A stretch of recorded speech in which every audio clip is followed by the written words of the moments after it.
with the plan.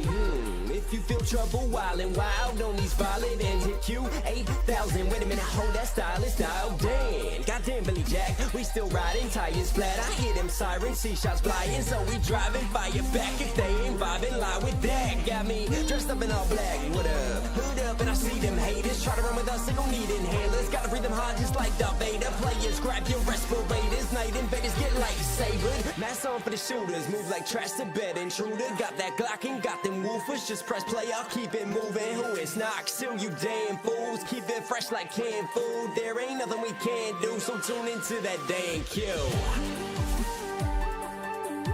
Yeah. It was never, ever a game. I'm out.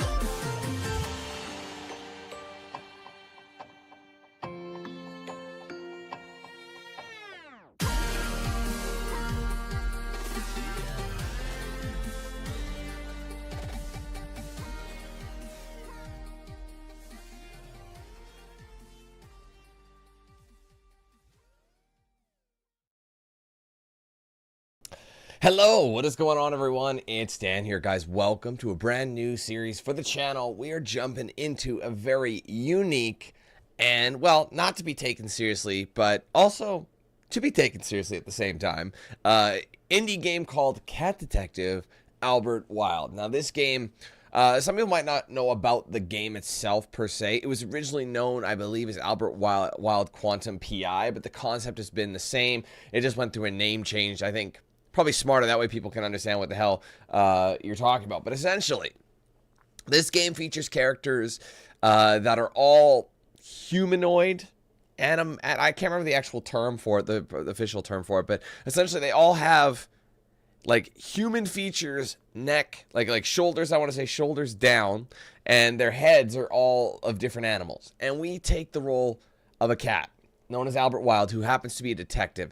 Now, that's not all. It's not just that, but it's also a 1930s noir-style game. So it's all in black and white. It's the music of, a noir from that era, and I don't know about you guys, but I love those kind of that era of film. The atmosphere is just there, it's so good. So, except at the same time, it's like kind of taking the piss a little bit by making all of the characters anamorphic creatures, you know what I mean? So it should be interesting to see how this is. Apparently the devs themselves have said this is roughly a 5-hour experience at a medium pace. So we like to stop and smell the roses as much as possible. I want to try and get as many achievements as I can. There aren't that many. There's only about 14. It looks like it's one of those games where I think just by doing stuff, you get the achievements, you know what I mean? Like, just by beating the game. I think it's all story related, but I guess we'll find out shortly. So, obviously, this game is meant to give you a smile, but at the same time, it's got that genre. You still are trying to solve a crime here. That's the other thing, which I love detective games. I think they're super, super fun. So, anyway, big shout out to... oh, geez, my brain just locked the fuck up. Oh, my goodness. I'm so sorry. 1 second. Sorry, that is bad. Future Friends. Sorry, my brain just...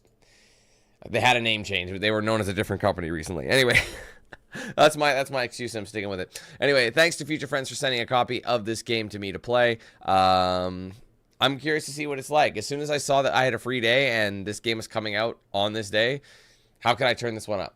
Or turn this one down, you know what I mean? So, anyway, I'm excited. I hope you guys are as well. If you're ready to rock and roll with this one, don't forget to leave a like on the stream, of course, and make sure you're saying what's up in the chat so I know you're with us today.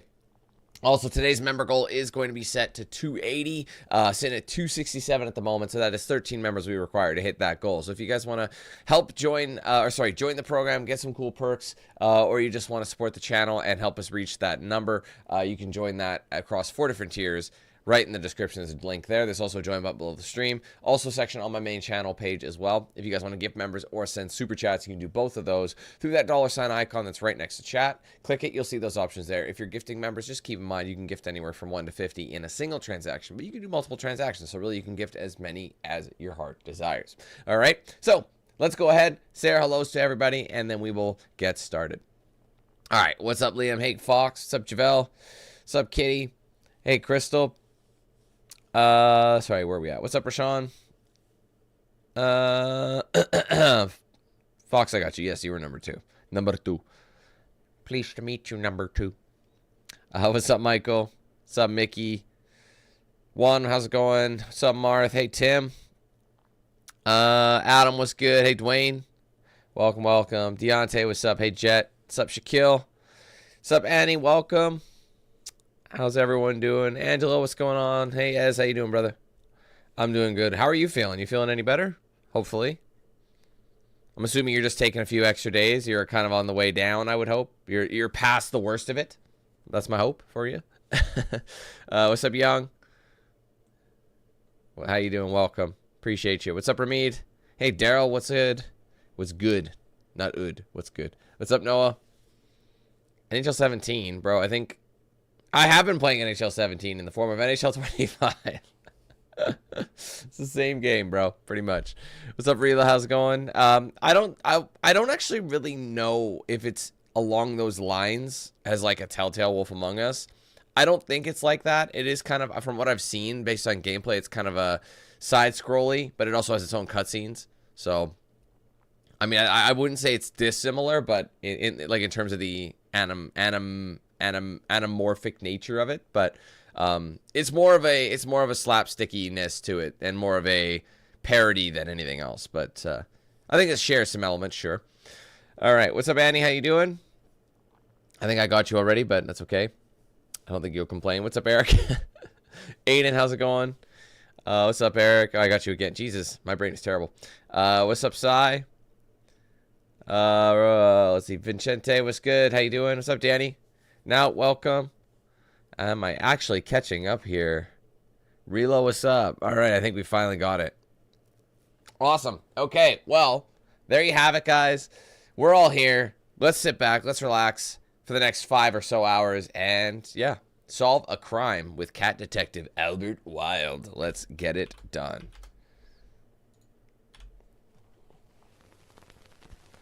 Right off the bat, it's like you're just thrown, just from the sound effects, you're just thrown into it. What's up, Jay?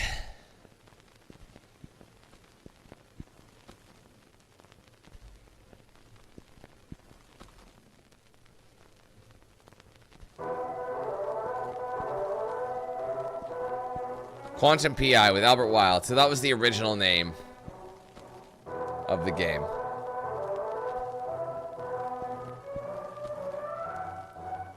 Art director Nick Name. Dialogue by Kathy Chatty.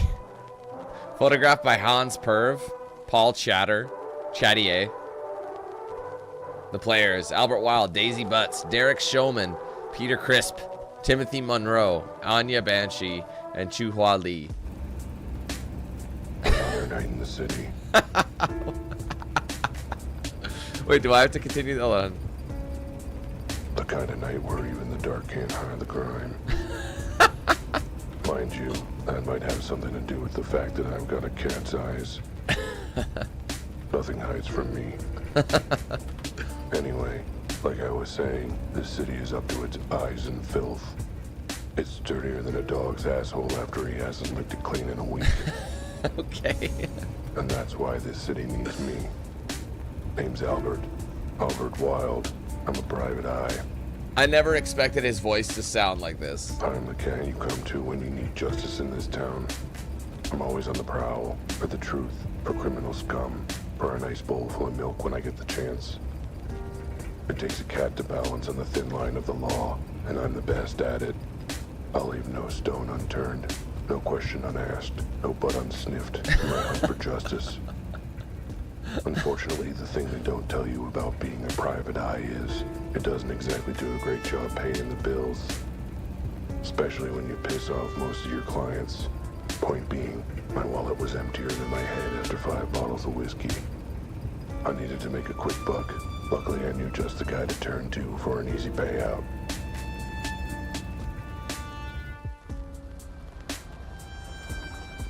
Alright, so I can open up the journal. Visit Rudy. Oh wait, it's first person? At least this moment's first person.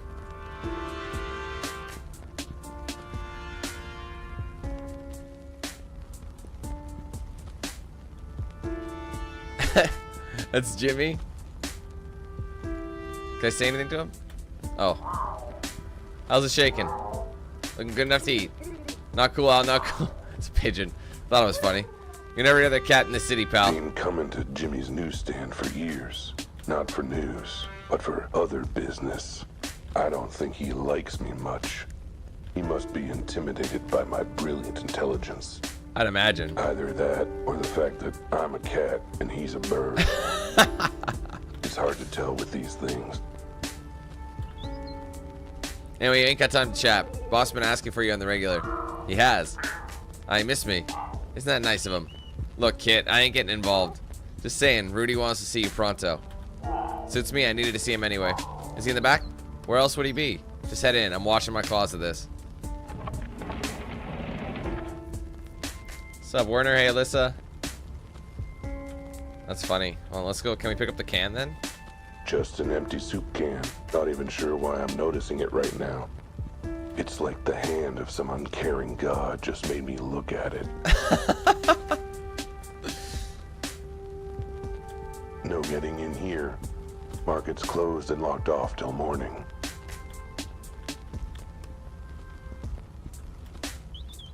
You want to read the news, you better pay up. I ain't running a library here, pal.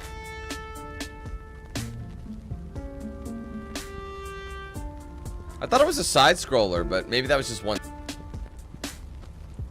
Is he a moose? Of course he's a fucking moose. That's amazing. Hold on.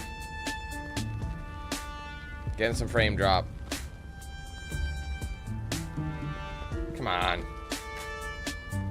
Sorry, guys. Random frame drops.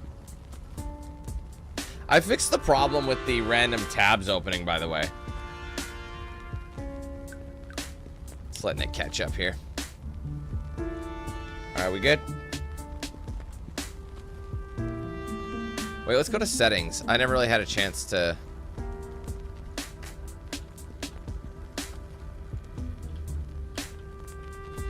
I can't even... Wait. Did something crash? Shit. I've never had a game tell me that it I've never had a game tell me, like... What am I trying to fucking say, guys? I can't think. Like, you know where it says, oh, it stopped responding, you can wait or close? I've never had a game do that. Like, a game? Other applications, yes. Fuck. Okay, well, the game crashed, so... I don't really know what happened to it. I was trying to change the settings. Thanks for that. That's a good start.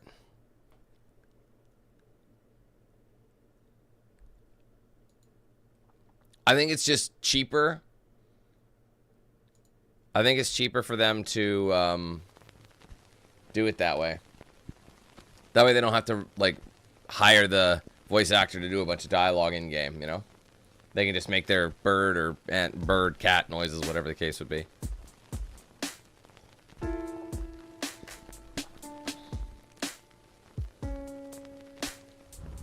Alright.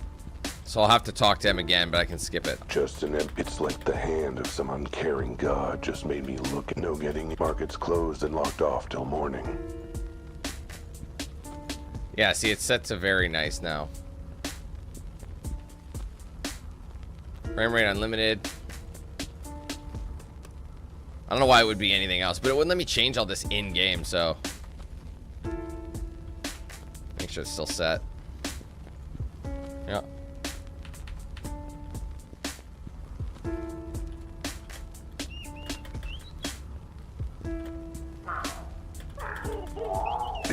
I don't. He must either. It's hard.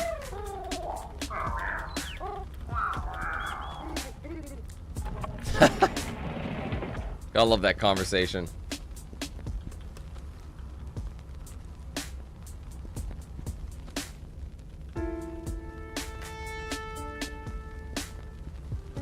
All right, Rudy. There he is, Rudy. No matter what happens, he's always here, always reliable. You, where's my money? Rudy, my old buddy, old pal. I need your help. Where's my money? Don't worry, I'll get you your money and more to spare. When? Soon. I just need to put another $100 on my lucky horse first. Again? Yeah, I got some bills to pay, and I figured this was a good way to get the money. Oh, you did, huh? It's a great way to get the money. Low effort, and best of all, absolutely foolproof. Is there a better way to earn some dough than gambling with a sketchy back alley bookie? Another 100, huh? And how are you gonna pay for that, buddy? I figured the same way as normal. You know, with a loan from you. And the 2,000 you've already borrowed? Something you weren't gonna ask about that. I'll tell you what I'm gonna do, buddy. Gonna save my bacon. I'm gonna not lend you the 100 to bet on your lucky horse. But he's good for it. He's a shoe in to win the next poker tournament. Instead of thinking you could pay me back the 2,000 you owe me. How? That's what I want you to tell me. That is fantastic. Because they were talking about bet on your lucky horse. But it's not like horse racing like you would think. It's literally a horse who's a gambler. That's fucking hilarious. I'm sorry. One answer before I let you leave. But wait, what? But buddy, look at these antlers. Do you really want to argue? No. I'll figure something out.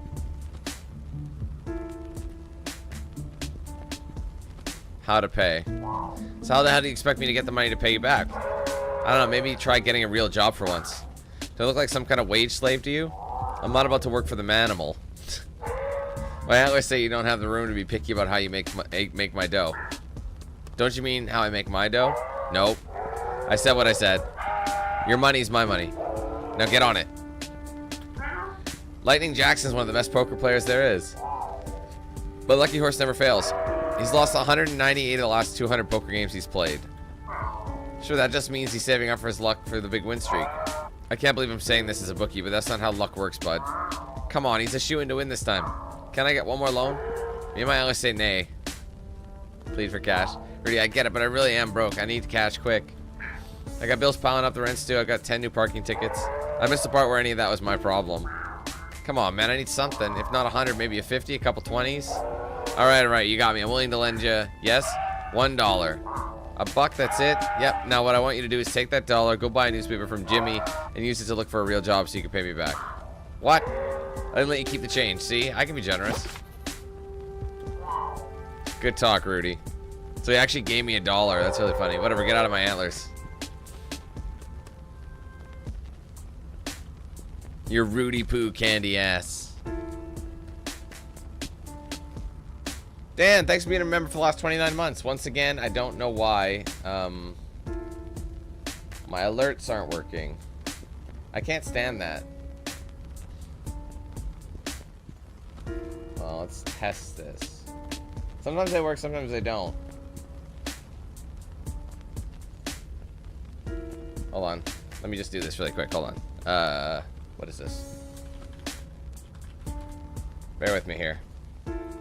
I'll try and get it to... I'll try and get it to work while we're live. It's on the fly.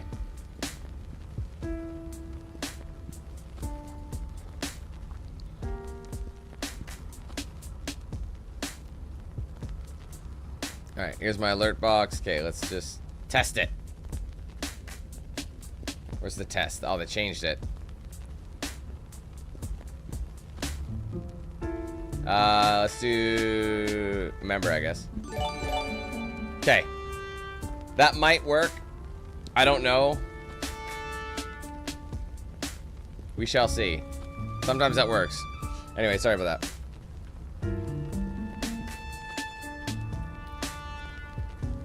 Can I actually buy the thing from him? Might ever grab a newspaper? I might if you don't pay for it. Well, lucky for you, I'm flush with cash right now. Here you go. Huh, this is actually real money. That's a nice change. You're still sorry about that one time? It's an honest mistake. He scribbled a $sign on a gum wrapper and tried to pass it off as change. Ah, good times. Alright, grab whichever paper you want. Knock yourself out. Alright, time to get real. All I gotta do is pick up the paper, go to the help wanted ads, and get a normal, paying job. Nah, screw that. There's gotta be something more exciting in here. Hey, what's this? Dead body found in the warehouse district last night has stumped both police and coroners. The body has not been ID'd and has been officially described as physically unusual and unofficially described as kind of freakish. So far, there are no suspects. Police are offering a reward for anyone who can provide information or assistance in solving the case. We're asking for the public's help, a police spokesanimal said in the press conference. But since the public hates us, we figure we'll just have to go to Plan B and bribe them to talk to us. Pretty please. A mysterious case and a reward. Guess I'm the lucky one, not my horse. This should solve my money woes, no problem. I should give Rudy the good news. Do you have to? Can't we just go and say fuck it?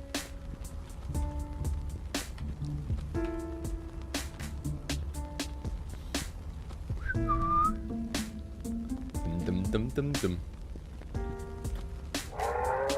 you come up with a way to pay me back in the 2 minutes since we talked? Can I plead for more cash? Now that I spent that buck you gave me, that I lent you. Sure. Anyway, now I'm broke again. Any chance you can float me some more? Keep this up and you'll be floating down the river. I've got a foolproof way to pay you back, and it's in the newspaper.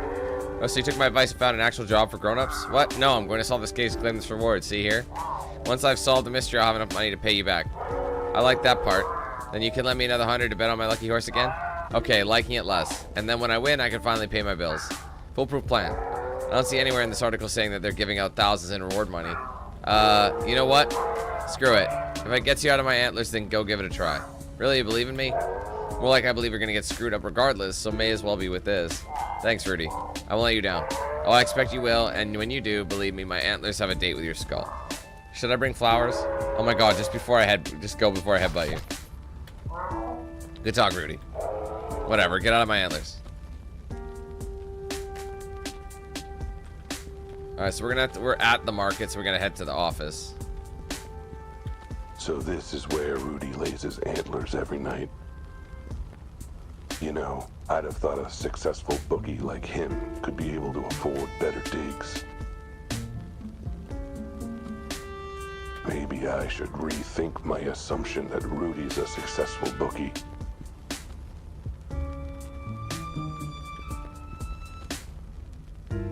I'm not sure, Ox. I saw the announcement from the developer direct that Xbox laid. A bunch of announcements.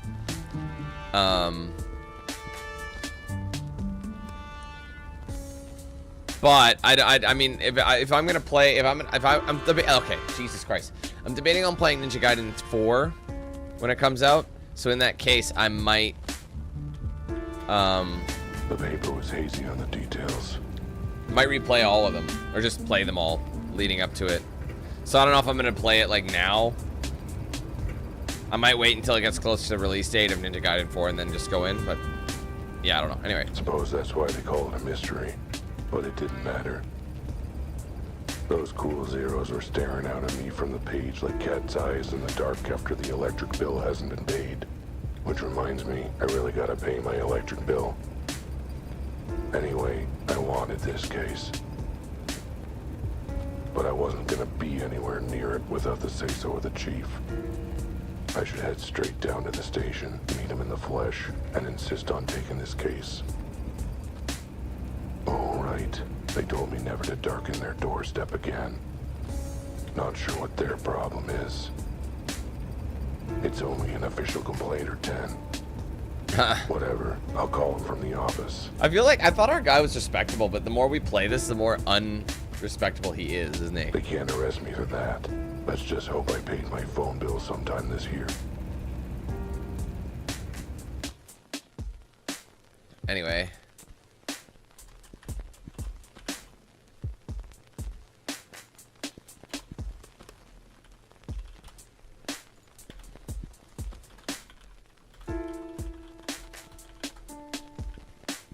I love how he's actually at like banister height too, like he's not tall.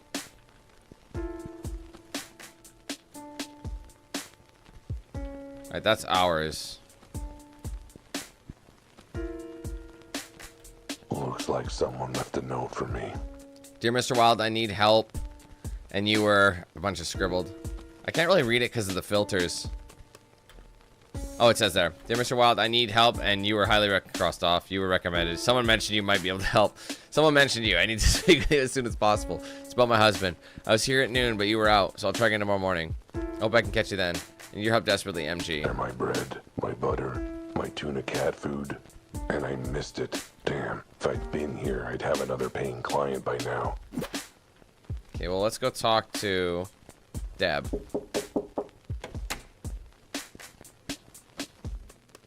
Of course, she's a pig. Hey, gorgeous, just checking in. Why, hello there, Albert. How's my favorite neighbor client today? Doing well, Deb. Just the usual cases, crime, threats of violence. On one of those days, you seem to have them a lot. I tell you, Deb, sometimes it feels like you're the only animal who's happy to see me. Are you kidding? Do you know how many hours I billed you for lawsuits? You're putting in all 10 of my piglets through college. Of course I'm happy to see you. Well, I appreciate you going the whole hog for me. Deborah's a lawyer. A damn good one. So what if she's never won a single one of my cases? I hire her every time I get sued. She's not a very good lawyer, then. By case 84, we were pretty friendly. And if I want to keep it friendly, I better not mention I'm now too broke to pay her. Right, well, anything I can do for you before I get back to my legal briefs? No, just checking if any clients were asking after me. Actually, yes, there was a woman here looking for you. I told her to leave a note. Was she a good-looking woman? Oh, you tomcat. Hey, it's a fair question. A good investigator learns all he can about his cases. Well, this case will have to stay a mystery for now, then. Toodles, my dear. Alright, let's go. Home, sweet home. Literally, I sleep under the desk most nights. Dude, you should sleep in a box. Have some fond memories of late nights at the desk. Licking my own asshole. Good times. Now, where did I put that phone?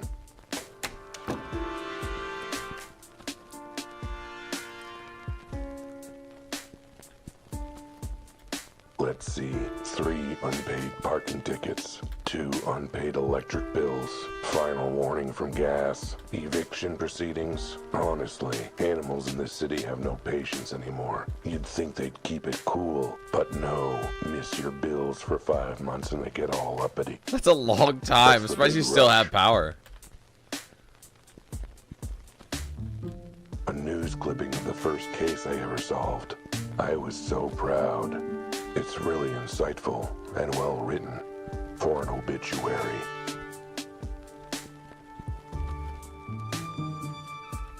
My diploma. Paw Prince Elementary. Proof of my biggest accomplishment. So much blood, sweat, and tears. But now, there it is. Albert Wilde, graduate of Paw Prince Elementary School. Why is it an elementary? My trusty flashlight. A real light in the dark of this city. It's huge. Plus, it's super handy for those times I forgot to pay the electric bill. I'd better bring it along. A detective needs to be prepared. Besides, seems like the kind of thing some jerk insists I have handy for a puzzle later. Honestly, it seems very... Look at the low door there. I get a lot of hard work done in this office. And by hard work, I mean working on my high score.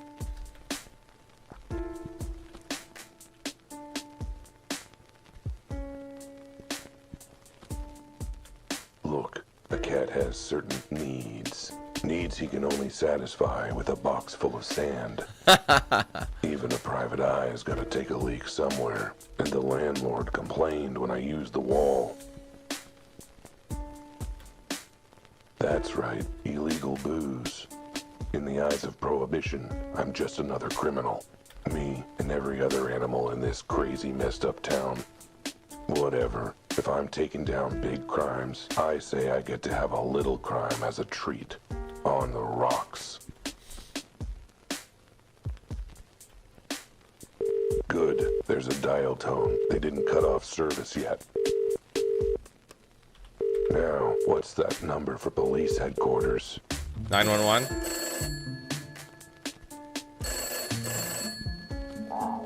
Chief? It's me. I wanted to... Albert. It's Albert. Yes, that Albert. Hung up on him. Hello? Hello? Oh, must have gotten disconnected somehow. I should try again. Second time's the charm. Come on, pick up.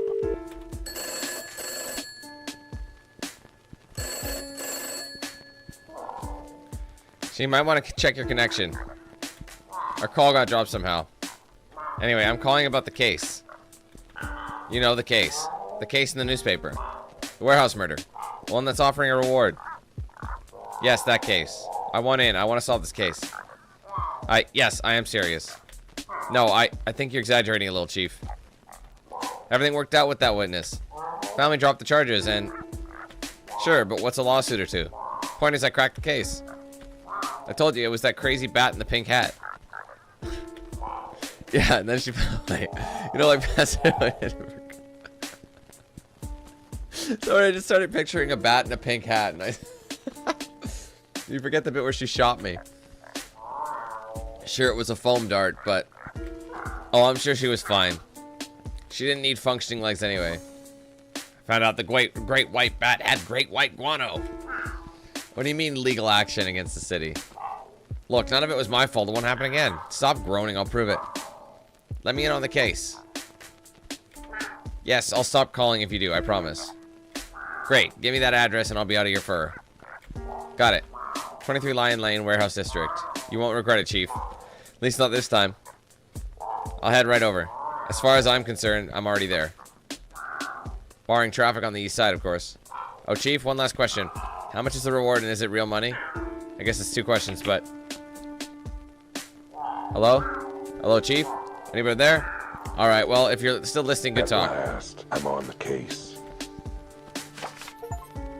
Alright, get the case. Achievement unlocked. So now we should probably head down to that spot. Anything else?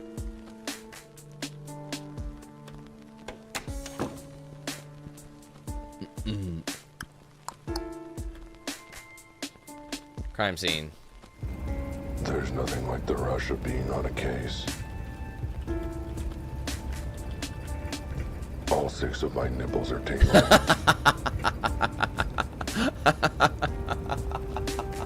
It was a close thing, me My taking dude. this case.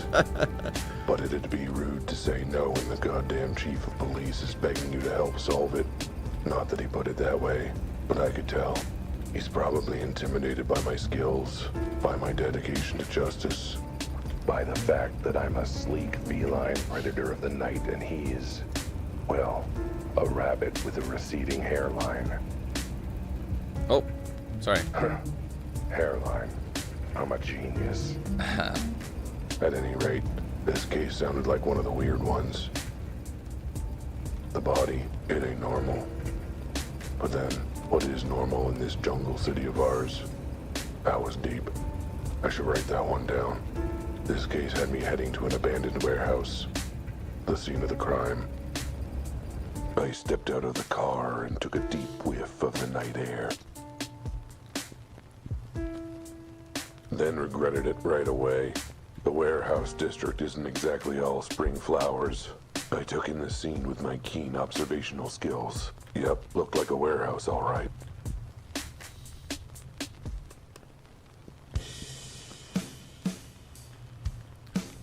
So yeah, I feel like this is going to be a lot simpler than we really, you know. I'm intrigued though.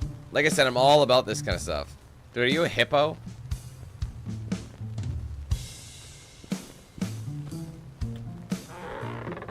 So this restricted area. Only police officers and authorized personnel allowed. I'm authorized. Albert Wilde, private eye. Your chief asked me to come consult. In that case, what's the secret code? How about the clock is fuzzy in the atrium and the rolling mushroom gathers bees? Sure, close enough. Go ahead and check in with ready. What a good guess. Damn, he's huge, bitch. I mean, he's a hippo. Wait until you see the giraffe, bro. Alright, we've got a fucking flamingo over there. Is this Officer Betty? Yeah. The deer. Well, if it isn't Officer Betty, should have known she'd be on the scene. Oh god, not you again. She likes to make out that she's all badge. But I know the truth. What the hell are you doing Under here? that police hat, she's all doe eyes and hind legs, and madly in love with me. Oh god, he's monologuing again, isn't he? Snap out of it or I'll shoot. Now, high bets miss me? Not at this range, I won't. Now let's try this again. What are you doing here? Chief asked me to step in. Thought I could lend a paw to solving this case. Let me guess. You saw the reward and begged him to let you in on it. Pretty much, yeah. And he agreed? Did he forget that you ate one of the witnesses last time? I still say he wasn't being straight with us. I know a rat when I smell one. He was a rat, you idiot. Well, yeah. But still, I knew. I've got an instinct, you know. I do, a good one too. Leads me right almost as often as it leads me wrong. Think of the paycheck, buddy. Think of the paycheck. What was that? Fine. If the chief says you're on the case, then I guess I'll have to work with you. Good. I'm looking forward to working closely with you. Don't even think about it, Alley Cat. Body's through the door there. Fair warning, though. It's a weird one. Really, really weird. Okay, I'm not done. Let me snoop about. Pieces of shattered glass. Looks like it came from a window. God, I'm smart. The pattern doesn't look like your regular break and enter. Too much spread. If I had to guess, I'd say the glass got blown out.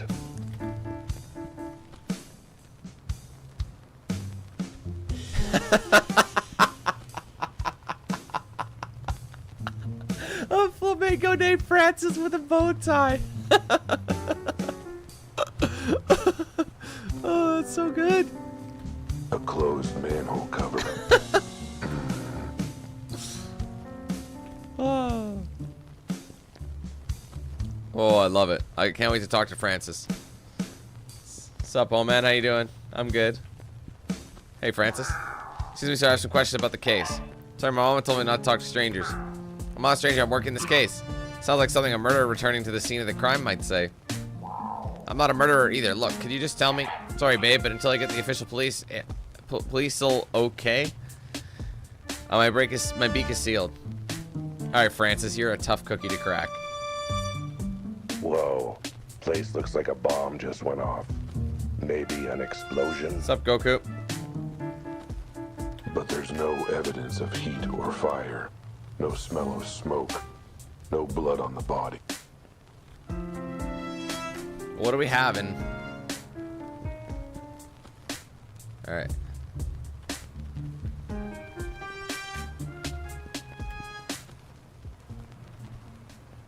Let's see. No blood, no sign of injury, no burns or charred fur. He's just dead. Wait a minute. Why is it so small?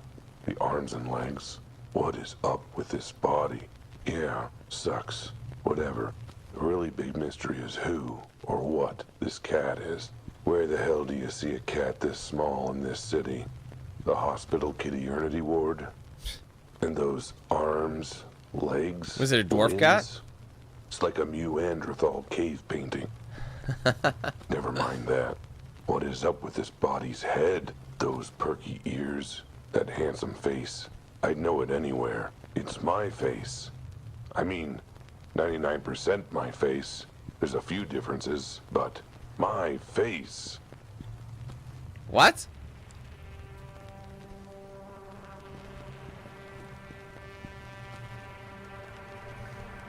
Okay, are we stuck? Oh, this is part of it.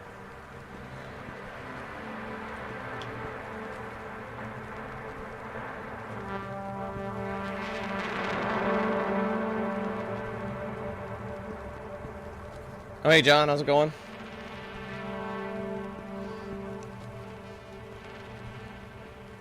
Whoa, okay. That was weird. Is weird. Weirdness is definitely happening. Okay, Albert, calm your 6 tits. Take a breath. Lick your butt and focus.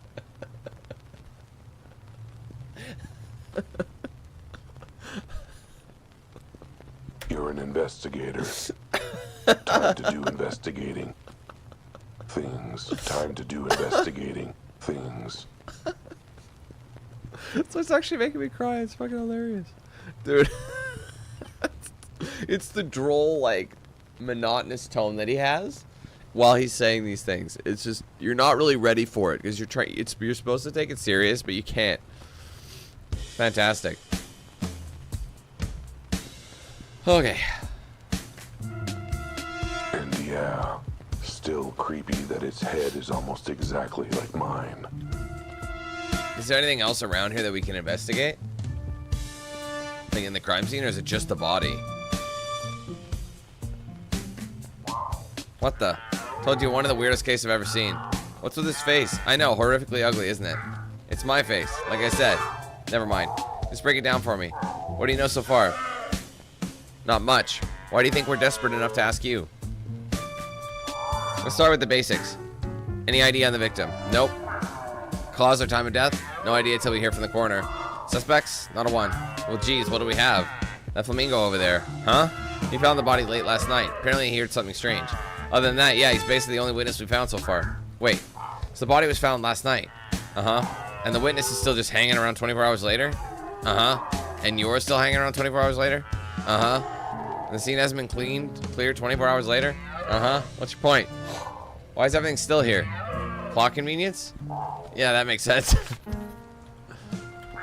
What the hell is up with the body? I know, right? It's got us all spooked. Is there a reason it's naked? It came like that. And what's with those little arms and legs? Coroner guessed that it doesn't walk. It crawls on all four. What? What animal doesn't walk upright? So it's literally a regular cat, probably. An animal after 5 shots of whiskey. That's fair. Anything else you can tell me? Well, it's male and it's a cat. Brilliant policing. Our tech's always at work. Hey, you've got to admit, he's not an average cat. We had to confirm. Hey, you recently looks almost exactly like me? Does he? I didn't notice. Maybe that's just your vanity talking. And there's no sign of blood at all? Nope, and no sign of burns either. The autopsy will check for any internal causes. Dang, I was hoping for blood trails straight to the killer. If there was a trail like that, do you think we'd need your help? Hey, what about the time I noticed a red spot on the suspect's shirt? Yeah, because he was eating spaghetti with tomato sauce. What is this place anyway? Looks pretty dusty. It's been abandoned for years. No current owner, no workers, no nothing. Besides a dead cat, of course. Has the scene been left exactly as it was when the body was found? Oh no, actually, I felt the need to redecorate, so I went around rearranging all the rubble. Of course, it's exactly the way we found it. We're not morons, we just hired them, apparently. So what do you make of the hole in the roof and the broken glass? If I had to guess, I'd say an explosion without fire. An explosion without fire. How is that even possible? The signs of force and a blast, but no burn marks or charring. So what, you're thinking an elephant fart did this? That would kill a man. I'll write it down in my notebook as possible working theory.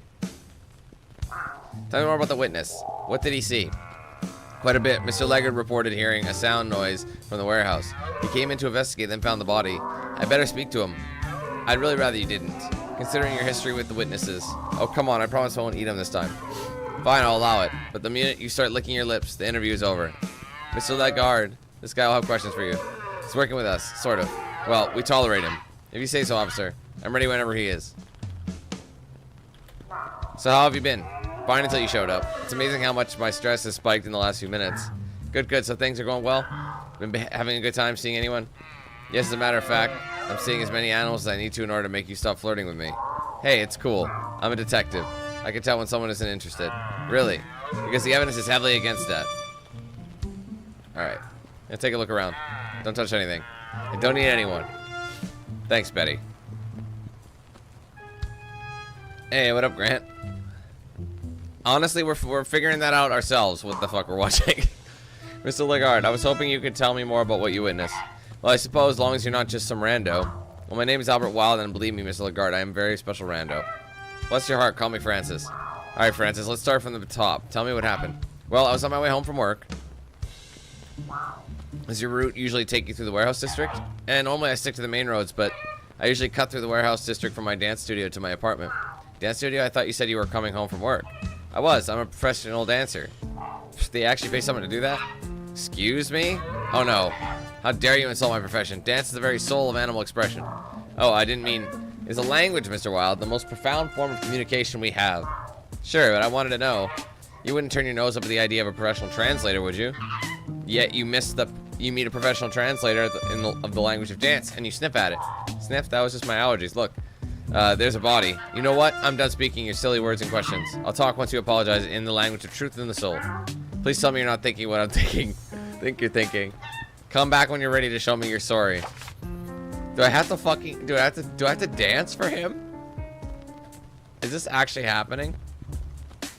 Look, Mr. Leggard, Francis, I feel like we got off on the wrong foot. Psst, zip it unless you're willing to step forward into the right foot. Let me get this straight. You'll forgive me if I dance? I'll forgive you if your dance expresses the deepest depths of your regret. I won't be holding my breath. Dance. Okay, I was a jerk. I admit it. I'm willing to suck up my pride to show it. Oh? I mean, apologize in language of dance, and here it goes.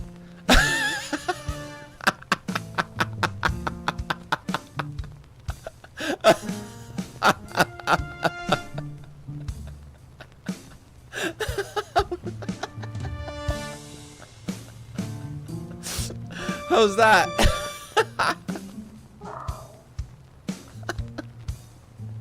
Apology accepted. La la la la la la. Oh my god. Did I communicate sincere regret and atonement in the language of dance? More like you communicated that your hair is lucky you washed it in the soup. Look, I'm bad at other languages, okay? Even dancing, actually. Mostly dancing. Obviously, maybe you should take lessons before you try to communicate again. Lessons, huh? That's not a bad idea. And I know just the person that can help me. But then there's her husband. Maybe I can drive over and park in the back alley.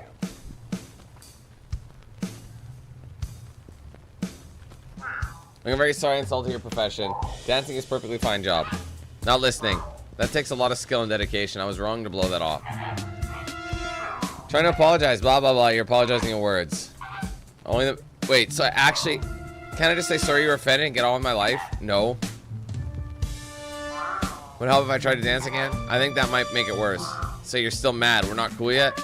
I admit your horrific stomachs gave me the best giggle I've had in years. But no, we're not cool. Not until you take this seriously and learn how to truly express yourself. This is an actual mission. You mean until I learn how to dance? Did I stutter? I'll just leave you be for now. Left pod, Philistine. Oh my god, dude. I have to actually go dance. You've got that investigative look on your face. Look, it says lawsuits. You gotta take a look around. Okay. Oh my god, bro. I literally have to go to the fucking dance. Alright, let's go learn how to dance. It is. He is orange cat behavior for sure.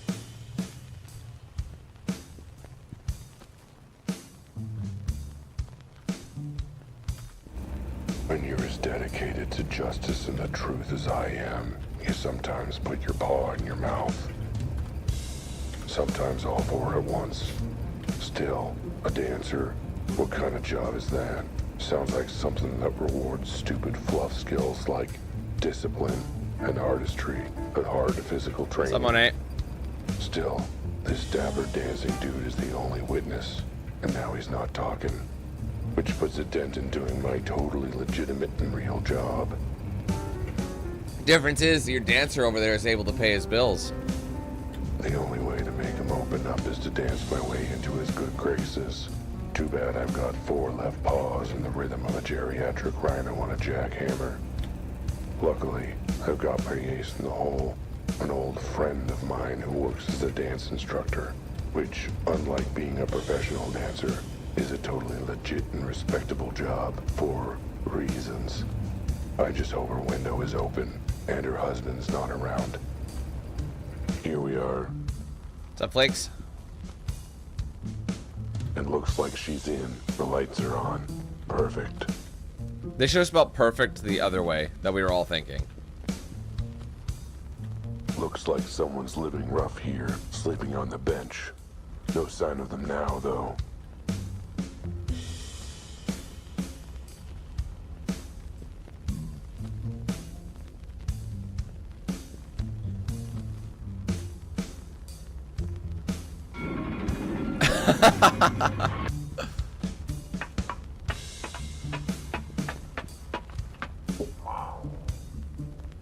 Lily, it's me.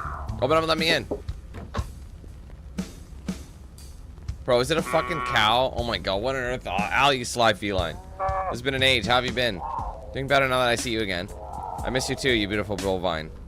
Albert Wilde, I told you to stop that, you old tomcat. You keep forgetting I'm a married woman now. That means I've got to be proper. Lily and I go way back. Nobody denies we've got a special connection.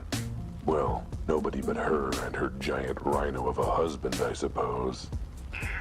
Lily, I need to ask a favor. I need you to teach me how to dance. After all this time, all my nagging, now you want me to teach you? Yeah, well, now it's actually important. I'm not going to dignify that with a response. Now, what dance do you want to learn? I can teach you ballroom, ballet, the Charleston, the foxtrot, the shimmy. Whatever says I'm sorry about insulting your career, could you please talk to me? Okay, that's a new one, but I think I can swing it. So 3 lessons a week will cost... No, not like that. I need you to teach me now. What? You don't mean right now, do you? Yeah, I mean right now. In fact, I need to learn within the next hour. Oh, Al, that's just plumb impossible. Please, Lily, it's a matter of vital importance. Lives could depend on it. Well, alright. You owe me big time, Tomcat. Now get inside quick before Joe sees you. Is this a mini game? And they danced. And it was beautiful.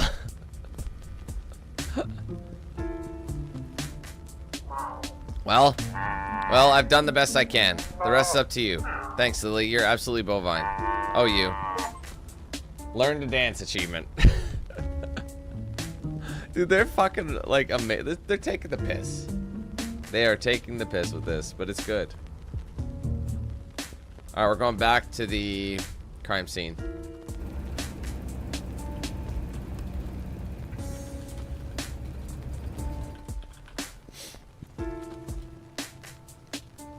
Alright, I'm ready to cut a rug. Okay, I've learned a few new steps. The first steps to making for my mistake. Believe it when I see it. Let's see you've improved. It's the same dance. It's stirring the soup. Stirring the pot. Oh, got a spin in there, though. Oh, he's doing the worm.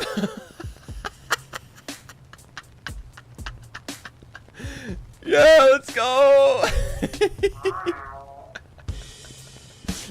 My dude. Well, your mastery of the language of dance is still a little jumbled, but honestly, I'm impressed. You've made remarkable progress. Wow, I have? I mean, of course I have. Grace of your movements betrays your regret for disrespecting my art. The frantic motion suggests your urgency to solve the case. Well, yeah, whatever. Am I forgiven? Can we get on with the investigation? Oh, all right. Apology accepted. Ask your questions. Jesus. What a runaround for that. So you're on your way home from your valid and worthwhile job.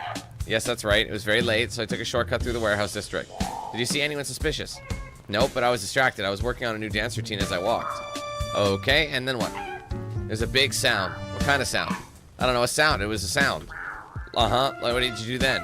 Well, the sound came from this warehouse, so I ran in to see what was happening. I figured maybe it was an explosion, someone was hurt, you know? And that was when you found the body. Sure did. Got an eyeful of it once the other animal ran off. Wait, what? So you were the one who found the body. Was he already dead when you arrived? I think so. It's a little hard to take a pulse when with your feathers, to be fair.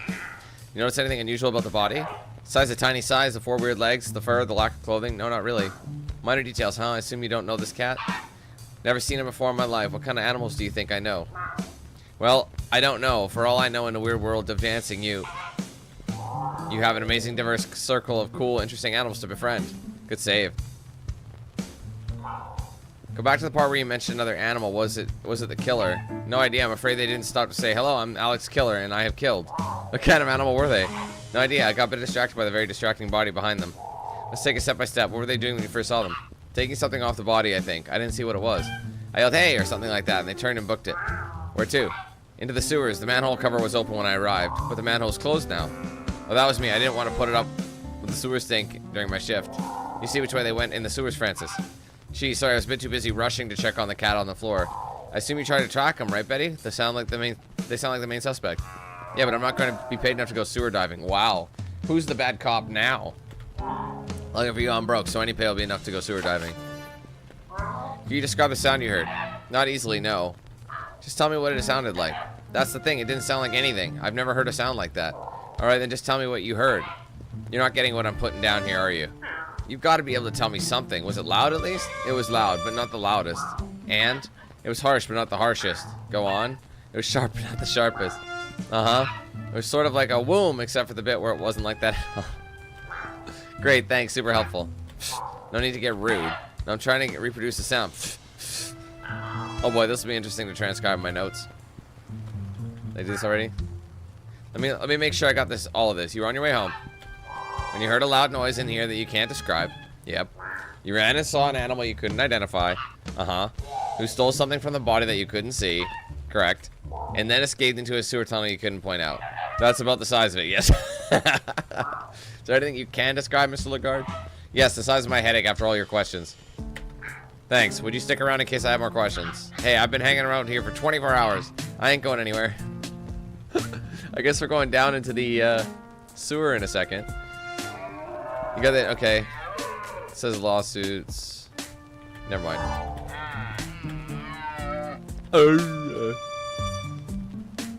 Alright.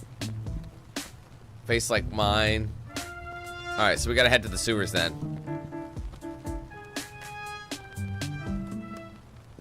Time to make like a strapping young turtle with ninjutsu training and open this.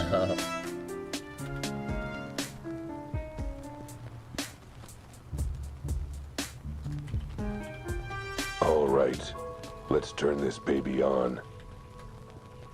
No, not that button. Not that button. Not that. This flashlight has only one button. Great, now I can see what I'm smelling. You know what? Ignorance was bliss. All right, Albert, you're on the case. Gotta be something from the culprit down here.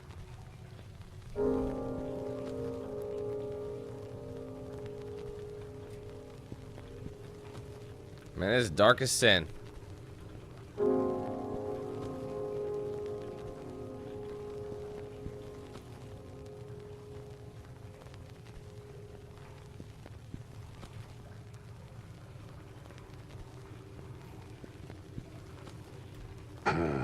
Looks broken, like it's missing a part. Maybe it's around here somewhere. I think I know where this might go.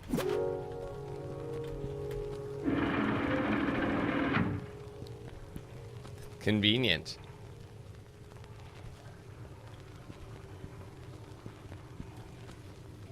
I can look around everywhere.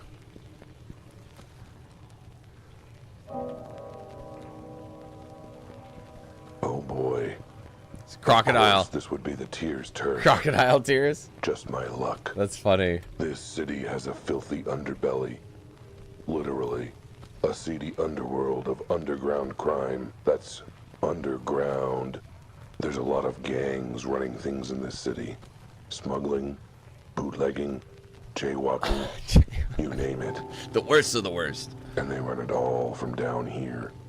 Privacy, easy movement, storage space, and no one notices if you don't shower.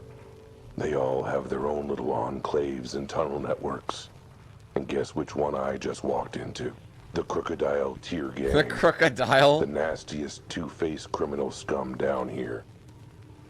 I'd better be careful, or I'll be the one crying real tears. That's another good one. I need to make notes on these. The devs had a blast making this game. You could just tell.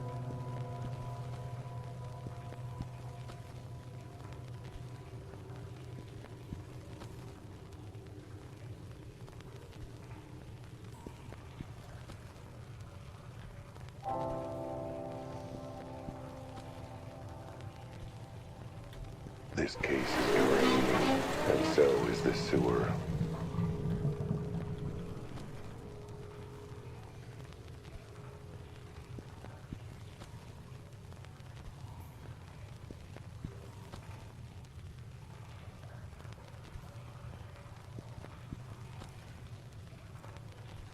Seems kind of redundant to, oh no, we're probably gonna have to raise the water again. Maybe we don't need to, we'll see. No, we'll probably, oh, I'm assuming, yeah, and then we just change the canal, so the water will fill up here. Seems like the sewer's got a soft spot for cats.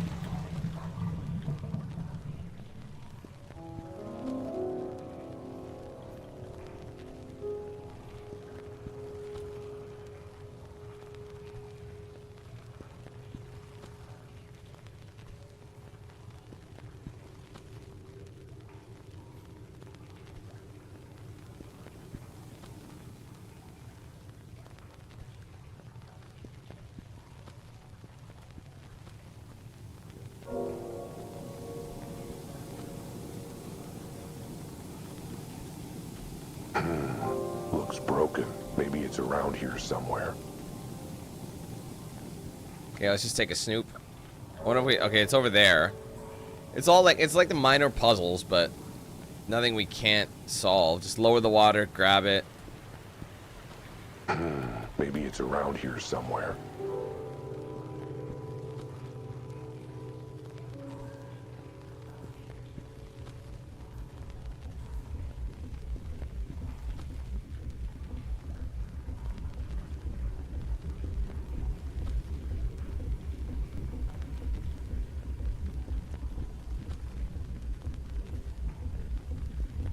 How come there's nobody here is my question. Whoa. That's a lot of machine for a little moonshine. I can tell by the smell that it's for distilling liquor, but I've never seen anything like it. It's like something from another era. Uh-oh. Well, well, well. Looks like we got us a rat sniffing around our business. Chompy? Need new glasses, bud? This ain't a rat, it's a cat. It's figure of speech scales. Point being, he's an unwelcome guest. Hi guys, you must be the sewer workers. What are you boys up to? Something on the up and up, I'm sure? Nothing to do with, say, theft or murder? Asking questions, huh? That don't bode well for you. Know what curiosity does for cats, bub? Curtis intellectual development? Get him, boys. Oh my god, wait, I have to fight? What the hell? This is what I saw when I saw the side scroll. Let's go, boy! Can't stop my right hooks. Well, loot him. He's got a piece of fluff, as if I'm not fluffy enough already.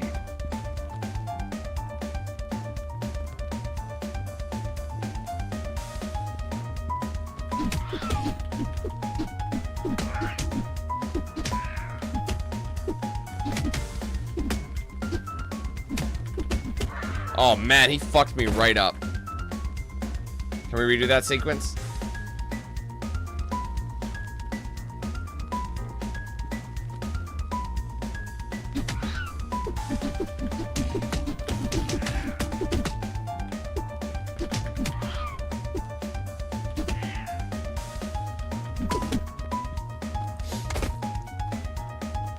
He's got as if I'm not fluffy enough already.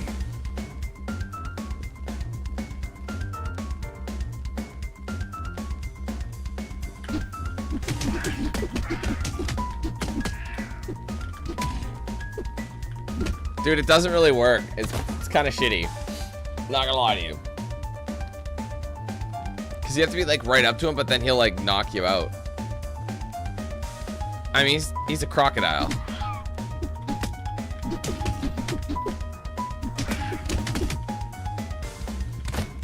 He's got as if I'm not fluffy enough already. Okay, I can't get... There's 3 of them, no? So...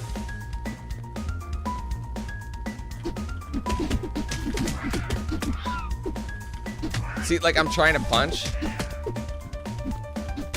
This is really hard, man. It won't work. Like, you're trying to hit buttons and it... Come on, man. It's getting old now.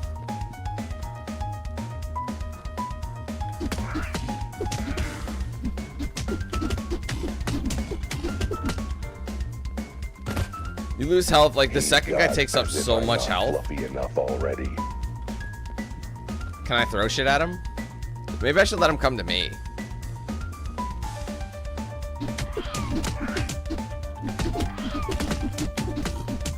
See, that's what's so annoying about that. I knocked him out, sure. Only thing in his pockets is a sticky cough drop. Clearly worth fighting for. If there's another guy, I'm not gonna be able to... Well...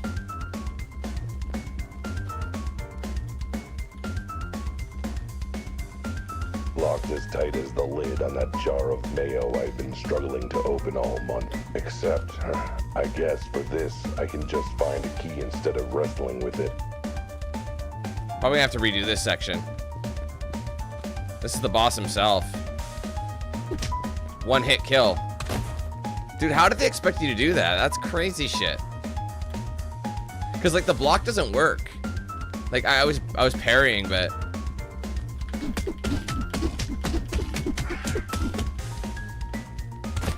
He's as if I'm not fluffy enough already.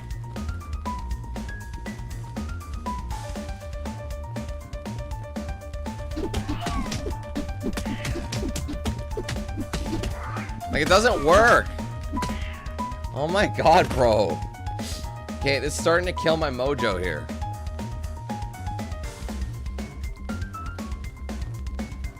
Literally, the block doesn't do anything.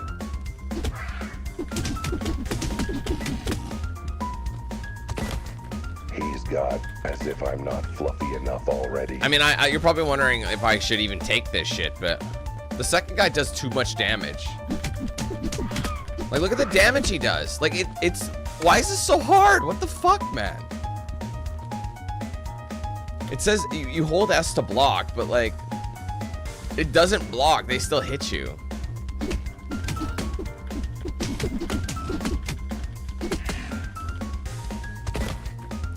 He's got as if I'm not. I'm sick of hearing that over and over.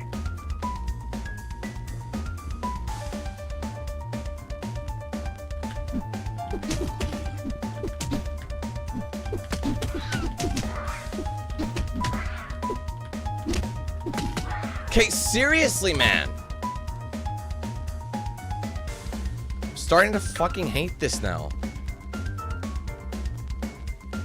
Like, one hit does way too much fucking damage.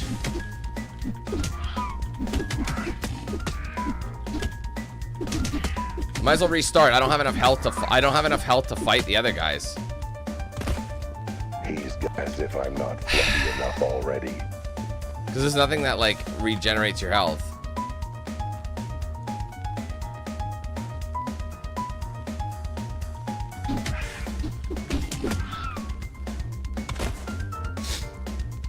Fucking silly.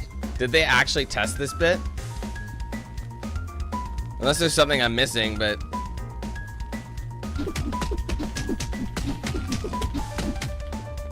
And then other times you can cheese it like that. As if I'm not fluffy enough already. But I have to kill 3 guys with the same health bar, so it's like...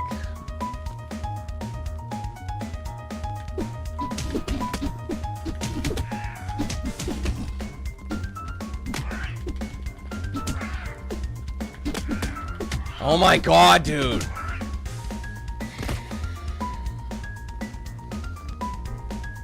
This is really fucking bad. Holy shit.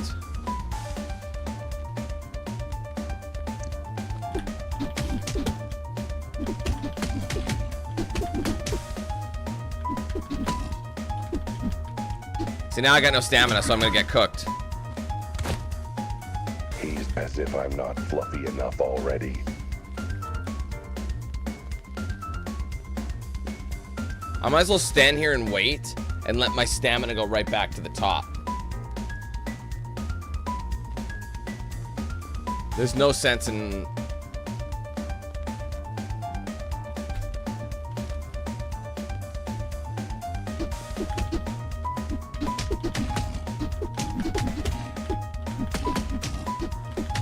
There you go. I did much better that time. I took it slow. Only thing is clearly worth fighting for. So now I gotta fight the boss, who seemed to be strong, so... Let that stamina come all the way up.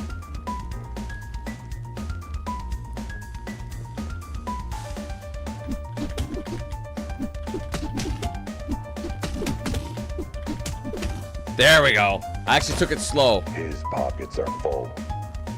Library card, medic alert bracelet, house key, sewer key. Wait, that last one would be helpful. Just want to see how far up I can go. Alright, we finally got it. Jesus. Sorry about that, y'all. That was a pain in the ass. It's open.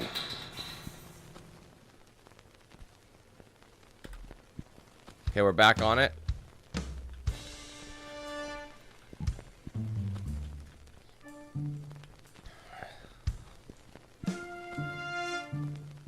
Dude, a praying mantis? Chompy? That you? How's the latest batch coming? Chompy's a little occupied at the moment. Wait a second. You're not Chompy. You're not even a crocodile. Neither are you. I'm the boss, you're maroon. The boss doesn't need to be a crocodile. I'm not sure how that works, but... Wait, you're the boss of the Crocodile Tears? That means you're Manny the Mantis Malone. And who the hell are you? The hell am Albert Wilde, Private Eye. And I have some questions for you. They always do. How'd a little bug like you end up running a gang of bloodthirsty crocs? Well, not those questions. I mean, questions about a crime you might be involved in. That ain't answering. Then I ain't answering anything. No, I'm gonna let you pin me down. I probably shouldn't have said that bit out loud.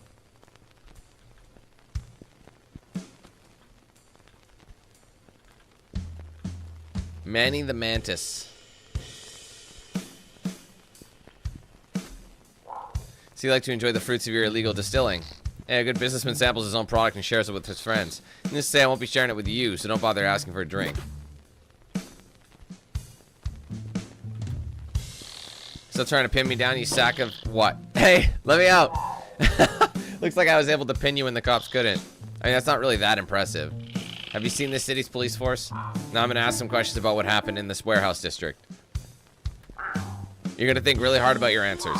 If I'm satisfied, I'll let you go.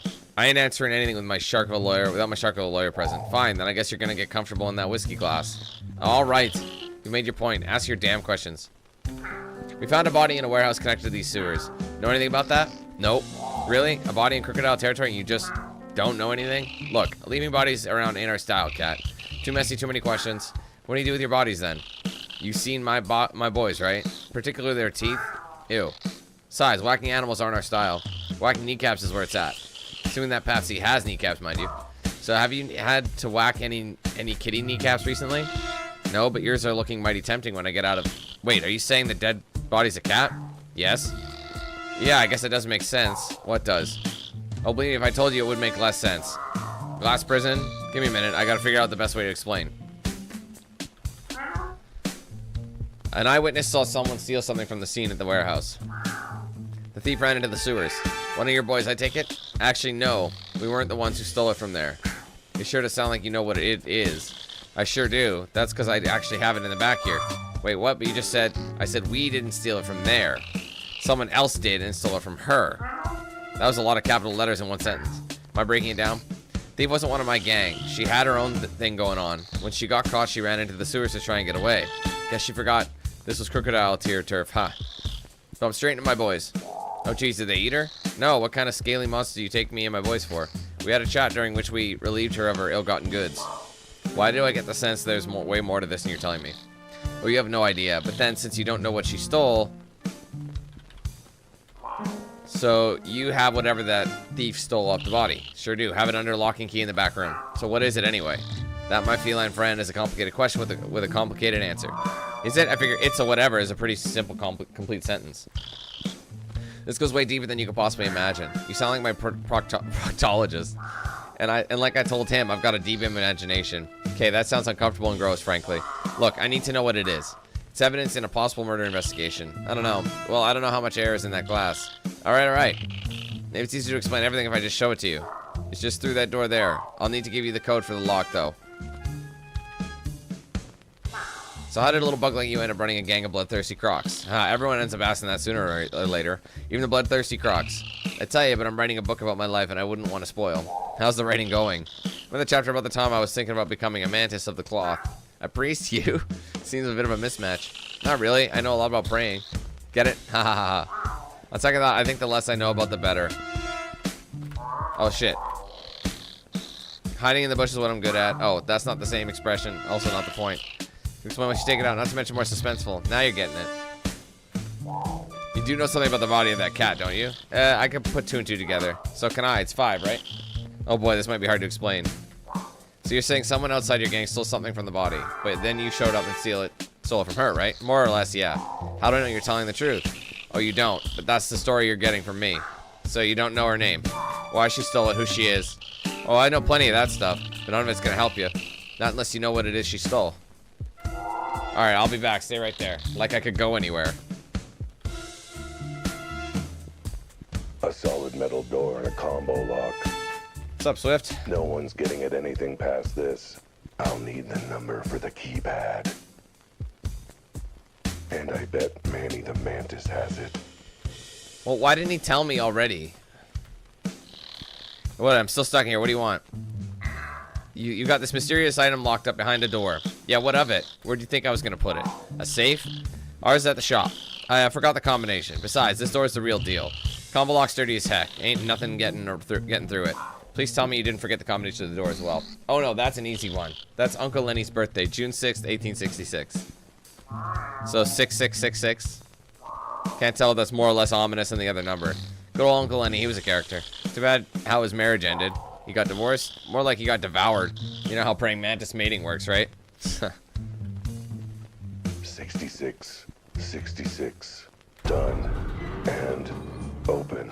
Now Another to see door. what's on the other side. The heck? Another door with another lock. Looks like this door is just as solid as the first one, as is the number lock. Guess I'm gonna need another passcode. They're just taking the piss with this, man. Yeah, what? I'm still stuck in here. What do you want? What gives? There's another door behind the door. Oh, right, yeah. I sometimes forget about that one.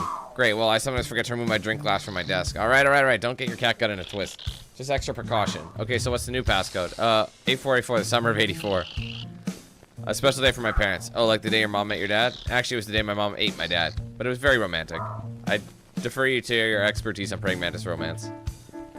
There's gonna be another door after this. 84. The summer of mantis love and mantis loss, I guess. There we go. Fucking knew it. Gotta open this thing up and finally see what this thing is. Oh, come on. This is getting a little ridiculous.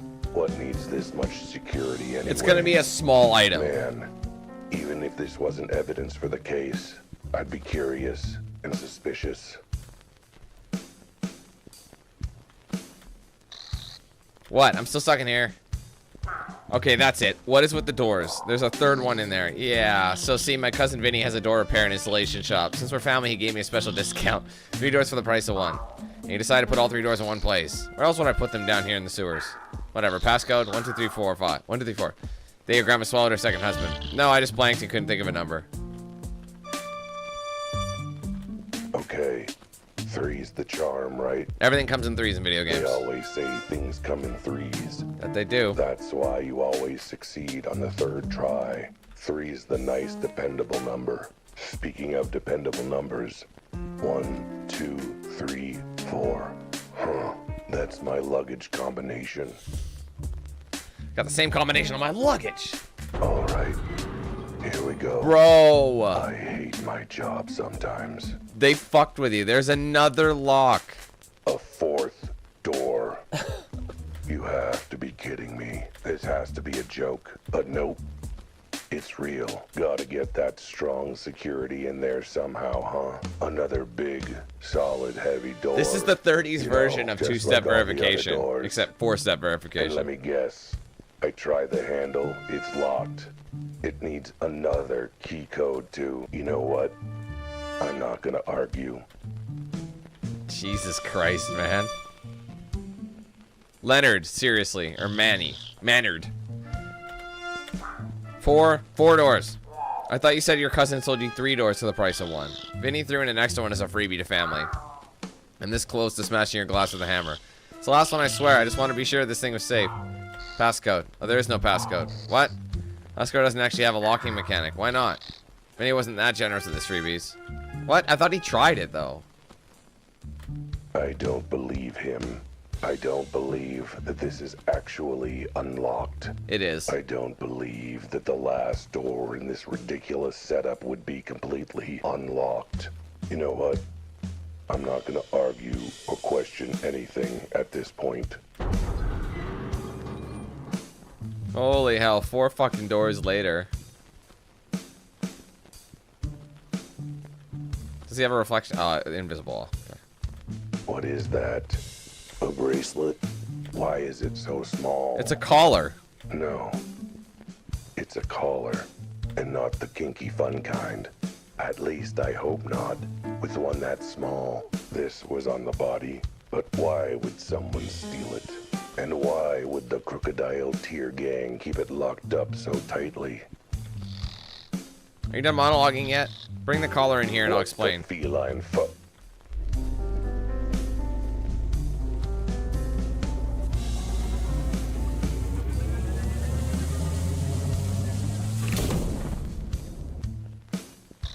Hello?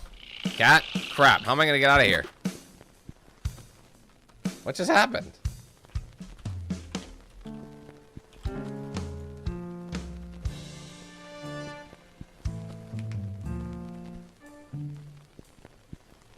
Like, see, my guess is the cat that died was like a regular cat that we know them as, not this like humanoid animal. It's like it's a different dimension or something.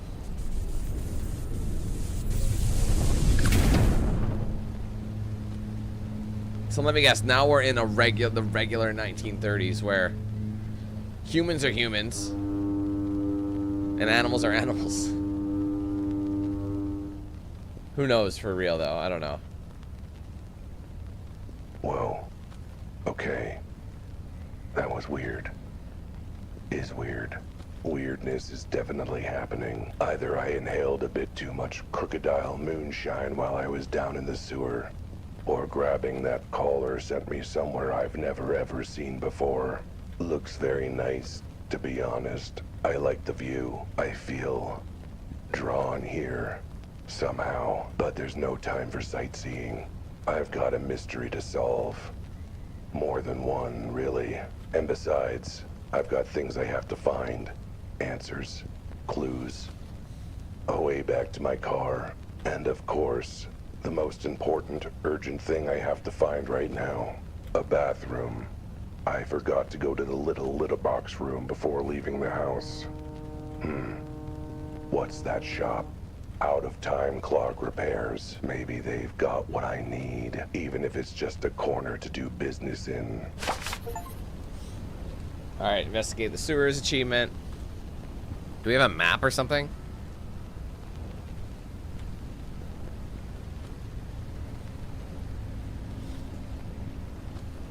What's up, Alex? What's up, Marcus? How's it going? Is there gonna be an invisible wall? This is not a walking distance. Oh no, we're still in the same world. There's an owl. As you do. So it was like a teleport.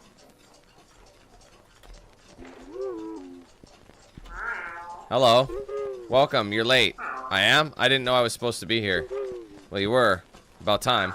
Okay. Anyway, I was wondering if you could use your phone to call for a ride. And could also borrow the key to your employee bathroom. I have to leave a deposit. Here's the key. Door's over there. Go save the world. Wait, save the world?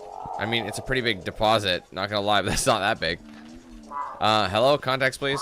Or, you know, maybe a name or something? Are you still here? Door's over there. Right. Confusion can wait. I have an urgent deposit to make.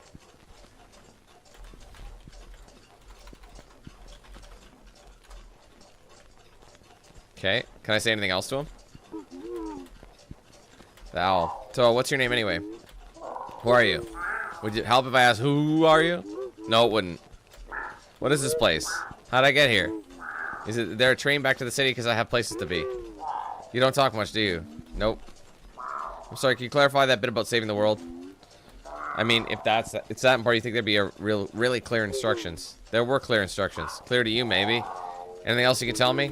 I mean, if it's that important... Oh, right. Isn't the employee bathroom.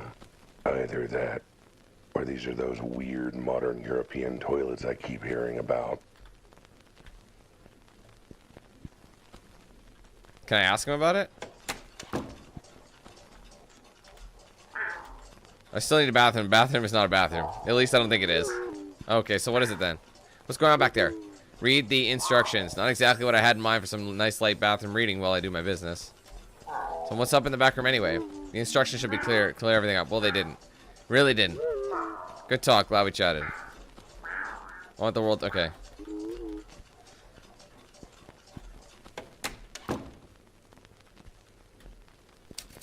Searching for the interdimensional quantum zapping electrical relocation operation, i.e. IQ0 manual. This package includes one receiver, one teleporter. Object charged with quantum particles not included. Step 1, insert object large charged with quantum particles sold separately into receiver. Object will glow if compatible with IQ0. Once object is placed, receiver will activate automatically. Object will be paired for use in IQ0 device. Step 2, step into teleport and activate the teleport to object's current location via quantum physics. Please just trust us on this. Warning, do not attempt teleport when object is in user's pocket. This risks violent ejection of internal organs, or worse, in particularly severe cases, ripping user's dress trousers. Well, that would be bad. I like these trousers. But what is all this about teleporters and quantum particles and stuff? No. Seriously, what is it about? I kinda glazed over it and forgot it as soon as I read it. And why is that collar I got off of Mantis glowing all of a sudden? Well, there you go. What's up, Tito? Quantum charge receiver. This is either that weird device or a very fancy name for a toilet. I should test it out before squatting in it. This collar looks like it'd fit nicely, not like it's important evidence or anything.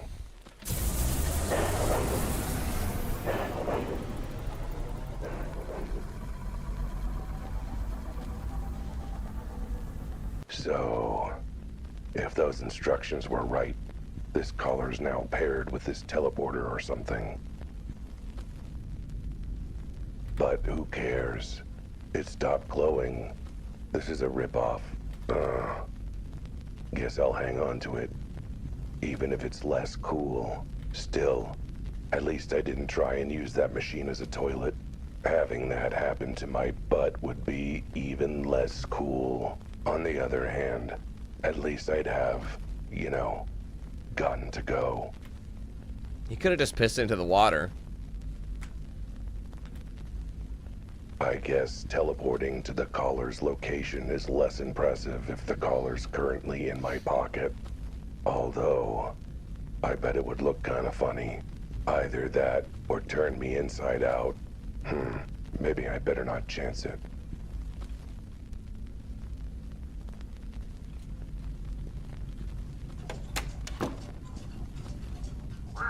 Okay, I did it, and by it I mean pairing the collar to the machine. Not, you know, going to the bathroom. Which I still need to do, by the way, rather urgently. Right, well, I don't know what all this was about. Yes, you do. It was in the instructions. Expect me to remember that? That was a whole 2 minutes ago. All I know is I did something with the collar, and now you can teleport to wherever the collar is. Wait, you're for real? You're not joking about this? Right, it was in the instructions. So can I use this thing to teleport back to where I left my car? Is that where the collar currently is? Good point. Well, in that case, I'm going to need two things from you. If you want me to save the world. First, I need your phone so I can call a friend to come pick me up and take me back to the crime scene where I parked. Fine. And second, do you have a potted plant you're not too fussy about? Because I have some urgent incoming fertilizer if you catch my drift. Well, I got to go. And then I got to go back. Well, this case sure has taken a turn for the strange.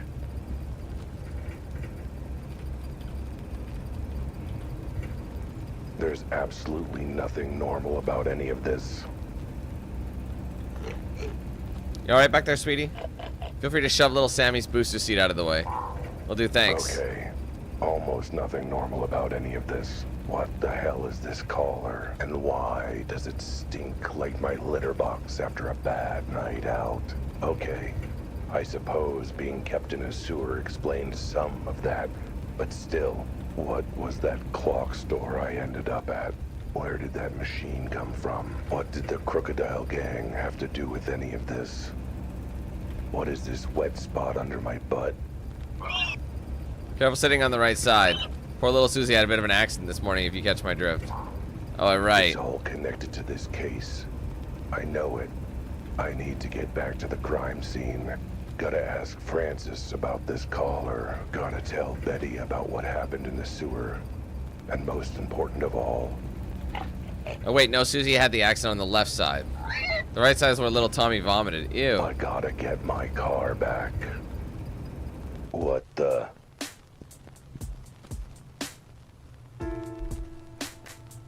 It's the hippo.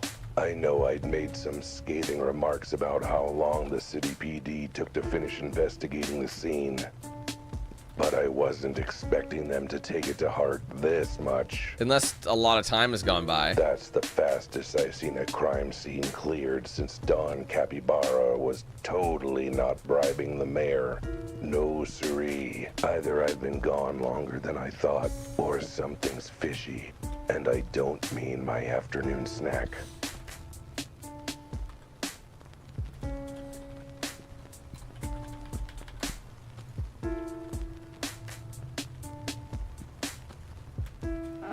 You again. What do you want? What happened? Where did everyone go? How long was I gone? A few hours, give or take. A few hours? And you finished investigating the crime scene in that time? Guess you could put it that way. What other way is there to put it? More like we decided if we didn't feel like investigating anymore, so we stopped. We? Betty wanted to stop? I mean, I know standing around is exhausting, but nah, she was the odd one out. Wanted to keep investigating for, I don't know, some reason. The reason being the thing I love about her, the trait she and I both share. A thirst for justice. Boy, she sure picked the wrong line of work in that case. I don't know what you want me to tell you. We're cops, not like we need to solve a crime to get paid. That sure does explain a lot. Beg your pardon? Sorry, Hairball. Unfortunately, I do need to solve this crime to get paid, so can I at least look around, ask you a few questions? I suppose. Don't know why there has to be so much fuss, though. It's not like anyone died. Well, they did, but still. Where's the body? Body of that cat is already in the morgue? Yeah, we were gonna take it there, but crematorium's closer. Gotta save gas these days, you dig? Wait, you cremated it already? Isn't there supposed to be, I don't know, an autopsy or something? At least someone poking the body with a stick? Yep, there sure was supposed to be. Okay, but where's the chalk outline? You know, for checking position and all that nerdy stuff. Hey, graffiti's illegal. Our chief is serious about cleaning it up. Did you at least get a photo of the body before you took it away? I don't know, I'm sure someone did. Probably Betty. Such a keener, that gal. By keener, you mean actually does their job? Pretty much. I mean, who does that? I couldn't open the sewer grate again. Why not? Wait, you were the one who opened it the first time? Do you know how much it reeked up here? In the interest of public health, we sealed it off permanently. No more stink on our watch. Couldn't you have just closed the lid normally? Yeah, but this way we get to claim we're tough on cleaning up the city. Well, could you help me open the cover again at least? Can't. I'm on break. Okay, how about when you're not on break? Nope, then I'm off home for the night. Look, there's a gang hideout down there. With actual real criminals and everything. Sounds like too much work. Tell someone who cares, like Officer Betty. Man, this is ridiculous. Definitely a cover-up. There's a bunch of broken glass on the ground here, wasn't there? Why'd you sweep it up? Safety hazard. Someone could cut their paw on one of those shards. Did you figure out where they came from? A failed attempt to put it in the skylight for the warehouse, duh. But the fragments look like they got blown out or something. Surely you traced them, dust them for paw prints, something? You're a funny guy. Betty said funny stuff like that too. Guess she must dig your sense of humor, huh? I wish. The leggy guy, Francis, where is he? Dunno. Didn't know. The guy here earlier, wasn't he? Yeah, and now he isn't. Funny how that works when you don't have any more questions for a witness, huh? Fair. So where can I find him? I assume you got a phone number or address? Some way to contact him if you had to follow up any follow-up questions? Oh yeah, that probably would have been a good idea now that you mention it. Oh boy. Might want to check Betty, I suppose. She's always on top of that kind of thing. You know, actually talking to witnesses and stuff. Where is she? Fine, can I talk to Betty then? Sounds like she has actual insight on the case. And actual brain cells. Yeah, the chief ordered her back to HQ to handle some urgent police business. You mean the line of investigation that might blow this case wide open? Nah, he's got her shredding files and organizing the annual picnic. Important stuff. If you want to talk to her, check her office back at HQ. Based on the stack of work the chief gave her, I'm thinking she should be there for the next, 7 years. Oh my god. Thanks for being utterly unhelpful. You're welcome. All part of your tax dollars at work. Body's been removed, along with the jaunty little chalk outline they're supposed to draw around it. Floor's been wiped clean. Damn it. What am I supposed to crouch over looking pensive now? No respect for the art. I swear, you'd never know there was glass here. Looks as clean as my butthole after 6 hours of licking. Whoever's cleaning up this crime scene, they should be cleaning up the streets. Literally. They still haven't swept up the glass on the sidewalk from that time my client, helped me through that window.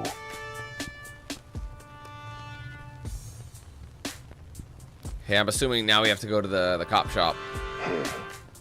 Looks like the cops wanted to put a lid on the stink of corruption wafting off of this case. I mean, it was pretty stinky. Not gonna lie. Well, if I want to go ask the mantis about the collar, I guess I'll have to pop this open again and head down there. Trying hard to open. Whoa. Okay, new plan. I guess I'll not do any of that. Ugh. What did the cops do? Glue this lid on? Most Wait, likely. That's exactly what they did. Huh. But it's funny. It's interesting because the police are the ones who put out like an ad for it anyway. You know.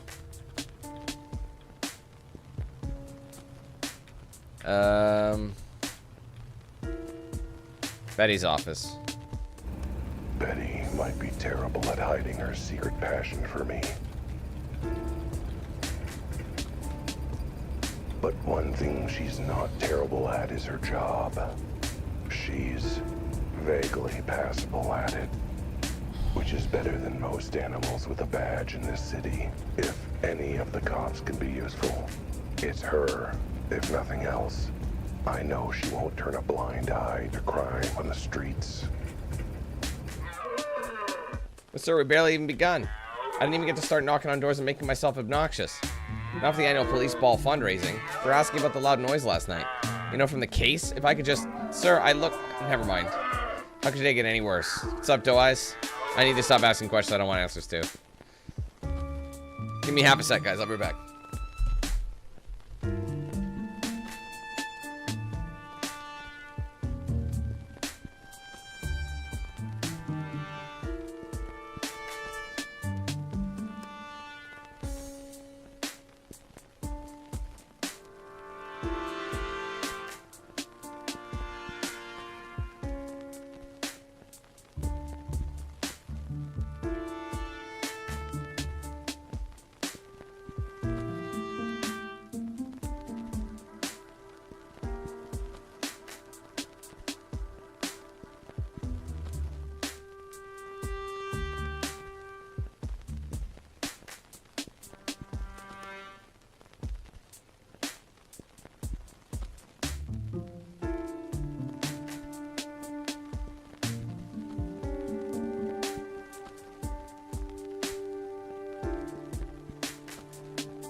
Sorry, guys. Oops.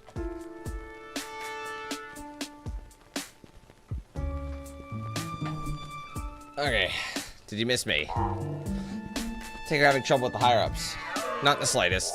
Come on, admit it. I bet you were worried about me when I vanished into the sewers for hours on end. Are you kidding? Who's the one upside on the higher-ups deciding to glue the sewer lid shut on you? Speaking of, where have you been? You jumped down the sewers hours ago.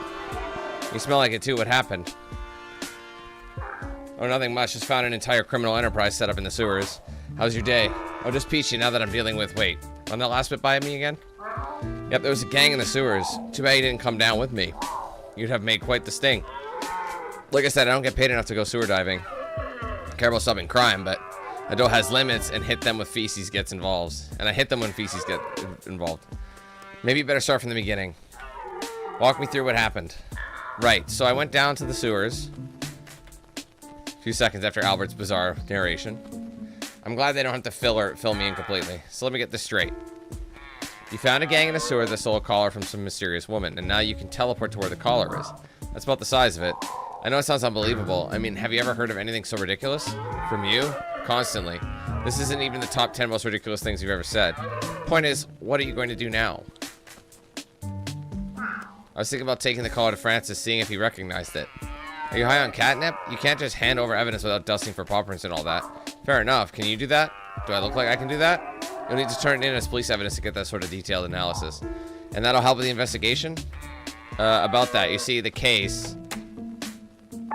the case is closed, is what I hope she was about to say.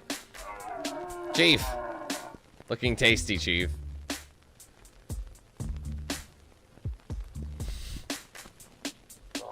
Chief, that uniform is making you look very tasty today. I'll be flattered if that weren't coming from a cat. I was just coming to tell Officer Betty here one last time that if she insists on pursuing this ridiculous case any further, she's off the force for good. But Chief, no buts. It's just an accidental death, a slip and fall. I'm not about to waste time and resources on a mere accident. Mere accident with an unexplained body, imploded glass, and potential gang connections? What was that, Cat? Oh, nothing. There's one thing, the most important thing about the case by far. Will you be paying my reward money by cash or check? Why should I pay you anything? Well, I investigated and you cracked the case. You didn't say anything about them having to be related. Forget it, there's no case, there's no reward. Go back to your little litter box, stay out of police business. Well, that's that. Suppose that you're done too, now that there's no money on the table. You kidding? Not a chance. I'm not giving up until I get to the bottom of this. What? But why? For justice. I don't know what's up with this four-legged me, but he deserves justice. Justice, but we don't even know if he was murdered. What do you mean by justice? Look, it sounded awesome in my head, alright? Don't get bogged down in the details. Never mind that, Albert. Look, whatever your reasons and whatever mixed opinions I have of you, I appreciate the fact that you're willing to stick with this case and see it through when I can't. You can't give me any help at all? Nope, Chief's orders are very clear. I'm off this case for good and under orders to not bring it up again. So I can't help you. For example, I definitely can't tell you that someone's ordered forensics to stop what they were doing. Or that evidence we did get... Okay, sorry. Or that what evidence we did get was stuck in a box in the police archive. Then why are you telling me? Oh, I get it. Took me a minute. That's a really tough code to break. Any other ways I cannot help you? Francis's address? Need to go interview Francis again, but I don't know where he lives. Yes, well, it's a shame that I can't tell you about how I took down his details to follow up with him later. In fact, I wrote them down on a piece of paper here, but of course I can't show you that paper because that would be discussing the case. Oh, what a shame someone's standing off your desk without you noticing. Any other ways I cannot help you? Evidence for the case? Where can I take a look at the evidence you collected? I should probably submit this caller as part of it. You know, I can't discuss this thing, so I absolutely cannot, under any circumstances, tell you that case evidence is stored in the back rooms of police archives. In no way, shape, or form should you go talk to them, and definitely don't tell them I told you they're a bunch of pencils-pushing hardasses. Right, I'll make sure not to tell them that. Anyways, not help you. Any other info? Anything else you found out about the case that you can't tell me? Anything about the body, the explosion, what Francis saw? Right, I can't tell you anything you don't already know. So there's something. No, I mean, that was genuine, not in code. Oh man, that whole detectiving thing is hard. Any other ways I cannot help you? Good for now. Think you've not helped me more than enough. It's not like I've got any leads to follow. Are you still talking in code, or are you actually that dumb? I like to leave things mysterious. Whatever. Just, if you're having trouble, come back here and I'll not help as best I can. Thanks, Betty. You're a dope. Brilliant observational skills as always. So, good luck. Okay, where am I going? Oh, the police archives now. I've never been one to play by the book. Mostly because I can barely read. Shit. Sorry. But sometimes to solve a case, you've got to play nice with the manimal. That's why I'm headed to the police archives. I want to lay my pretty eyes on what the cops actually found at the scene and check out what they were actually able to piece together for themselves, which probably won't be much. Not like the police do much to solve crime in this city. Big bump and a scream effects. Albert clearly ran over something else again. Which is a good thing, sometimes. Hope nobody noticed that.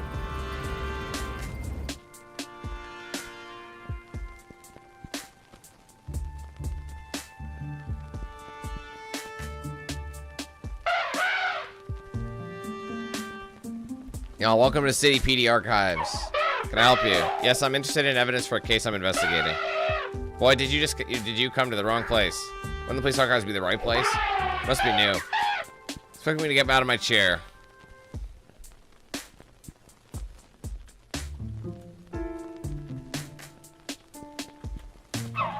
What do you want? Can you help? What did you mean, come to the wrong place? All case evidence is filed here, right? Filed, sure. What's that supposed to mean? See, this trunk means I never forget. It means the police department can scrimp on actually maintaining a functional filing system for everything. It means everything just gets chucked in the back and locked away while I retain all the important info. Saves them a whole $1. Okay, well then, if you remember everything, then maybe you can remember the case of strange cat body that happened the other night. Doesn't ring a bell. This happened literally less than 48 hours ago. What happened to the trunk, meaning you never forget? I took trunk enhancers. Can I at least go in the back, check the archives myself? I don't mind doing your job for you. I mean, I don't mind checking for myself. Nah. Could you be a bit more specific? Nah, as in I'm forbidden. Nah, as in I need permission. Nah, as in you can't be bothered to get out of your chair and open the door. Nah, as in only people allowed back there are the ones dropping off evidence. And the last thing he said too. Only drop-ups? What about when someone in your department wants to take another look at things to try and crack the case? You realize that never ever happens, right? Fair. So the only time anyone goes back there is to drop off evidence on totally unrelated and casual note. If I had evidence for a case, how would I submit it? You follow the procedure. And what's the procedure? I forget. You're really bad at the whole elephant thing, huh? Jeez, calm down. No need to get hot under the collar. I'm not. Wait, hot under the collar? What did you say? I've got some evidence for an ongoing case burning a hole in my fur. Can I give it to you or... No, wait. I just remembered the procedure. Any evidence has got to be properly bag wrapped, whatever. Can't just take it as is. There's a wrapping station over there. We're just using it for the Annual Police Christmas Wrapping Charity Drive. We earned one whole quarter.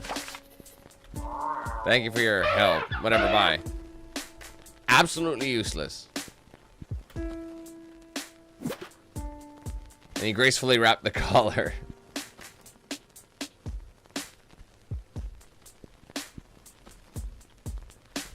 Let me in. Here, it's wrapped. Wrap the evidence like you requested. Now, if you could take it and file it into the warehouse cat corpse case. Hold on, I just remembered another part of the procedure. Why it all has to be wrapped up? Because it protects the integrity of the physical evidence? No, it's because it has to be submitted by registered mail or courier.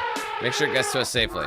But I'm standing right here ready to hand you the evidence. How much more safely is it going to get to you than that? I mean, you never know. I could drop it in my coffee or something. Besides, I don't feel like working right now. Get a courier to bring it by later. Procedure. Not an elephant like me. What's the evidence? Yeah, blah, blah, blah. Shit. Man, dude's just screaming at me now. Thanks for your help. Okay, so... What is my current objective?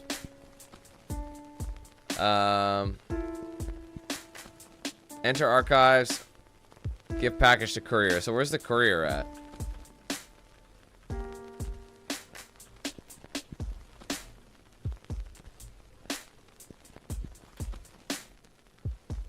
I actually don't know where it would be. Would it be under the archives? Probably.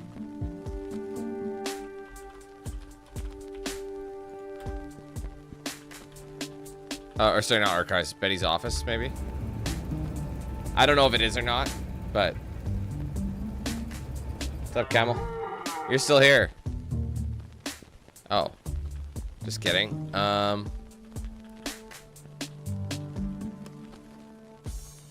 I literally have to leave immediately.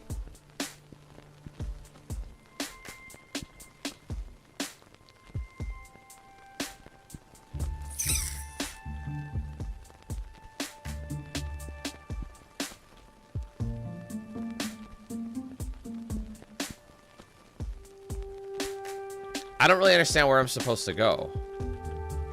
My office, maybe? So, looks like the police archivist is as helpful as the rest of the cops in this city.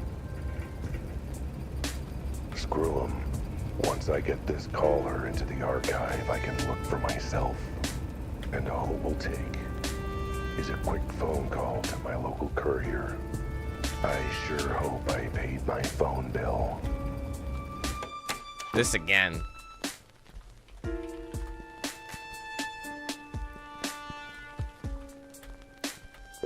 Whoa.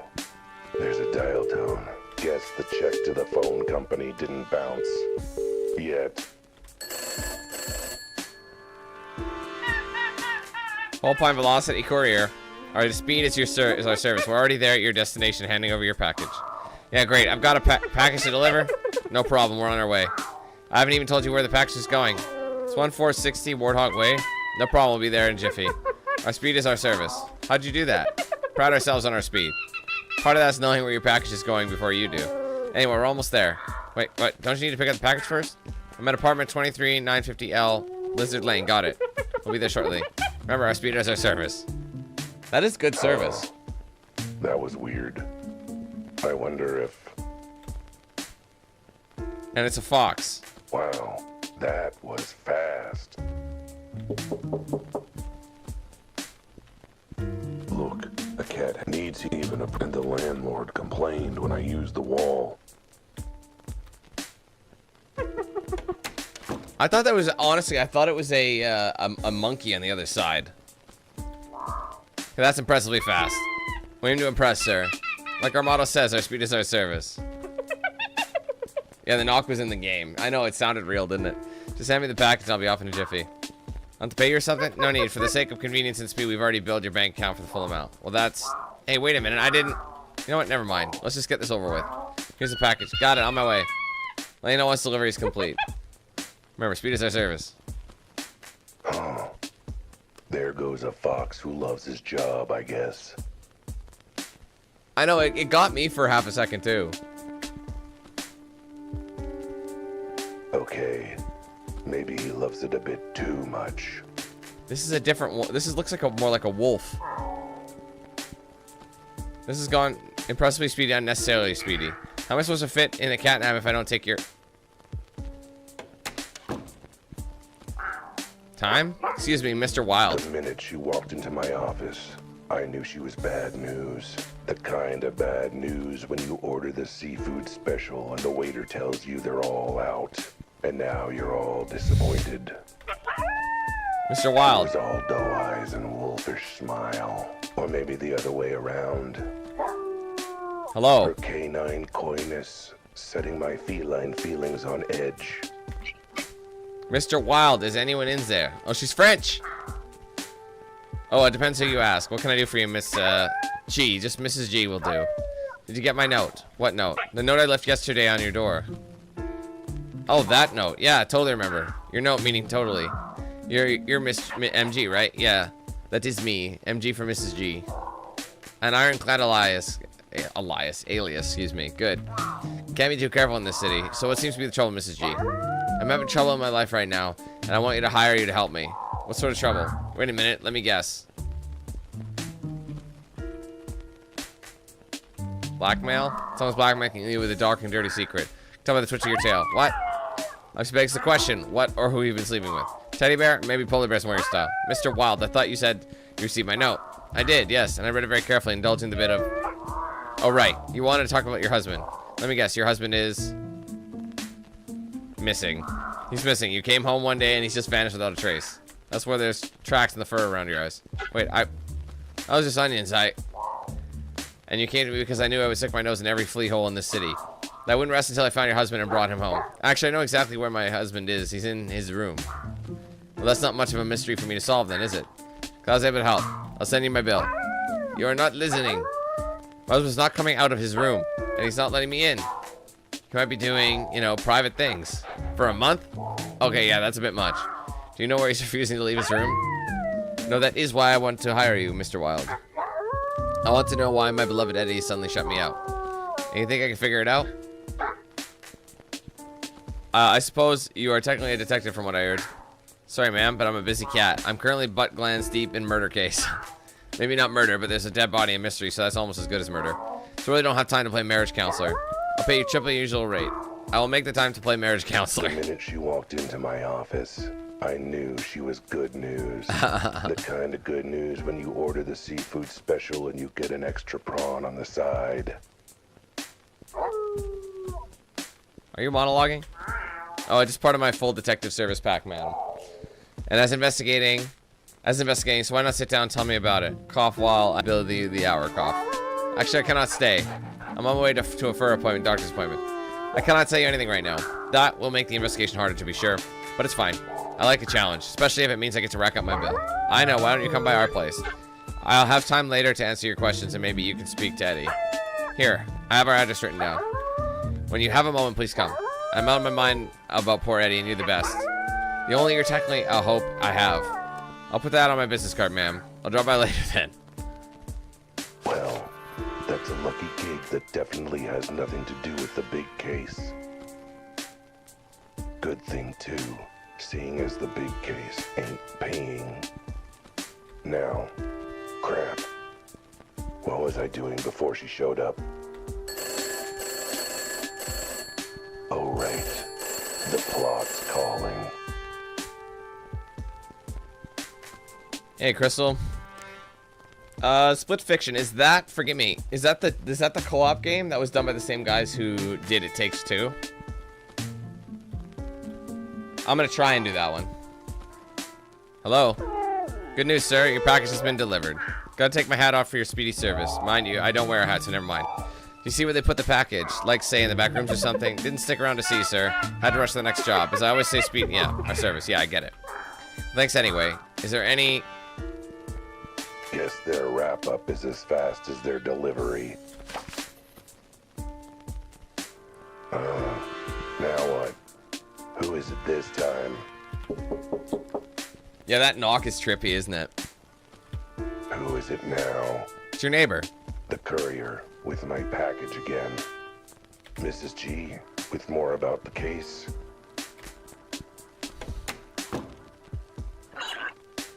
Let's do some leftover casserole, sweetie. Want any? Oh, Deb, you're a lifesaver. How come you always treat me so well? Well, judging by all the new clients and jobs you're working on, I figure it won't be long before you end up in legal trouble again. Which means I'll be paying another piglet's way through college. Right. Well, thanks for the casserole. And the ride earlier. And the ride I'll be calling for later, probably. Don't mention it. I'll send you my invoice. And I will ignore it, but feel real bad about it. Okay, so now that we've got, I think, all we need, we have another case that'll kind of backburn it. So we can either go to Mrs. G's place, or we can go to, hold on, out of curiosity, I just want to see the achievement, see if there's like something optional.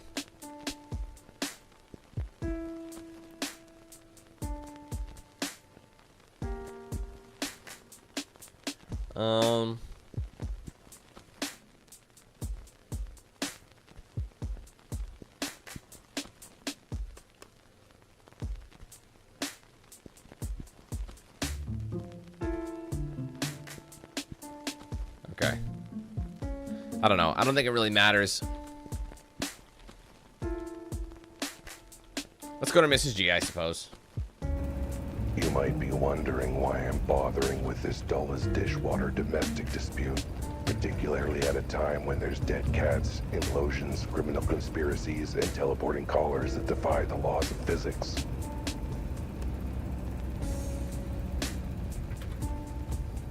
And to you, I say, first off, who are you? What the hell are you doing in my car? Get out.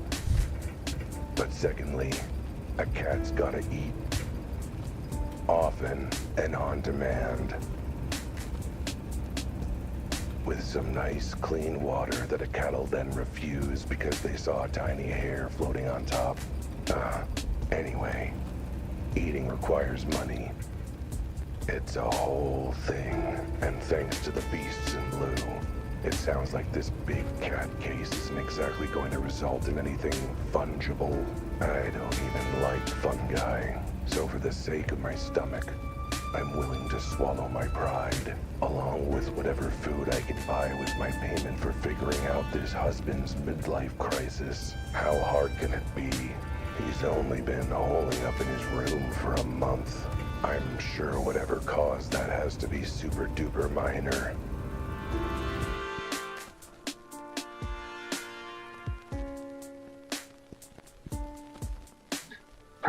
Mr. Wilde, thank you so much for coming. Please come in. Oh, thank you, ma'am. You're very kind. And by kind, I mean generous. And by generous, I mean financially generous, but you know, nice and friendly too. What a charming apartment you have. Apartment of a sweet, generous lady who hopefully likes being praised and responds, you know, generously. Flatter me, detective. Keep at it. Oh, yeah, it's great. Apartment. Love it all. Couch, the tables, the rug, the windows. There's a hole in a roof. Incredibly large hole in the middle of the living room. Oh, that. East nothing. Nothing at all. There's some construction we have on the go.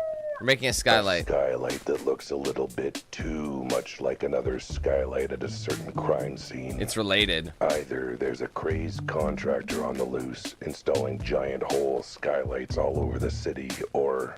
So like some tea or coffee? Feel free to ask me for anything. Or knock on my husband's door if you want to see what I'm dealing with.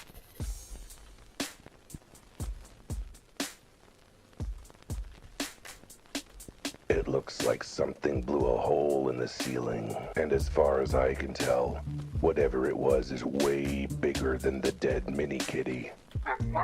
See, you're surprised at how big the hole is. What can I say? I love natural light.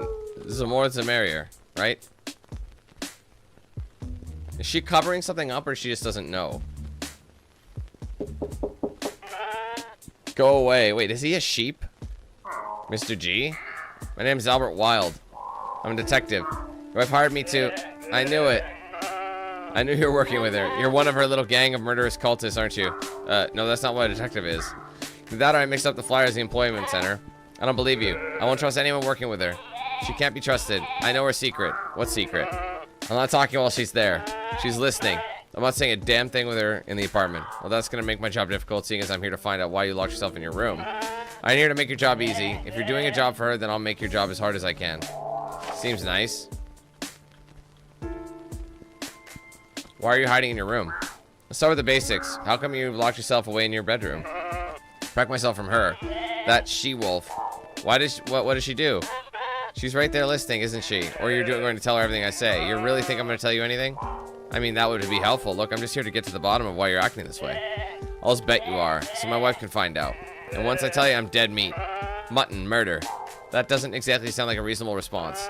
And how about this is a reasonable response? I ain't saying a thing while she's here to hear it. Can I tempt you out? Anything I can do to tempt you out? Maybe a nice plate full of food? Don't need it. I got snacks. I'm good. You sure? I could cook something with some mouth-watering aroma. Fried onions, maybe? Fresh baked bread? Melting chocolate? Slightly mature salmon fillet? Would any of that smell tempt you to come out? Nope. Not even all together at once? Especially not all together at once. Fine. Maybe a drink. Water, tea, shot of whiskey. Thanks, but no thanks. I ain't coming out even for my favorite drink. That's good because I don't actually have any whiskey on me. Woo. Tell me about your wife. What's this about her being an awful murder killer who kicks puppies? I'm not saying a single word about her while she's in the room. Seems like a pretty smart approach to marriage in general, but not a single word. Other than she's a filthy lying snake. Heck, that's an insult to snakes. I knew a snake back in college who was the salt of the earth. Real nice guy. That's a lot more than a single word. Grr, I ain't talking with her around. It's about that hole. Couldn't help but notice you had an interesting hole in your living room. Care to comment about it? No, she's around. It's her thing anyway. Ask her. I'll leave you in peace. Alright, well, we gotta get rid of her then. What can I do for you, detective? Skylight. Tell me more about this skylight you're building in your wall. Well, you know, when inspiration strikes, haha. Can't say I do know. My inspiration is usually on strike. You're a very funny cat. But yes, I just think one day I want big skylight. Big enough for sun, big enough for blue sky, big enough for large body to fit through. Odd request for a feature, but I'm not an interior designer, so what do I know? How long have you been working on this skylight? Oh, I'd say maybe a month and a bit. You know how things go with contractors and things. Can you say your husband's been hiding in his bedroom for a month? Maybe he just wanted to be out of the way during construction? Or maybe he didn't like the draft? It is not that, detective. The whole skylight was there for at least a little time before my husband went into his room. Something else has happened, and I need you to learn what. Let's talk about before your husband hid in his room. How were things up to then? Things were good. Not sure what things you mean. I mean... How was your marriage? How would you describe your relationship before your husband locked himself in his room? Normal? I see. So was he sleeping with someone else? Were you sleeping with someone else? Did anyone know about you sleeping with someone else? Were you sleeping with whoever that was? What? Where do you get your definition of normal? One of the best soap operas on the radio. So you're saying things weren't like that? No, everything was fine. We barely ever argued, except... Say my husband does not exactly help with cooking, or cleaning, or almost anything in the house. At least the one bright side of all this. With him in his room, it's a lot easier to keep the apartment clean. But oh, the mess the bedroom must be in by now. You've got to help me bring my dear husband out, so I can give him a room proper scrub. Tell me what happened. Tell me what you can about the day Mr. G holed up in his room. Don't leave anything out. Alright, well, first thing in the morning, I went to the bathroom and started, you know, pooping. Okay, maybe leave some things out. Let's get to when you last saw him out of the room, what happened. Well, I was getting ready to go out. I had season tickets to the local ballet. I never miss a single performance, not unless I'm on fire and being flayed by knives. Mr. G, though, he wouldn't attend a single performance unless he was on fire and being flayed by knives, so he decided to go out with his friends. Truly a healthy modern marriage in action. Did he seem at all odd, or... No, he was his usual sweet self. Gave me a kiss on the cheek, told me to have a good time at the ballet, and mein Gott did I. It was absolutely amazing. The lead swan was outstanding, so light on her web feet, and there was this one particularly handsome flamingo who... maybe we should focus on your husband. The flamingo. Alright, when I got back, he was not home yet, but I didn't think of anything of it. I went out for a walk, and by the time I got back, he was in our room. But when I went to go to sleep, myself, the door was locked, and he held it shut and screamed at me to go away and that he didn't trust me. First I thought he was joking. Then I thought it was just a bad headache. But by the next day I realized he wasn't coming out or letting me in. And it's been like that since, huh? You got no idea what triggered this sudden behavior in him? I think I'd be so desperate as to hire you if I knew anything? Has he said anything? Imagine you've been able to talk to your husband through the bedroom door. Has he explained anything or said anything unusual? Besides the fact I'm apparently a demon dog and that I'm going to gobble him up. So a regular quarrel between spouses then. Are you single? Because I'm beginning to see why. Just pure bad luck and nothing else, clearly. So it's just the hiding that's weird. But the way he suddenly turned on you? Yes, he used to think I was the bestest of girls. He even used to call me his beloved ballerina. But now he either stays quiet or he yells at me to go away, to leave him alone. That he knows I'm out to get him. Get him? How? Oh, horrible things that I will kill him or kidnap him or tie him up in the way he doesn't like. As opposed to the way he does like. Oh my, won't you try the cake I made? It's lemon poppy seed. Oh, let's skip that. Tell me about you. Like, know more about the interesting lady behind the wallet. Maybe behind the case. Tell me about yourself. What do you want to know? What do you do? Anything really? How do you spend your days? You know, nothing exciting. I bake, I clean, I go out with a very special group of friends. I keep busy so I do not face existential dread over never getting to do what I really wanted in life. Usual things. Relatable. Want to be a professional bed tester, but I fell asleep too quickly to give any useful feedback. Still haunts me whenever I have to actually, get out of bed. That if I'd made it, I'd never have to leave my bed again. I wanted to be a ballerina so bad. When I was a child, I made myself a dress out of swan feathers so I could pretend to dance to Swan Lake. How come you didn't pursue it? Because the swan I plucked the feathers from was, how you say, pissed off and sued for emotional damages and treatments for baldness. By the time my parents settled out of court, they couldn't afford ballet lessons for me. Even now, I can't afford it. Sorry to hear that. It's fine. My friends say we will afford soon. Then I have all the lessons I want. Sounds like you have some nice but weirdly ominous sounding friends. What does the G stand for? Gesundheit. I didn't sneeze. No, that is my husband's actual last name. Mr. and Mrs. Gesundheit. I said oh, I see what you mean. Your last name is Gesundheit. I didn't sneeze. And actually, Gesundheit is short for the full name. Which is... Oh my god. Let me try this. Gesundher Flammenwerfer Holdenzeit. Gesundher Flammenwerfer Holdenzeit. That's like flamethrower, I believe. They threw in flamethrower in there. Bless you. Yeah, you say that it's better for us to shorten to use Gesundheit. I didn't sneeze. And now you see why I just go by Mr. and Mrs. G. What's your husband? Talk about my favorite subject myself. He asked you to leave. So I had a chat with your husband, and he made it clear he's not talking while you're around. My poor Mr. G. I guess he's not going to talk about what is bothering him. So maybe it might be an idea for you to step outside for a bit while I try to talk to him. Get to the bottom of what's up. Oh, I can't do that. What kind of wife would I be if I wasn't there for the moment my dear wayward hubby comes out of the hiding? The kind of wife who didn't make that sound vaguely ominous, maybe? 9. I do not leave this apartment unless it is absolutely vitally important. She seemed more French than German, but... Like going to the ballet, for example. You left the apartment to come see me. I am vitally important then. Oh, no, I had 2 other vitally important things to do, and I fit you in between them. Groceries in the first salon, you see. I have to do those. But now I've got food in the house, and my fur is all done nice, and I'm not leaving for anything short of the best ballet outing I've ever had. You really love ballet, huh? Mentioned it a few times. Are you a fan? Mein Gott. Yes, I love ballet so much I've watched Swan Lake 900 times. I want to spend every minute watching and doing ballet. If ballet wasn't an animal, I'd marry them. Yes, I'm a bit of a fan, I suppose. I love going to see the local ballet company every week. Watching the graceful dancers make me feel graceful too, yeah? What I would really love is to be graceful, you know? I want to dance like that. Why don't you learn how? Take some lessons. Have you seen the price of ballet lessons? I can't afford that. You might be able to if you didn't spend your money on going to see the ballet every week. Never, I would never give up seeing the ballet. But oh, I would love the chance to take ballet lessons. If only I knew a dance instructor that could cut me a deal. Dance instructor, huh? Yeah, if only if only you knew one. That's all for now. Thanks, Miss G. This will be enough for my investigation. If you say so. Doesn't seem any close to solving the issue. So I'm gonna have to go. Alright, hang tight. And by right back, I mean sometime in the foreseeable future. Maybe. Dance studio. If I had a nickel for every time knowing Lily saved my furry behind on this case, I'd have 2 nickels. Which is frankly more money than I've had in years. I'm fairly certain that Joe will have my fur if he catches me skulking around his wife's window. But what other choice do I have? Ask Mrs. G politely to step out of the apartment, wait until she has another appointment, come up with some other excuse. You know, now that I say them aloud, those all sound like they'd have been good ideas. Oh well, Lily's lessons it is.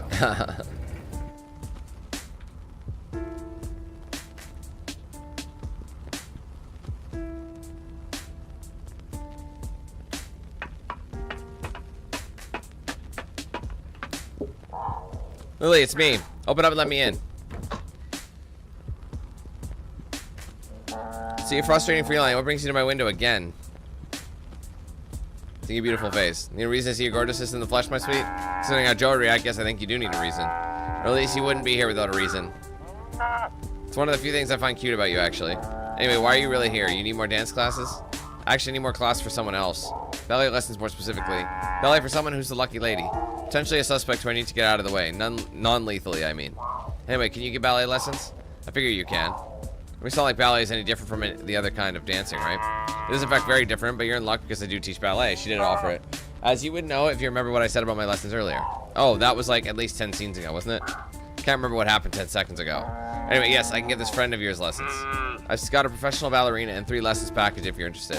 Great, do you have a coupon? Why do you ask? Could I get the coupon? Just that I think this lady really needs a discount. Just saying you want me to give this friend of yours ballet lessons at less than my usual rate, ensuring I lose money and time with the process. Yes. You're lucky you're so adorable. It makes no sense, but we're rolling with it. Alright, here's the info on the classes. Here's the coupon for your friend. Easy. A lot of reading though, guys. I would like to have a bit of a break in between, you know. Alright, back to Mrs. G.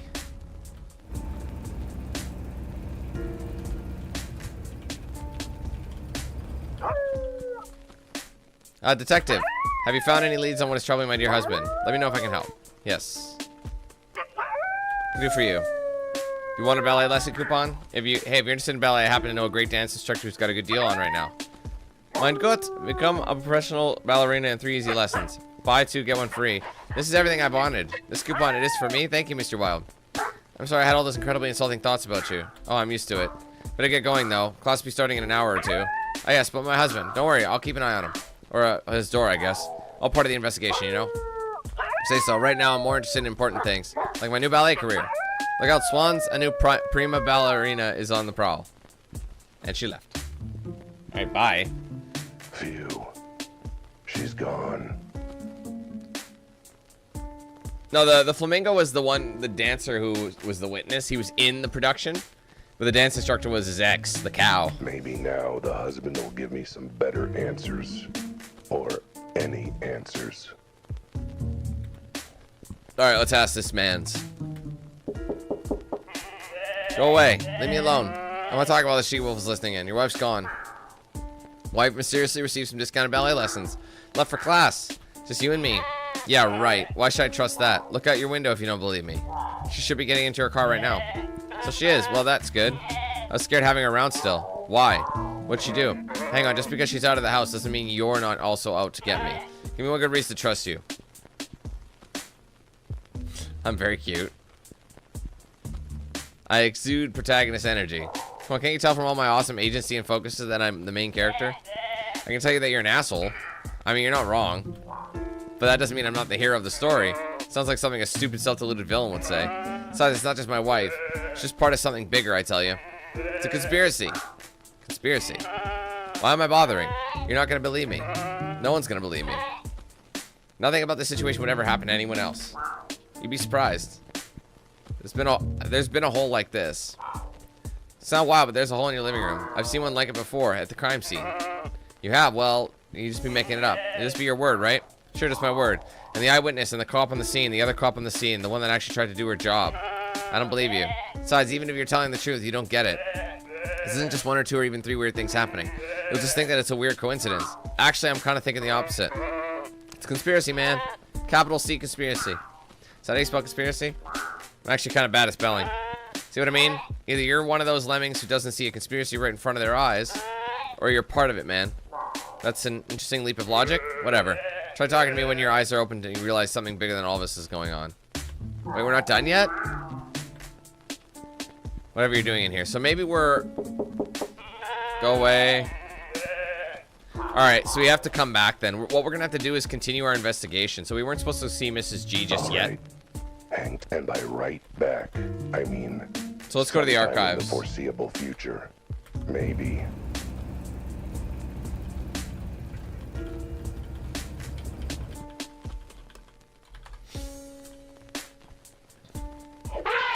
What do you want? Evidence I sent? Did you get my package evidence on the courier? Sure did. Filed it properly and everything. Great, so can I go back there now? I'll let you do that. Didn't you say the only ones allowed back there are the ones submitting and filing evidence? Which I already did when I received it. So yeah, that's it. Sorry. My God. Fine, since we're just throwing it in the back and remembering it, right? Oh, well, as long as it's back there. Why are you winking and waggling your eyebrows like that? Gotta go. Thanks for your help. Wait.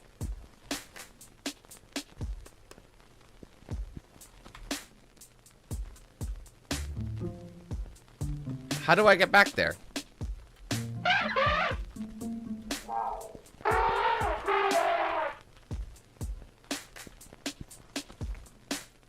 Well, that seems like a waste of time. I still can't get in the evidence room.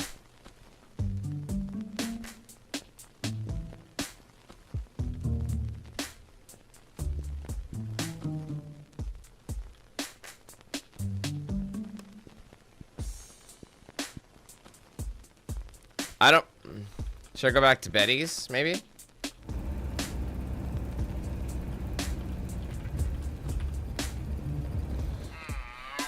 No.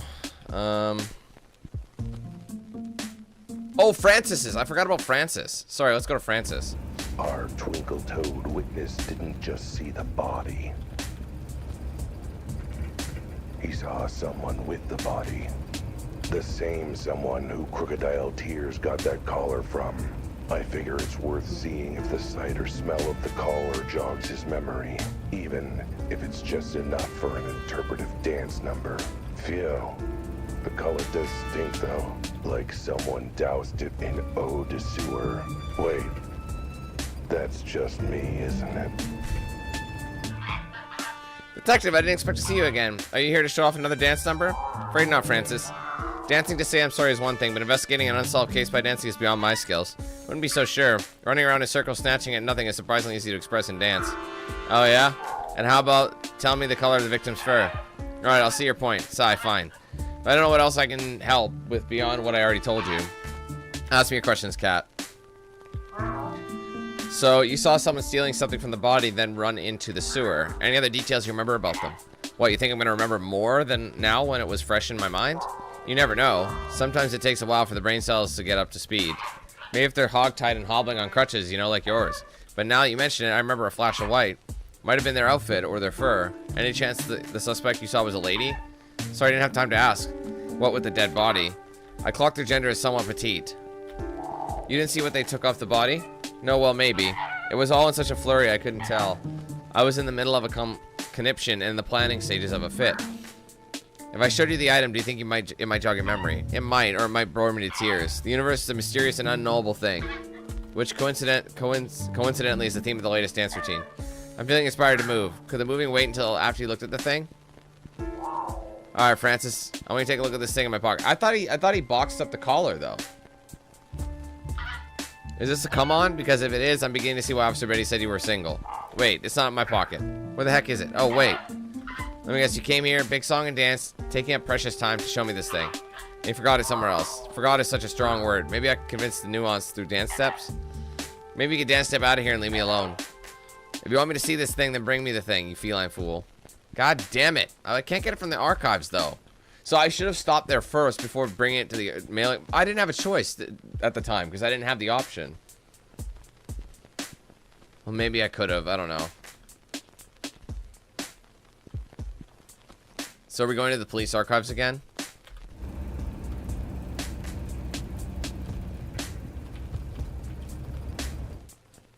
I don't know if he's gonna let me say anything though. No.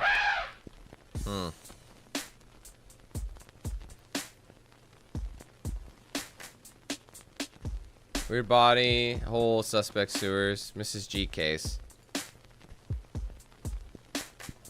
Okay, well I can't get there anymore.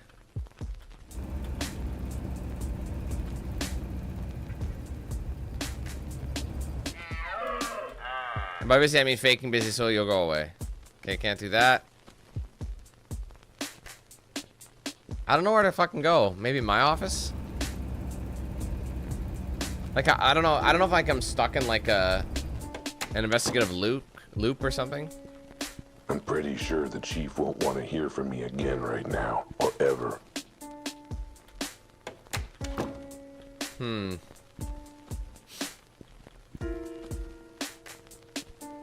I honestly don't know where else I can go. I mean, the police archives is the only place I can go. Oh, the teleporter. Right, so I gotta go back to the clock shop. Ah, yes. Good thought, Factor. Good thought. Because now that I know it's filed, that's totally what they want you to do. Now we can teleport back there. But of course.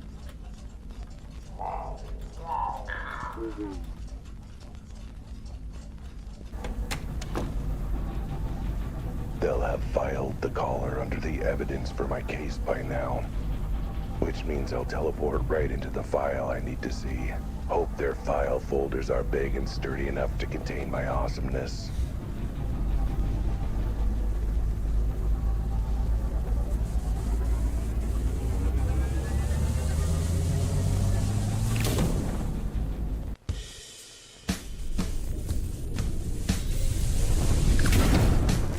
What the? A garbage can? They just filed it in the trash, bro. Sorry. They threw the collar in the garbage. Glad to see the city PD is filing its evidence with due care and process. Something to look forward to while I look up the case file. All right, archives. Into the archives achievement. Let's see. Case 263.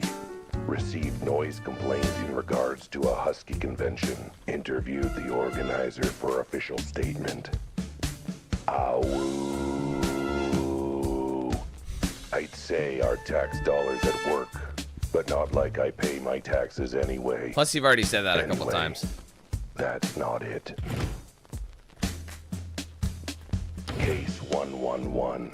Traffic accident on East 3rd. Suspects, an illegal ring of Armadillo street racers. Based off scale impressions taken from victim's face. No, this isn't it. You'd think weird cat corpse case files would be easy to find. Mind you, maybe it would be if I knew the first thing about filing systems. Case 419. Another complaint lodged against Albert Wilde. Hey, that's me. Wait. How many other complaints against me are in here? Too many to go through, and still no sign of the file I need. All right. Doing one more than throwing up my paws. I love how he doesn't know I'm here. This has got to be it. Case 5990. Unusual feline body discovered in... Wait, this is it. This is the entire police file for the case. This is every piece of evidence. Every note taken. This is a joke, right? There's like 2 pages in here, and half a page is just a stick figure drawing of the body with a frowny face. Body found under, This bit's partly crossed out. Implosion, then explosion, then hole in roof. That's odd. Body appears to be a small feline consistent with case 4666. As such, no further investigation needed or authorized. So we have to find that other case. Send all case materials to janitorial to be recycled as toilet paper. Maybe it's a good thing their filing system is as deficient as their investigation skills. I'd hate to be fishing scraps of paper off Officer Hippo's rear end. Case 4666. So something like this has happened before. Sounds like I need to do some more reading, which is a sentence I never thought I'd be saying.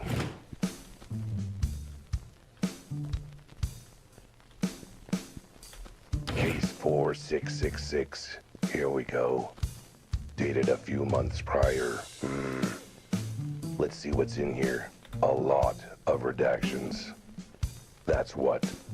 I haven't seen this many strike-throughs and black marker on a piece of paper since the last time a lady gave me her number. The whole case file is redacted to heck and back. How am I supposed to make out any of it? Hang on. There are some bits where the marker started dying. Guess police funding didn't extend to their stationery supply. A little squinting with my keen feline eyes, and I can make out cat. I guess that's something. Come on, eyeballs. Strain. Strain harder. Narrow those pupils. Is that appeared? Unusual, unknown, roof hole. Sounding awful familiar. Something about released into custody. What? Some evidence. Property. Another body. Someone. And released to who? Claimant. Parties involved. Including... Ugh, I can barely make out the letters. Let's see. D. Dom. Dom D. Dom D. Wait. They couldn't mean Dom the Dolphin. The terror of 10th Street. Head of the Sharks and Shirts gang. They say if you cross him, you'll sleep with the fishes. That's because he locks you in a fish cannery for the night. Best botch job of my life, really. Ugh. Can't quite make it out. Oh, Ren. No, Ran. Utan. Oh, wait. Gutan. Orangutan. Orangutan. Orangutan. Head of the hairy apes. Even I know about them. And that's really saying something. I thought they kept to their side of 10th Street. Guess orang's got a long reach, you know. Being an orangutan and all. M-A-N. Wait. Manny the Mantis. Again, is that twice he's gotten involved in these cat cases? Wait, never mind. That's an I, not an A. I should actually learn to read someday. Minkyjo. Minky. The Mink Jones. He runs the Rabbit Rodents gang, I think. So not the underworld boss I thought it was. Just another underworld boss. So, one cat case, 3 names. All prominent members of the criminal underworld. Counting Manny the Mantis in my case. And that makes, hang on, let me get out my calculator.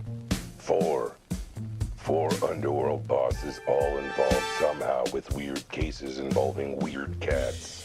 Which means absolutely nothing to me.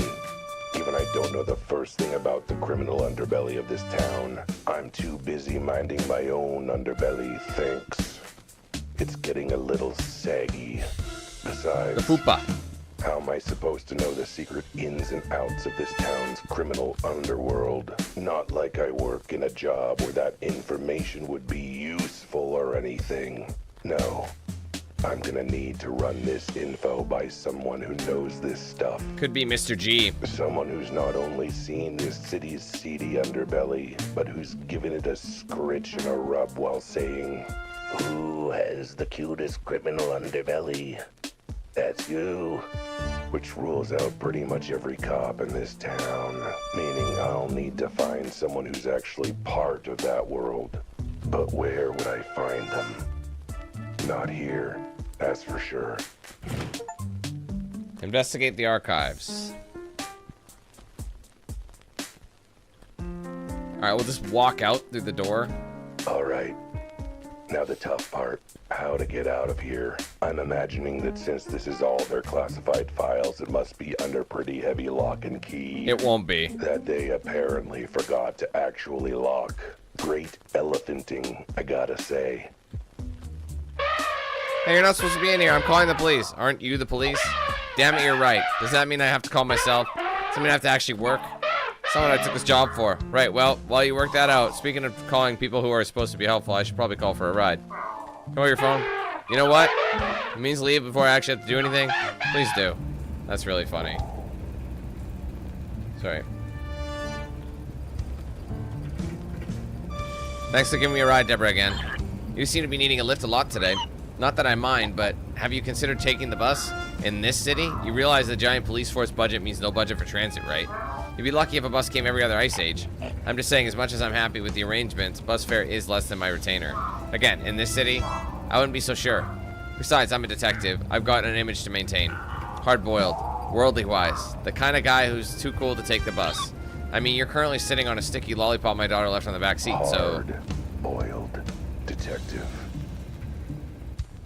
Alright, we're back at the clock shop. For what purpose, though?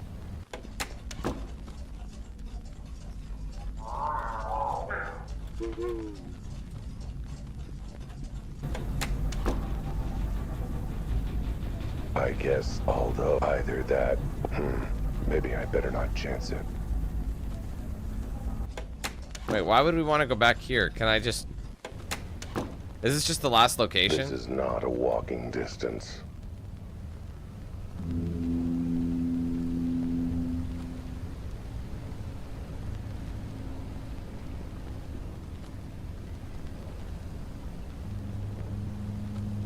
I mean... This is not a walking distance. Oh, maybe I gotta charge up a different item?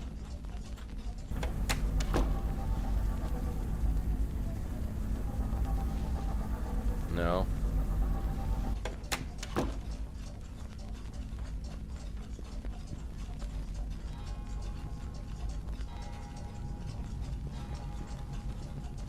I mean, I feel like I want to go back to...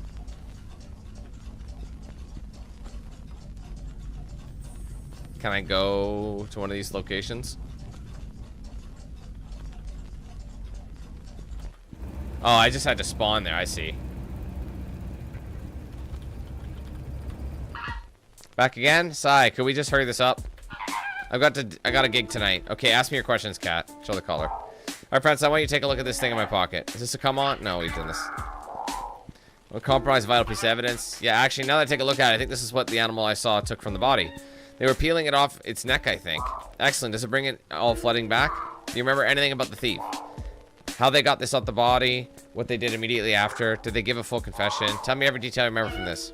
I just did. I saw them picking it up from the body, then they booked it. That's it. Fiddlesticks, I thought that would trigger a fully realized flashback with cinematic camera angles and everything. Whoa, okay, 2 things I remember. Remember the smell. Sewers aren't exactly the most fragrant of places, you know. Not that, well, yes, that too. But I remember a strong smell before the thief ran into the sewers. Just got a whiff of it through the smell of concentrated poo. And this is gonna sound weird, but the smell was familiar. Tell me more about the smell. Can you smell it on this collar? Under this seeped-in miasma of sewage? Sure, can't you smell it? Let me sniff. Wait, I see what you mean. There's a definitely something else there. Yeah, it is very familiar. Smell this before somewhere. You have? What does it smell like to you? Difficult to pick out of the nuances through the layers of literal crap, but if I had to describe the scent, I'd probably describe it as pineapple on 5 sweaty rhinos sat on it, orange stuck up the rear end of an elderly turtle, 2 war dogs playing tennis with an overly ripe blueberry. Those are very specific. Orange stuck up the rear end of an elderly turtle. That's the winner. For 48 hours. Excuse me, you couldn't be more wrong. It's a tortoise, not a turtle. No, that's not quite either. Maybe more like a pineapple after 5 sweaty rhinos. Unwashed rhino sat on it and then farted on it. What? Ridiculous. That has to be at least 6. Without the sewage has burned out your nostrils. Wait, I got it. It's the ashtray of an elderly chain-smoking rhino. Then filled with the ashtray of whiskey and orange juice. I was thinking more like apple juice. No, pineapple juice. Yes, that's it exactly. Wow, how did you know? Because I know exactly which drink smells like this.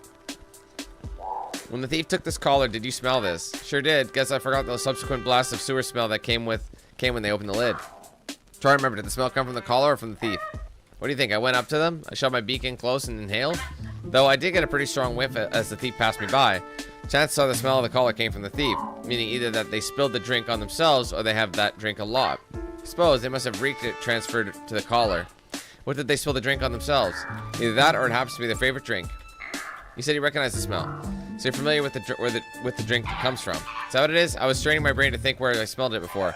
So it's, what, a cocktail? Yes, and only one speakeasy in town serves a drink that smells and tastes like pineapple juice served in an elderly chain-smoking rhino's ashtray. Wait, you don't mean the back cover?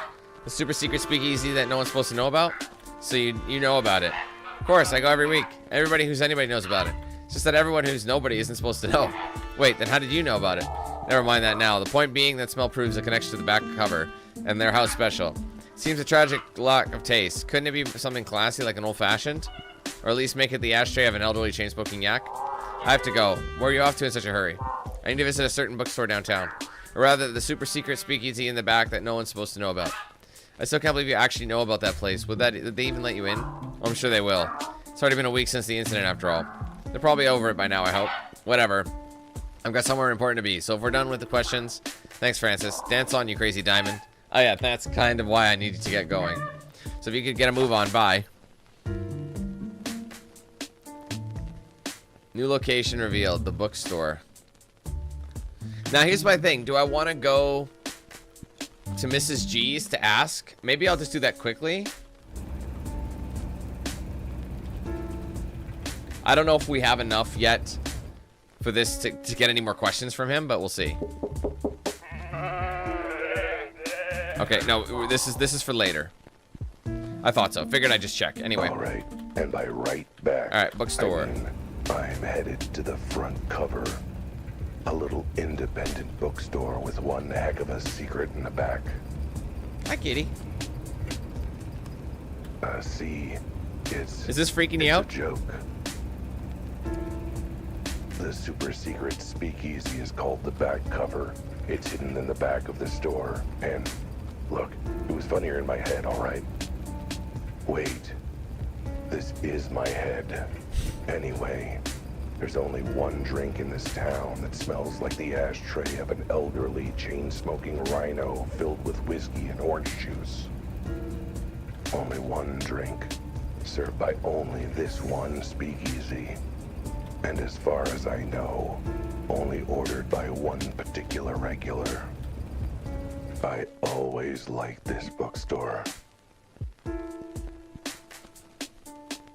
There's your warthog. It's cozy, welcoming. I say, old chap, what are you doing here? Weren't you kicked out of the back room? Hey, can a cat look for some reading material? Of course, old chap. Given your track record, might I recommend some of our guides on DIY repair and legal defense? Either way, suit yourself. What happens in the back room doesn't concern me. Well, unless it has to do with how many copies of the invisible monkey we have back there. If you want to get in, talk to Sergey. Oops, sorry, I skipped that. I'm afraid you may not get far with him without a new password. Or an abject apology.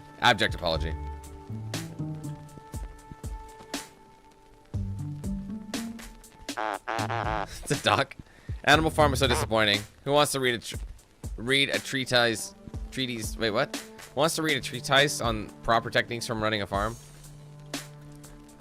A old chap about the bookstore. How's business? Business of selling books, I mean. Not the other business. About as well as a little independent bookstore can be doing in this economy, which is to say terribly. Luckily, the other business is doing quite well, thanks very much. They pay me a cut to stand out here surrounded by books all day, so I'm not fussed. All this business has to do is present a respectable front. So fair to say that the front cover is a cover of the back cover. Of course, dear boy. Don't you know about how book works? Oh, I mean, the other thing. Yes, that too. So, if a very contrite and currently sober former patron wanted to get into, you know, the back rooms, wink wink, how would he go about doing it? Well, first, my boy, he'd try to be slightly less obvious about the surreptitious winking. But as you know, he'd also need the password. The current password, not the password he knew last week. And that's it. I wouldn't have to do anything else, like make a personal apology or pay for the dry cleaning. My dear chap, a password's a password. If you know it, you get to go in. What else are they supposed to do? Turn me away anyway? Sounds like someone doesn't know how passwords work. What's the new one? Figured a smart, educated, worldly animal like you has got to have figured out the new password by now. Oh, I didn't have to. They told me. Oh, well, that makes it easy. What's the new password then? Sorry, chap. I tell you, except for the bit where they told me you're the last animal in the world I'm allowed to tell it to. Yeah, right. Like I'd be the last animal to tell next to all the cops working vice in this city. You are literally lower on the list than them, yes. I just want to apologize for the incident that happened in the back. Oh, no skin on my nose, dear chap. If anything, you helped out my end of the business. I sold a lot of how to get stains out of fabric and body disposal methods. I said I was sorry. Did you? I heard you were drunk and yelling very insalubrious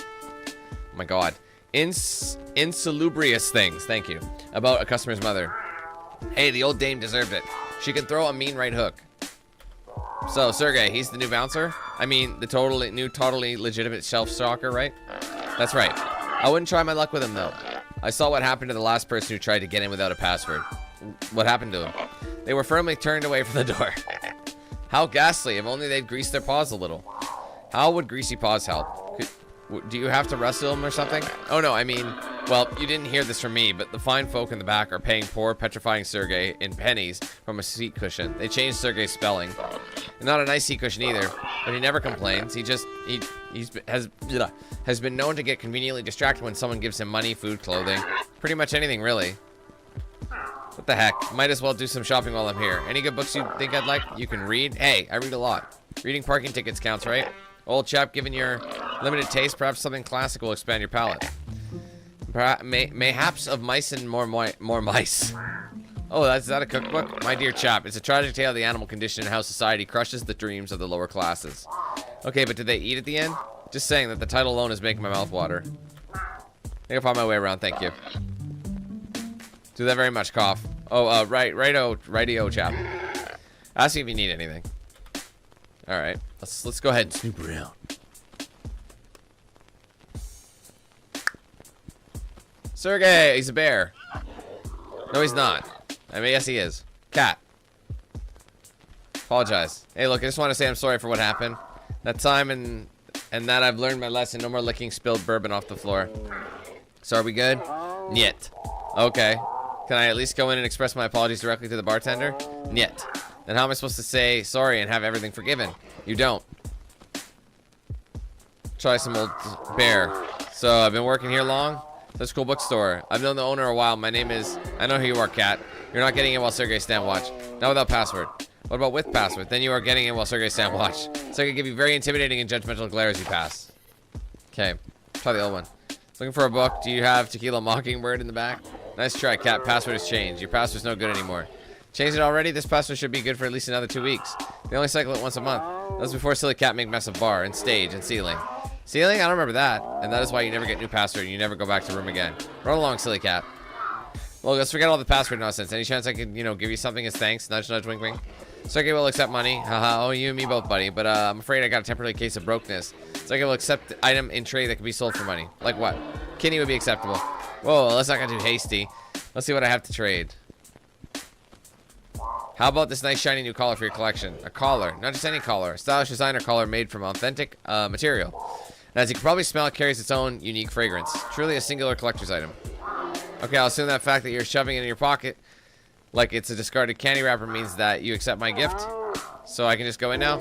Yet. What? But I bribed you. I mean, I gave you a gift and everything. You give Sergey a gift and Sergey would need to pay Sucker to take off paws. Sergey not owe you anything, cat. Well, fine, keep it then. Not like I want it for some incredibly genius plan involving teleportation or anything. I mean, not like I want it for anything. Gotta go. You keep guarding the storeroom back there, Sergey. Well, that sucks. I lost it. So, does that mean... Your romance still can't decide. Animals Field Park are taken by the tender tortoise.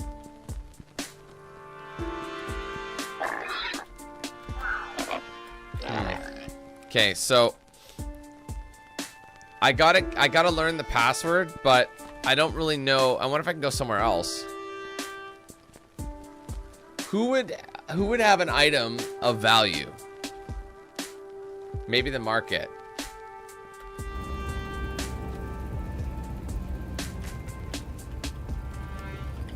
I could be completely wrong in this, but where it all began. He's not even here anymore. The problem is the wolf is AFK. Maybe the maybe the flamingo is the option. Oh, I can't even go to Francis's house anymore, so that's out. Mrs. G's not here. Maybe Betty's office. No, I've never played Poppy's Playtime. Damn it. No, that's not it. Office, maybe? I don't know. I mean, I wonder if there's going to be a way for me to get the collar back. I don't know if I need it anymore, but... I'm pretty sure the chief won't want to hear from me again right now, or ever.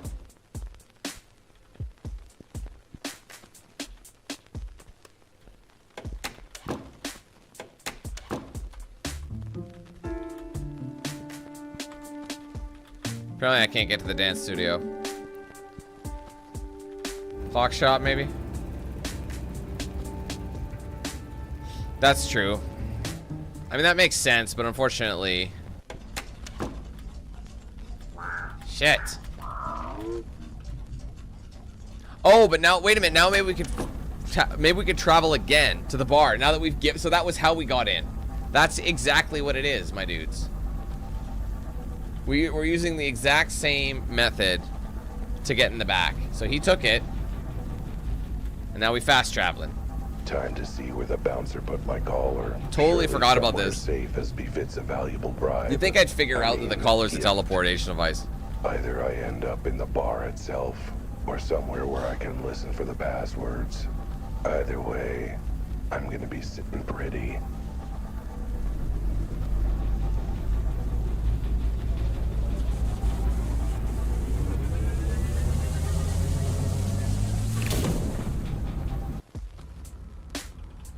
In the back.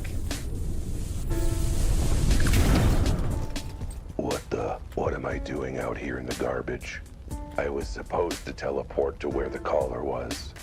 So surely I should be in the back of the bar. Or the bouncer's wallet.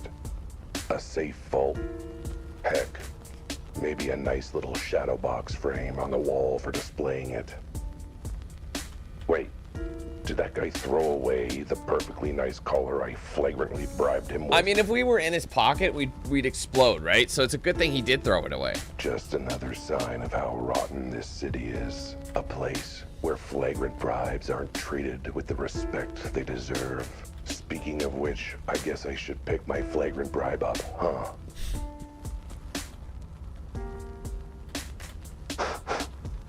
Phew. Smells like my flagrant bribe has become a fragrant bribe. Wait, No, that's just me. Harley, are you interested in this caller? She's like kind of like leaning into the screen. And I thought I'd come up with She's a doing real this. singer It's there. adorable. Someone's coming. Quick. Hide.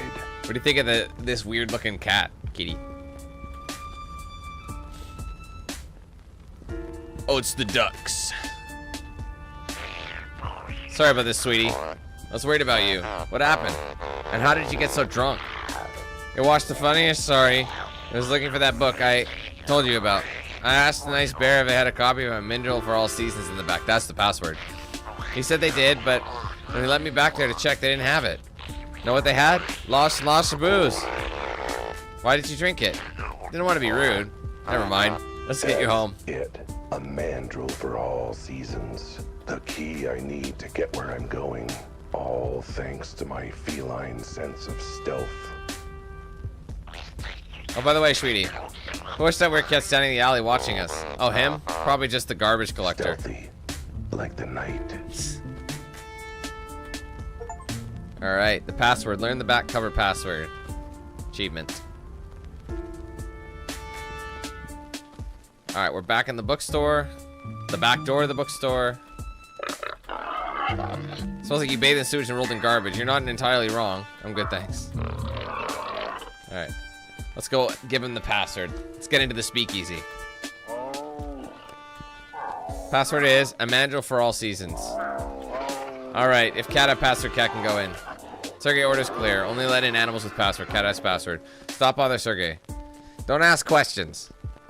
Don't lick a gift horse in the mouth. Judge a book by its cover, and the back cover is no different. There's our flamingo friend, and there's a zebra. It might look classy. The bartender being a zebra is amazing. Welcoming. Alright, back cover. Visit the back cover speakeasy, Achivo. Not you, get out. But that unassuming back cover blurb hides a lurid tale of greed, crime, lies, and scandal. The kind of story where... God damn it, is he monologuing again? No monologuing. That's how everything went to hell in the first place. Okay, fine, I'll stop. Don't worry, barkeep. I'll do my best. I'm on my best behavior. I don't care if you're kissing an angel's left butt cheek. What part of banned for life did you not understand? Get out. You can't keep me out of this place. And why not? Because I know the password. Damn you to high hell. Guess my hooves are tied then. Fine, you can stay, but no funny business. Look, if this is about my unfortunate attempt at a comedy act, no funny business. Also, for God's sake, have a bath. You stink of garbage. I mean, I guess I could give myself a tongue bath right here. You know what? I'll tolerate the stink. Shows a plant for us to take a piss in. Oh, this is weird. It's just like it's a side scroll. It's first person side scroll. Look at Scales. Scales, Rudy. Who else is here? Francis and the barkeep. Let's talk to the barkeep first. What do you want? I'll have it down on the rocks, sandstone, not granite. Shaken, then stirred, then shaken again, then left out for 5.3 minutes before one last shake, then combined with a whole lemon, a paper umbrella, and a tub full of moonshine still in the tub. You'll get a water and that's it. Water? What kind of speakeasy is this? The kind that doesn't want to repeat previous incidents involving cats, tubs of moonshine, and $15,000 of property damage. But I'm paying a customer. I want my drink, damn it. Fine. Want to pay for the property damage while you're at it? Water's fine. Maybe you can use that to wash off some of the stench. About the incident. It's about what happened earlier that triggered my completely unfair removal and ban from the premises. You're going to end the sentence with anything but an apology. You might want to rethink that. So an apology would help? No, but it's the only thing that wouldn't make things worse. Alright, I'm sorry. For everything. Except for calling the lady's mother a hamster. She deserved that pie to the face. Well, it turns out I was wrong. The apology made things worse, too. Try some small talk. How's business? Better now that we're finished payments and repairs. Do you know how rainy this city is? And how many holes you left in the roof? Did I mention I'm sorry? Because I'm sorry. Well, to be fair, it did end up being a great feature for marketing. Rustic skylights and all that. Oh, shit. We even came up with a commemorative cocktail. Named it after you and everything. Wait, you're saying I'd indirectly inspired my own special cocktail? Wow, what an honor. Yeah, the Flaming Dumpster Fire is one of our best sellers. Who knew? Speaking of dumpsters, you smell like you've been rolling around in one. I'd ask what you've been doing, but I'm afraid to know. Lots of familiars in here tonight. Familiar faces in here tonight. What do you expect? It's a speakeasy. We got regulars. Regulars that all happen to be animals I know or who are relevant to the case I'm investigating. Hey, I pride myself on running a convenient watering hole. So this one I ask you questions about each of them. Get all the gossip straight from the stripy horse's mouth. Firstly, zebras are not stripy horses, and that stereotype has held us back for far too long. Secondly, you've got some very weird ideas about how bartenders work, Cat. Since when are we supposed to know everything about everyone? Since always. Like I said, weird ideas. Fine, but there's one familiar face I don't see here tonight. Ask about her. Is she here? Could you be a bit more specific, Cat? I run a gender-diverse establishment here. Oh, for who else would I be asking about? I mean, you're sort of trying to be deliberately mysterious, so... Elma. I'm asking about Elma. Is she here tonight? Oh, I mean... I would hope so, considering she works here. Matter of fact, she's due to go on stage any minute. And there she is. She's a sheep. Miss Elma Gautier. Trouble. The kind of trouble that wears a colorful dress. Though, you'll have to take my word on it. What with that black and white filter. She's a sheep. A seducer. A siren.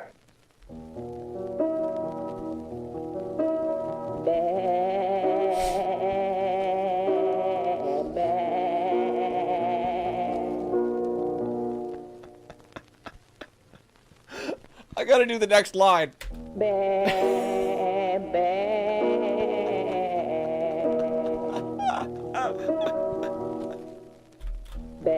I have to continue it every time.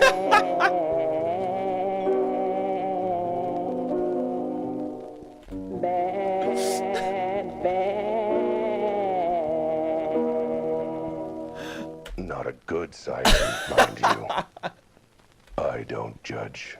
In this world, you do what you can to survive. Oh my god. And Elma, she's a survivor. Even if it means getting her wool dirty with some questionable activities.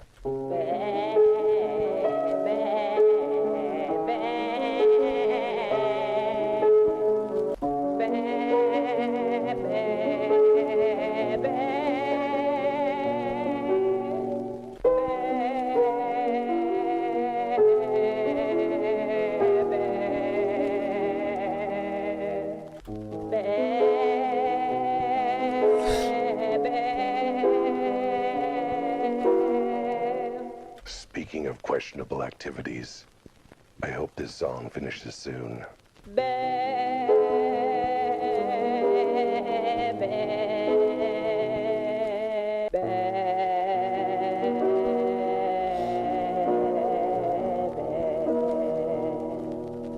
You mean you smoked or chewed on something bad, right, Tim?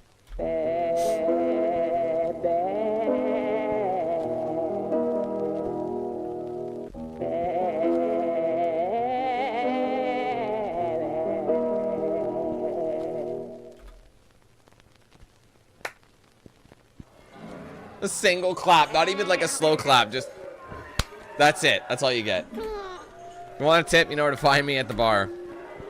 That was fucking funny. Ask about the drink. Still serving that drink that smells and tastes like pineapple juice served in an elderly chain-smoking rhino's ashtray? Pineapple regret, obviously. It's our specialty. Though after getting one poured on me during your fiasco, I'm thinking about taking it off. How special, huh? But that means it's really popular. Look, you've only been kicked out for a week. You can't have forgotten this much about this place, no matter how hard I try and sell it. Talk up the good make of the cigars, the rhino's lack of flatulence. Still seems like the only one animal orders it. Good to know, which reminds me. That's it for now. I'm good, thanks. That's a bald-faced line, you know it. Now sit down and shut up. Now there's Francis, there's Elma, I'll have to talk to her.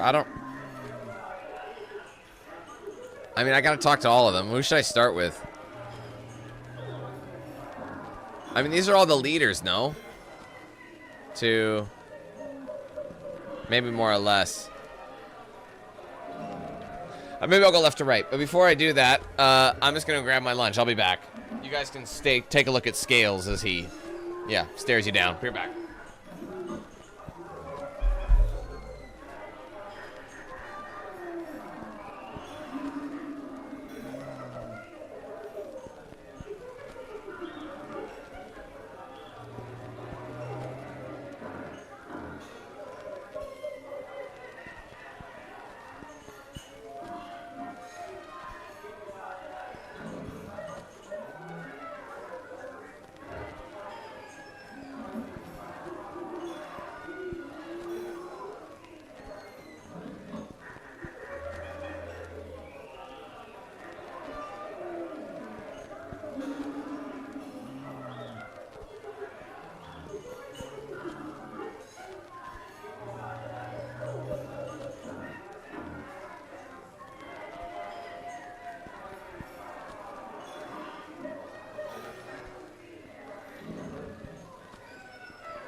Okay, I'm back. I am so sorry. That took really long because I'm a clumsy sack of shit. That's why that took so long. I probably would have been here in like half the time, but basically what happened was I have my my rice bowl, as I do, and it's in a Tupperware container, so like this size, right? And as I was grabbing it out the microwave, usually what I got to do, right, you nuke it for a bit, mix it up, nuke it again, so it all gets cooked evenly. Well, as I was picking it up, I grabbed it by the edge, and the thing bent, and as it bent, it tipped over, so it like slipped out of my hand. So I still held it, but it like tipped forward. So basically, a top layer of my food hit the floor. And I don't know if you've ever tried to wipe up rice before. That shit's a pain in the fucking ass. It sticks to the ground, it sticks to everything. So I had to like sweep it up, but it was already in the like microwave for like a minute and a half. So it's moist and sticking even more. So I had to like wipe it up, let it dry, sweep it up, wash it, grab anything else, wash it again, and then dry it. It was an absolute pain in the fucking ass. So anyway, scales.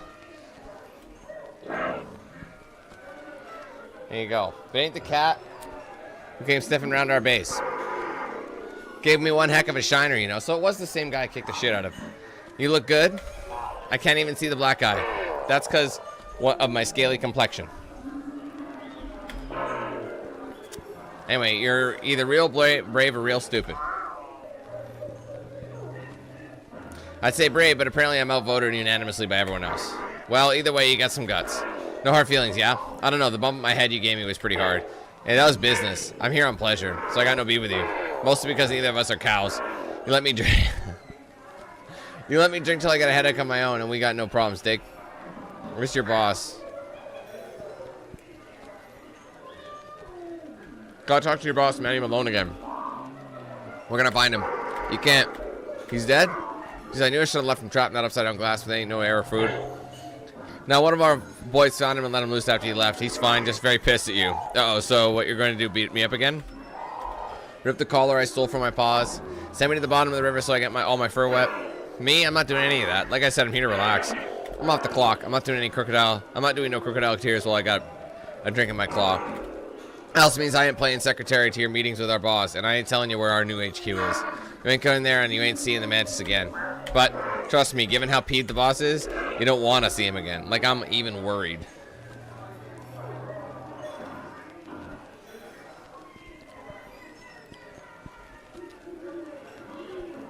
Hold on. I think there's an achievement for this. I remember seeing something about him. I didn't mean to bump that. I didn't want to say anything yet. Let's see. Secrets of the... Let's see. Where is it? Where did I see that? Get rid of scales. Yeah, there's an achievement for that. I have some trouble with the other gangs tonight. They might need your help. What do you know about the other gangs? Surprised you knew about us. Well, I know that the sharks in shirts swim again. There's blood in the water, and the sharks in shirts are on the prowl on your turf. Wait, they are? Yep, you know their boss? Dolphins can be real jerks sometimes. Wait, you're saying Dom the Dolphin's involved? The Terror of 10th Street? That's the one. Stuff's going down on 10th Street right now. Should believe me because I know all these names and places and stuff. I better head back, see what's up. Boss probably need my help. Yeah, you should go. Help might really help balance the scales. Get it? Scales? Because your name, yeah. And you know what? Yeah. I'm gonna shut up now before you eat me. First smart thing you said or done all night. Fine, I'm off. Tell the barkeep to put my drink on your tab. So wait, what? And he exited with effortless cool. Man, I hope he gets gingivitis and cavities someday. That'll learn him. Isn't there supposed to be an achievement for that? Hey, I made him leave. Get rid of scales. Well, that might mean kill him, though, so. Guess we don't know. Rudy. Oh, you. Rudy, good to see you. What are you doing here at the secret speakeasy that nobody knows about? You were the one who blabbed about it months ago. Oh, yeah, that was why I got kicked out of the other time. Anyway, what are you doing here? Don't you have to mind the kiosk? How many jackasses, donkeys, and mules do you think need to check the newspaper at this time of night? Besides, Jimmy's holding down the fort. I've earned a drink for my troubles, I think. You have troubles? Sure do. Like getting a certain catty jerk to pay back the money he owes me. Oh. Right. About that. If you're about to launch into a sob story about how the gig you had lined up isn't going to pay, I can't fully express how little I want to hear it. Good to know. I definitely was not about to do anything like that. No, sir. Good, because the only next words I want to hear from you are, I got your money right here. Got it? What's the matter? Cat, you got your tongue? Well, yeah, considering I'm a cat who's got a tongue, but you said not to say any other words except I got your money right here, so I couldn't reply. And then, oh, for just leave before I decide to relieve my headache with some horn-related violence.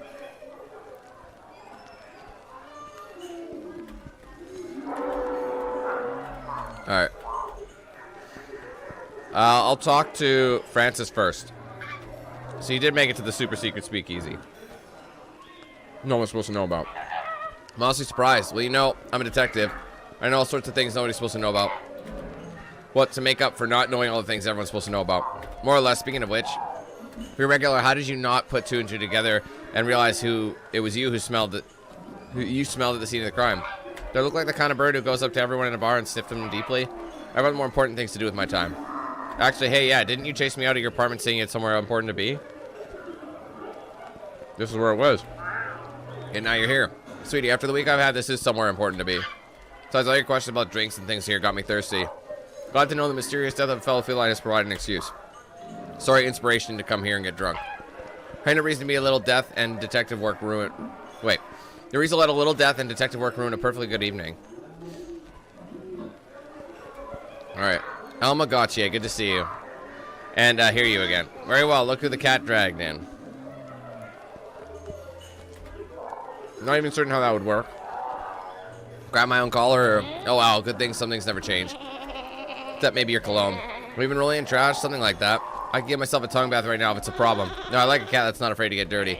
Speaking of which, I didn't think I'd see you in this bargain after what you pulled. Yeah, so I can be very persuasive when I put my mind to it. How has the bar life been treating you, my dear? Same old, bad tips, lousy front of house, terrible paper show, barely making rent. Usual, it's a bad scene. And now how you're getting by, the usual? Well, you know me, darling. A lady's got to do what she's got to do and get by. Even if it means a little under the table here and there. Under the table is an understatement. Try 10 floors down, in the basement. No, in the sewers. Was it her? Let's just say, our first meeting was when she picked my pocket. Joke was on her. My wallet was empty, like it always is. Like I said, Elma Gautier is a survivor. And in this town, there are plenty of opportunities for a survivor too. Sweetie, you're monologuing again. Remember, inside voice, outside voice. Alright, well, I'm glad to know you still got friends in low places helping you out. Oh yes, you, like me, always relies on generous friends. Even the ones who just throw in a little into the cookie jar, if you catch my drift. Hang on, what are we talking about? Are we talking about trying to hint that you should buy me a drink, you cute, clueless cheapskate?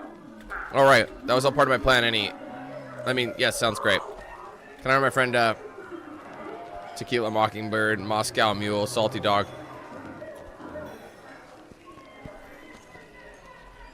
Pineapple Regret? For the lady? I'll never turn down my favorite drink. Tastes like regret and pineapple. Can't get enough of these. I know, your world smells them all the time. Big talk from a brave boy who stinks of back alley garbage, my sweet. At least I smell vaguely like something distantly related to a fruit. So given that, so she might have been the one who took it. Mind explaining to me why I've got a collar from one of my cases that's reeking of pineapple regret? What are you implying? That I did it? Why would I steal a collar? How'd you know it was a collar? Because you just said that was what it was. Oh, whoops, damn. So I thought the detective trick would work. How do you explain the smell of your favorite drink? Probably just mistaken. The smell of the sewers probably just screwed up your sense of smell. Wait, damn. You didn't mention it was in the sewers, did you? You cunning bastard, you played dumb with the collar trick just to set another trap for me. I know, yeah, I totally did. Completely intentional. Me playing dumb. Now, shall we try this again? I didn't kill that cat, if that's what you're wondering. That's a start. Let's see what else you can tell me. Start at the scene. So you were there when the weird cat died. Not exactly. It was dead already when I got there. It was a bad scene. I was in the neighborhood on my way home from work. I was minding my business when I heard a loud crack. Probably should have let sleeping dogs lie, but I figured it was worth checking out. I got to the warehouse when I saw, what, the cat in the hole? I mean, yes, I saw the cat, but I was more focused on what was on the cat. Wait, you mean the collar? Yes, it caught my eye, but like you said, the cat was there too. So I ran to check on him, but he was gone. I swear on my life, he was already stone cold dead. If he wasn't, I wouldn't have helped. But since he was, you ripped the collar off his freshly dead body. I didn't rip it off. I unbuckled it very carefully. That's why I was there long enough to get interrupted. So I take it you noticed the cat looked weird. That's an understatement. Like I said, it was a bad scene. Have you ever seen a cat like that before? Living or dead? No, but I'd heard about it. What would you hear? I can't tell you. Why not? Where did you hear? Whatever it is you can't tell me. Can't tell you that either. And get a headache about what you can and can't tell me. Too confusing. I can tell you that the cat was dead when I got there, but not for long. He was still warm. I thought you said it was stone cold dead. Pick your speech, darling. Fine. Anything else you can tell me? I have no idea why he looked like that, and I've never seen him before in my life. Except what? He looked like you. He was short on 4 legs and a freak of nature, I mean. And yet you still didn't hesitate to steal from me. Him, whatever. Actually, it made me even more eager, not gonna lie. I do love treating you bad, darling. Collar stinks of pineapple regret. Yes.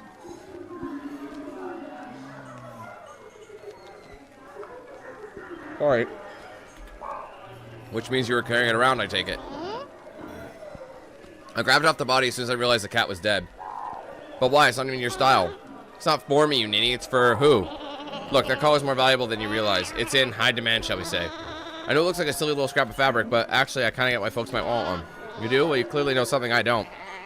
It's not a sentence I thought I'd ever say. All I know through the grapevine is that there were several parties interested in getting their hands on a collar like that. Why am I never invited to parties like that? Trust me, these are bad parties you don't want any part of.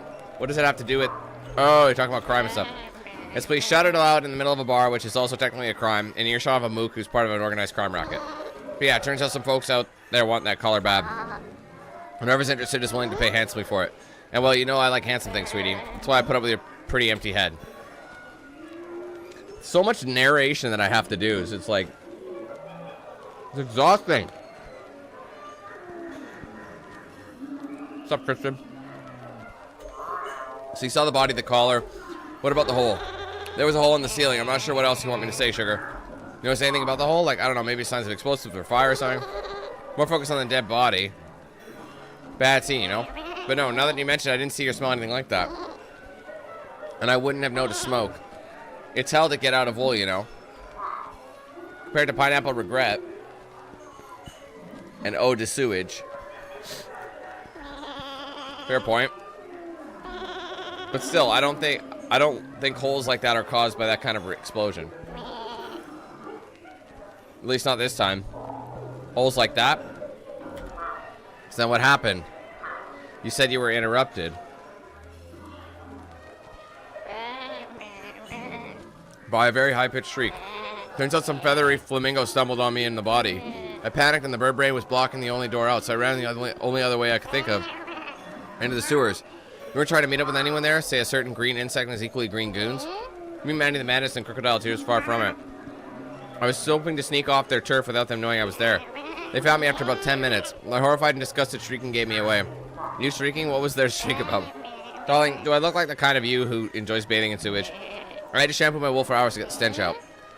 Bad scene, boo. Alright, but if you were just grabbing the collar to sell it for money, why not just sell it to Manny when he caught you? Oh, he made an offer. So that the offer involved 10 very intimidating crocodiles and a pointed reminder that the loot was on his turf. So you had to surrender the collar and run home empty-hooved. This time, unfortunately, too bad. Wait, this time? You know, this pineapple regret is really nice. You should really try it. The ashtray flavor is not bad. So there's been multiple occasions. This time? Make it sound like this has happened before. Do I now? I mean, you certainly don't seem surprised by what happened. Just my sang-froid, dear. Not sure what Sam Lloyd has to do with this. Is he a suspect? Did he do this before? You're lucky you're cute, or I'd be real put out by you right now, mister. So that happened before or not? Sure has. Don't know how many times, but enough that it's almost a regular thing lately. So who are you going to sell the collar to before Manny the Madness put in his winning bid? Whoever ended up being the highest bidder, obviously. You really don't understand how money works, do you, sweetie? I understand that means that there were lots of interested buyers who were willing to compete with each other. Oh, that would be a very smart deduction of you, Al. Save for the bit where I already said as much a few minutes ago. You expect me to pay attention to what you say? Bah, as for these buyers, any of them have names? Not the sorts of names I feel comfortable yelling in the middle of a bar. What do you mean? Just something that's probably illegal in the middle of an illegal bar filled with illegal... Oh, now I get it. You get it.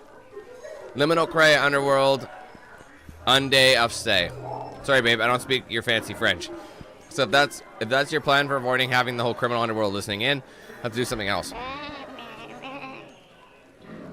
Like I said, the sorts of buyers I had in mind with the kind of cash I had in mind aren't the sort who'd like me yelling their name in public. A bad scene, you know? Of course, I might feel more comfortable talking about them if you start yelling their names in public. Because no one knows to suspect me, so I'd be safe if I did. More like I'd rather you get your kneecaps whacked than me.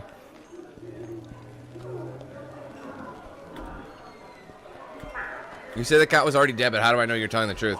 How do I know that any of this is what actually happened? Not trustworthy? Why wouldn't you trust little me? I mean, we could start with the fact that you seem to be rubbing haunches with the animals of the bad scene, you call it. Or the fact that you willingly admitted to stealing from a corpse in order to score some cash. Mostly because you're a singer in a smoky jazz bar. Always means you're up to no good. Alright, that. Look, I can't blame you for doubting me. Doesn't look good, but all I'm really guilty of is being too poor to be fussy about where I get my dough. I'm not bad, I'm just a black sheep of sorts. If that's the case, mind telling me the whole truth? There's clearly something bigger going on here than we're not giving all the info. Gals gotta have some secrets, especially when they might get her in trouble with the wrong crowd. But let's just say, if you ask the right questions, I might be willing to tell you more of what I know. Whether you trust it is up to you. Man, there's so much talking in this conversation. Sum up. You were a bystander to the death or appearance of whatever this mystery cat corpse. Correct. You were short on cash. You heard the collar was valuable on the black market, so you grabbed it with the idea of selling it for a quick buck. More or less, yes. Manny's goons caught you before you could leave the area, shook you down, and took the collar for themselves. I think you're rubbing your two brain cells together for once. I'm impressed. 3, actually. I'm very proud. Then we're still stuck on who wanted this collar, why, and how you knew about it. All perfectly good questions, my little himbo hairball. Perhaps you could go see if you can dig up some answers before asking me about them. So I found something very interesting in the the police archives. Case 4666, ring a bell? Should it? Considering it involves a mysterious cat, a hole, and 3 very interesting individuals, I figured it might. Tell me, do the names Dom the Dolphin, Orangutan, and Minky the Mink Jones mean anything to you? Fine, I know them. Or, well, I know of them, at least. They were the buyers I was hoping to sell the collar to. They're all gang leaders like Manny, aren't they? Between them, they're the heads of the city's criminal underworld. Now you're getting it. Now you know why I wasn't in a hurry to chat about it with a goon sitting nearby. But yeah, the whole underbelly of this town's in one hell of a state. That's the gangs are looking to those collars, and they're willing to pay top dollar to anyone who brings it to them. Collars is in plural? Honey, you passed elementary grade school grammar. Honestly, no sass, I'm proud of you. Yes, that is how plurals work. So one from this case, and one from case 4666, I assume. So this, whatever this is, happened twice. Twice that you sweet stupid sex on legs. More like the police only caught it twice. It happened way more than that. So I was supposed to talk to her, and she wouldn't talk to it with what's his name here. So my guess is that I'm not going to be able to get the achievement because I did it in the wrong order. Which is really annoying. So I guess I'm just finishing this. I'm getting sick of talking over it. Not the ideal game to play for something like this, eh? You need cutscenes. Or need more of his inner monologues.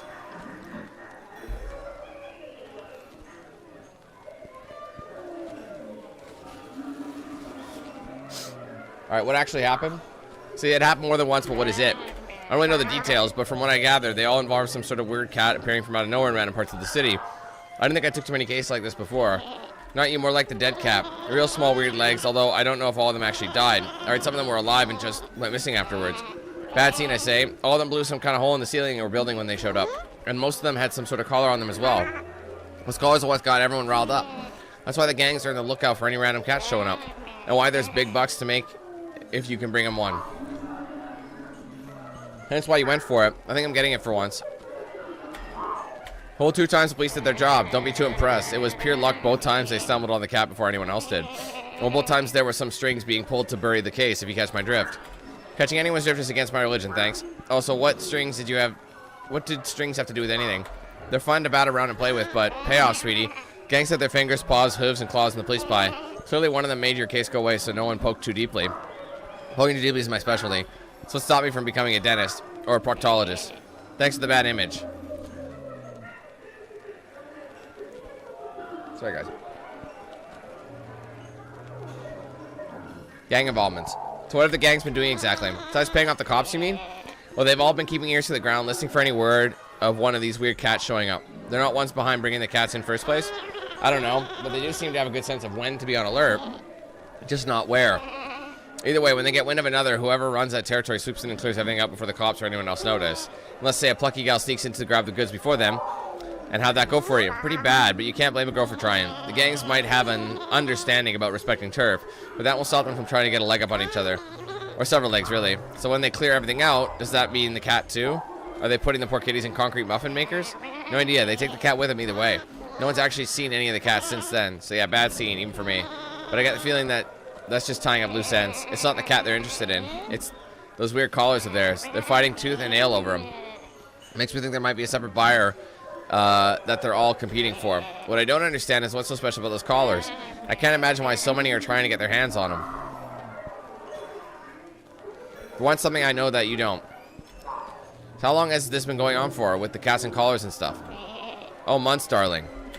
It's been bad scene for a while. How has no one besides your shady friends picked up on anything? Surely I'd have noticed something after this long. Sweetie, you don't even notice when you have kitty litter on your butt. I don't think you're an expert on what does and doesn't draw attention. Besides, my shady friends like to keep things on the down low, and they're very good at what they do. So then I guess the question is, if this has happened more than once, or more than twice, how many times has it happened? A lot. Like 3, 4, high single digits. Try high double digits. And those are just the ones I've heard of. Might even be triple digits. My God, that's bad. I don't know if I can count that high. I only have 18 toe pads. Math wasn't my strong suit. I didn't think you had any strong suits. I mean, that suit you're wearing is pretty bad. Like in a good way or bad way? So you're telling me that for the past few months, countless cats have been appearing in the town through giant holes in the roof, only for the underworld gangs to show up and snatch them in their collars? More or less, like I keep saying, it's a bad scene. Yeah, I know. You're not wrong, though. Those poor cats, so noble, so adorable, so misunderstood. Are you talking about the missing cats or yourself? Remember, most of the missing cats were also very, very weird, which applies to you, too, now that I think about it. Seems like my kitty case is just the tip of the iceberg, and not a penguin in sight to help. Oh, thanks, Elma. This will help my investigation a lot. I'm not entirely sure how yet, but I'm sure it'll come up eventually. Makes risking my life blabbing criminal secrets all worth it, that if you might maybe sort of find it useful. Oh, yeah, will you be okay? I mean, between that and the whole trying to snatch a collar from under Manny's nose, I imagine they might be mildly annoyed at you. Serves them right for not paying at me what I'm worth. Besides, I've had a pineapple regret, which means doing things I'm gonna regret. Don't worry about me, doll. My wool might get dirty, but I know I'm a good dry cleaner. I always make the best of a bad scene. Fuck, that was a long conversation. Unnecessarily long. That'll be all for now, Elma, but don't go far. Might have other questions. Where else would I be but here, sugar? Does Francis have anything else to say? Front was wolf whistling, you know, wolf whistling. That's funny. If you're not coming over to pay me back, okay.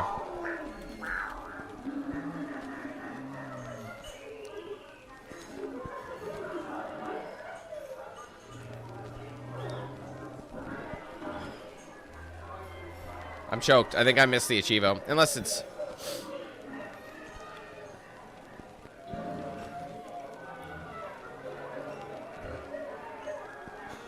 I mean, who knows?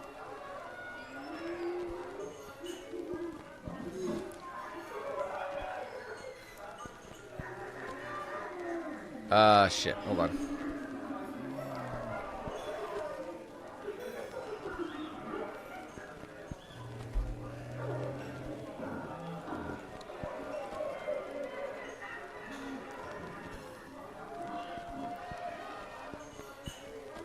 Never mind. All right, well, I think we're good to go then.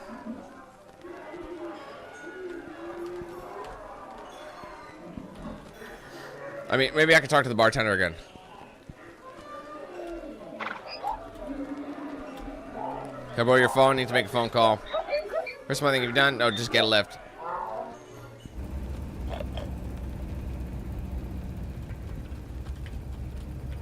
Now just shove the booster seat out of the way and mind the slobber on the pacifier. Ah, the joys of being a mother. Thanks, Mom. I mean, Deborah. Appreciate you giving me a lift again. Don't mention it. I figured these are all billable hours, so a few more of these rides should put at least 2 more kids through college. Wait, you're billing me for this? I thought you were just doing it because you like me. I do. I like you because I get to bill you a lot. Dude, you're better off walking. You know what? I'll take it, because right now I need all the friends I can get. I need to ask you something.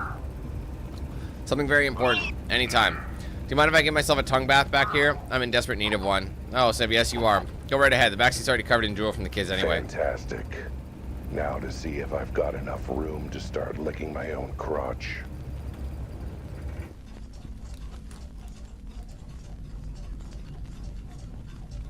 It's always back here.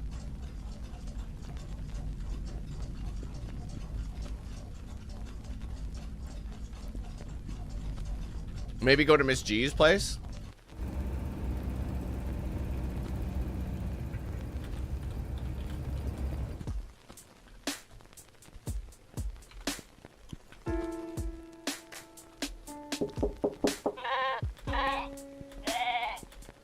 There's been a lot of holes like this. You know how you said this was all part of a conspiracy? We might be right. Turns out there's been tons of these holes appearing all over town. What did I tell you? But maybe you already knew about that if you're part of the conspiracy. So people don't trust me with their lunch money. I don't think anyone would trust me with a large spending criminal underworld conspiracy. That doesn't make sense. Wait, you mentioned criminal underworld? Yeah, that'd be the conspiracy part. My source says that these various gangs in the city have been trying to chase down these holes to look for something. Or someone that appeared along with them. Some of them have been trying to beat each other to the punch or pay off others to go in and steal with what they're looking for. It's a bad scene, as my source would say. Wait, what did you just say? Gang's trying to be first to find... No, the other thing. What your source said. This is a bad scene. I feel like it's a bad pun, but you know. I'll trust you. I'm coming out. Thought you'd never come out. Let's get a look at you. He seems a little bit more stately than I thought. What's wrong? My wool messy? Sorry, I haven't had a shower in a month, so... No, you just look a lot like someone I know. Uncannily, even. Like someone used the same model of sheep twice.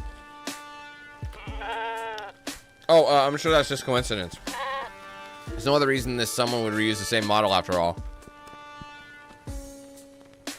It's coming from Mr. Conspiracy. Were you just complaining that I was treating the holes like a coincidence, ignoring the larger conspiracy? Now you're trying to say this is a coincidence? Of course. Because it's completely different. Not like this is something where special attention is being called to it or anything. But you are calling special attention to it. I just need a break from talking. God damn. Anyway, now you see what I'm talking about. This is all part of that cult's machinations. And the criminal underworld is grasping power. Hang on, back up a minute. Before we start unpacking that. Airport's worth of baggage. What does any of this have to do with your wife? And why are you hiding from her? Were you listening? She's a member of the cult. And she's taking part in whatever foul kidnappings they got going on. Maybe even murder. And you know this how. You want me to start with reading it in her journal or start with hearing it from her victim's own lips? I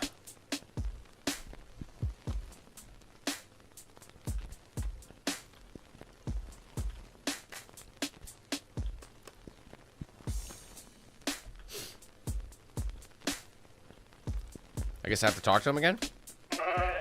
Maybe just someone tell you all this. What do you need to know? Start from the beginning. Let's pace ourselves a bit. Start at the beginning. What happened to the day you started hiding in your room?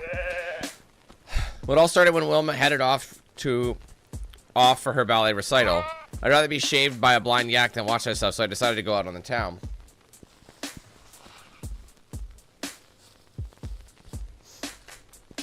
There we go. Before I could do that, let me guess, suddenly a hole appeared in the wall with a loud bang. Actually, no, the hole had been there for a week already. She said it was for a skylight she was putting in.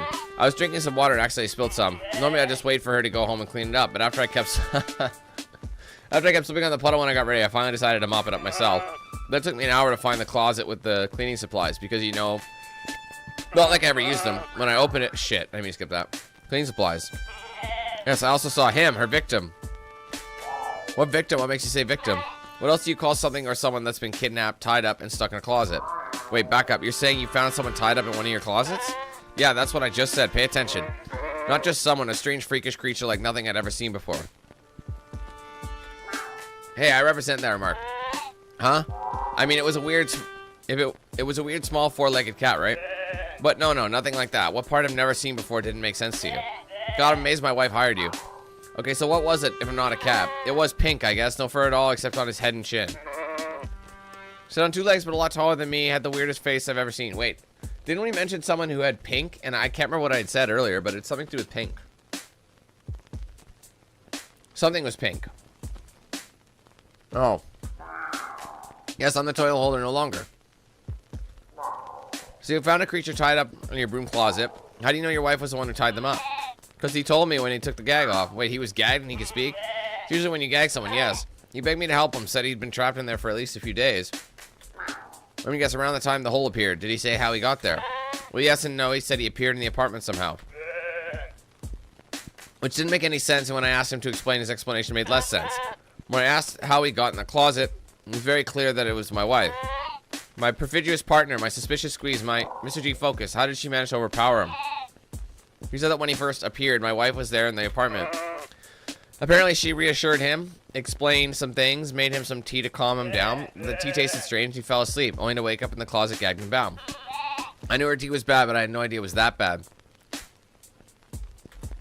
You said that you were able to tell your wife was an evil kidnapper cultist from her journal. Well, sort of. It's also her day planner, you see. And her to-do list, she also calls it her manifestation diary. I get the picture. So wait, you read this thing and somehow, between your grocery list, 5-year plan, and dream diary, she got mad hostage-taking cultists out of it? I mean, it wasn't difficult. She put down cultist meeting in her day planner. Not the smartest cultist I've ever heard of. You sure she didn't write client meeting in really bad handwriting? No, that ends up looking like diet meeting. Let me tell you, the day I asked how the diet meetings were going was not a good day for me. Yeah. What about the creature? What else did this creature say to you other than, help me, get me out of here? And there's a lot of that, a lot. Of course there was when he told me about what my wife did. But everything else he said was weird. Right, you said something earlier about his explanation of appearing was weird and made no sense. What did he actually say? Honestly, I didn't understand a word of it. Something about orbity, blorbity, electrons, and moron particles, and spinning quintet numbers. Sounds less like an explanation, more like me when I'm drunk. Did this creature have a name? He did. What was it again? Humdinger? Shoe digger? Let me think. Oh, Schrodinger. It's Schrodinger's cat. Are you fucking kidding me? Heck of a name. I feel for the guy. My last name's Gesundheit. I didn't sneeze. See what I mean? Anyway, poor guy seemed kind of freaked out. Though more about the closet thing than anything else, weirdly enough. Because everything else seemed just so run-of-the-mill. Did he say anything else strange? Well, now that you mention it, he did keep asking about his cats. What happened next? Claiming your wife drugged him and tied him up. I imagine you had some reaction to that. Well, my first reaction was to try and find something to drink. Oh, that was kind. Water for the prisoner? No, whiskey for me.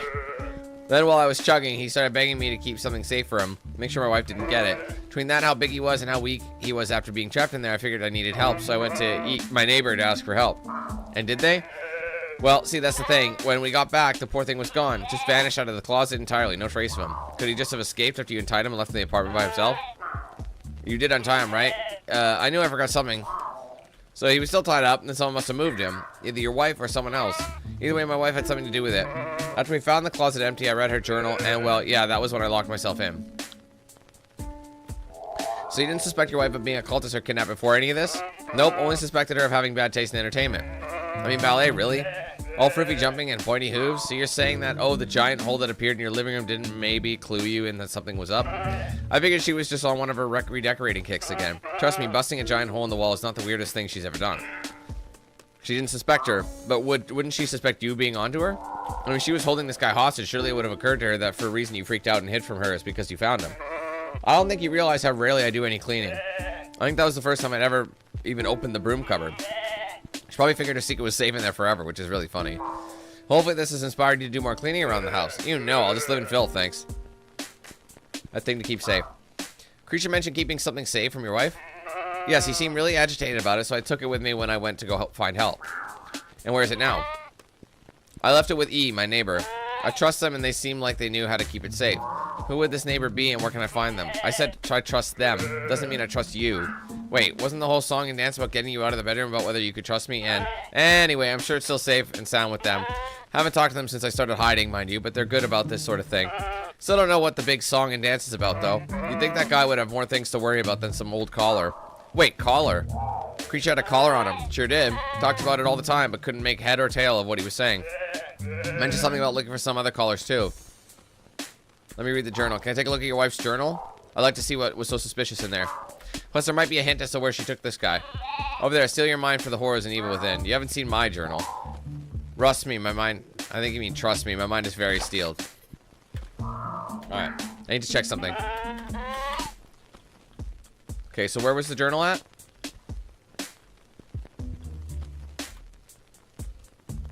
Please keep out. That means you, Ed. Let's see what's in here.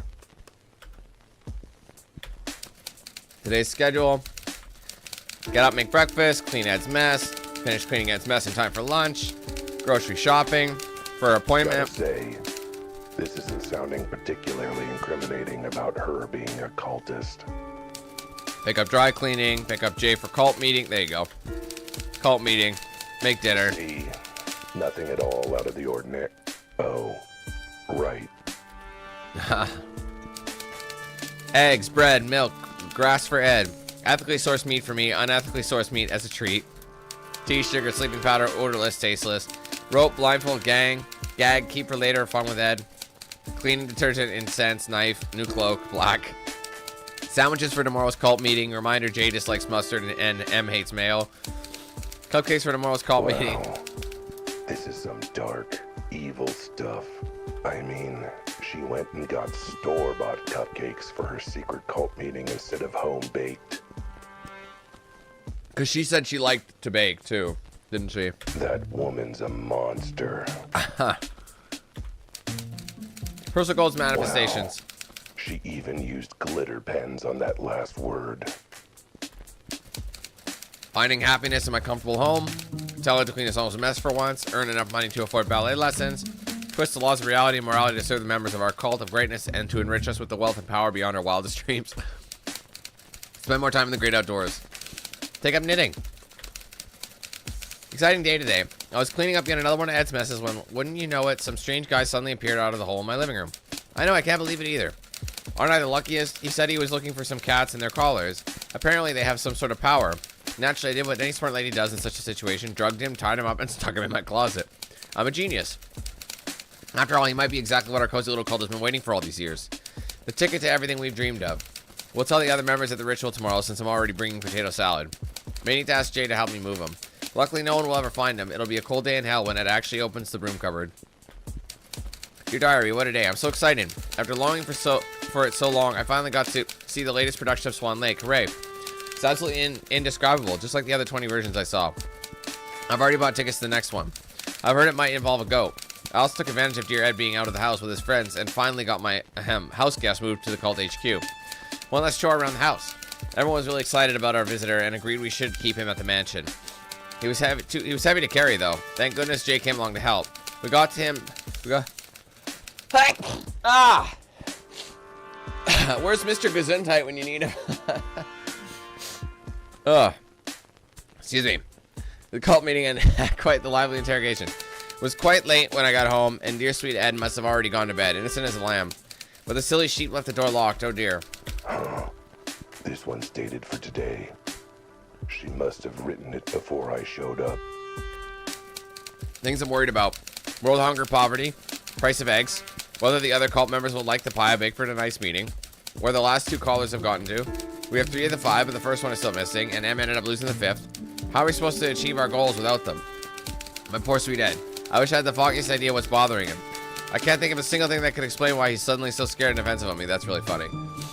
That I'm massively overpaying for Detective Wilde's talents. Getting a bargain, more like it.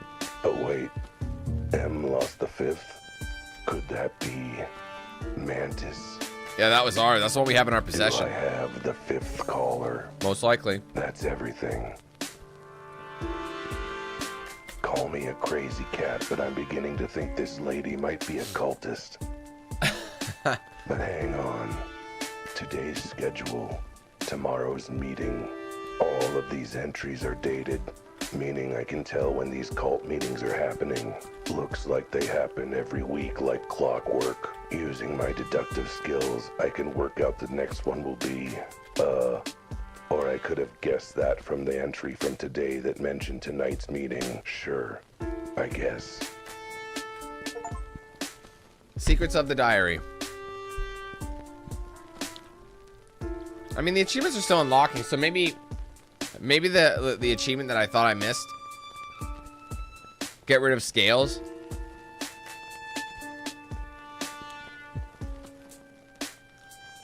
I don't know. I hope it didn't. Or I hope it didn't glitch.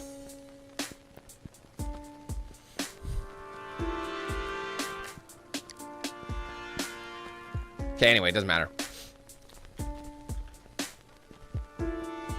Should we talk to him? So we tell someone to tell all about this. What do you need to know? I read the journal. Finished reading your wife's diary. It's a lot longer than the books I usually read. Not even any pictures. I thought the writing was subpar and... Never mind that, you idiot. What about the proof of her crimes? Did you see? Oh yeah, it is my professional and experienced opinion that your wife is totally a cultist. Yep. How much is the wife paying you to keep these amazing leaps of insight and intellect? Never mind that. Journal mentions some sort of meeting she goes to regularly. Do you know where that might be? No clue. Can you have any idea about this Jay character? Seems to be a culty friend of your wife. No idea. Do you actually know anything about your wife's personal life at all? Friends, pastimes, hobbies? No, why would I bother staying up updated on all that?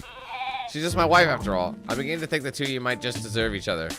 Alright, well, I gotta figure out how to crash a cult meeting. Now you're out of your room, you might want to get somewhere safe. Don't tell me twice. This whole thing is definitely what I would call a bad scene. You give me an idea. Never thought I'd say this, but I might actually have to go talk to the cops.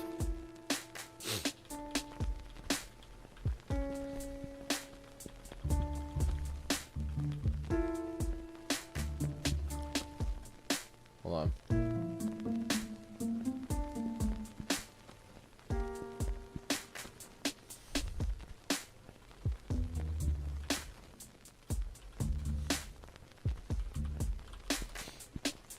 Okay.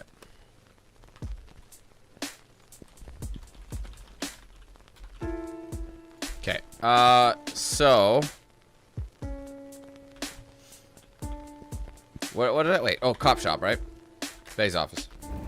So Mr. G's wife is involved with something sinister, and more callers are showing up.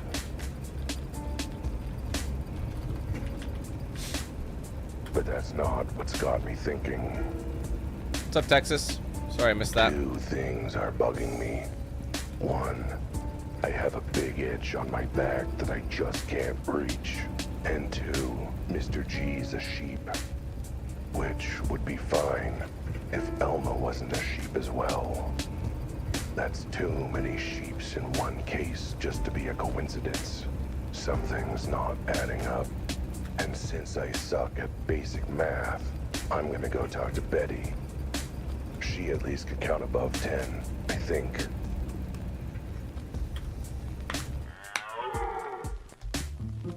Well, look who's back. Still can't help me, you know. Does that mean you can help me, you can't help me, or you can't not help me? It means I clearly have to pick a simpler code, one that your tiny brain can actually wrap around. Either way, I'm here for something you can help me with. Or can help me with, whatever. You've got records on everyone in this city in your file cabinets, right? I need to check up on someone's relevant to the case. Sure, I suppose. You're just lucky my file's organized. What's her last name? Gautier, Elma Gautier. She might be related to this case. Elma Gautier. Female name? Maze, you met a woman who could tolerate you for more than 60 seconds. Got plenty of female friends. Some of them even tolerate me for more than 90 seconds. Anyway, do you have a file on her? Let me check my drawers. I wonder if we should ask about the other one. And oh boy, I sure do have a file on her. I've got a list of crimes here down on my hoof. Like what? Stealing, kidnapping, murder. Only 20 cases of it's a femme fatale and noir drama, so clearly guilty of something or other.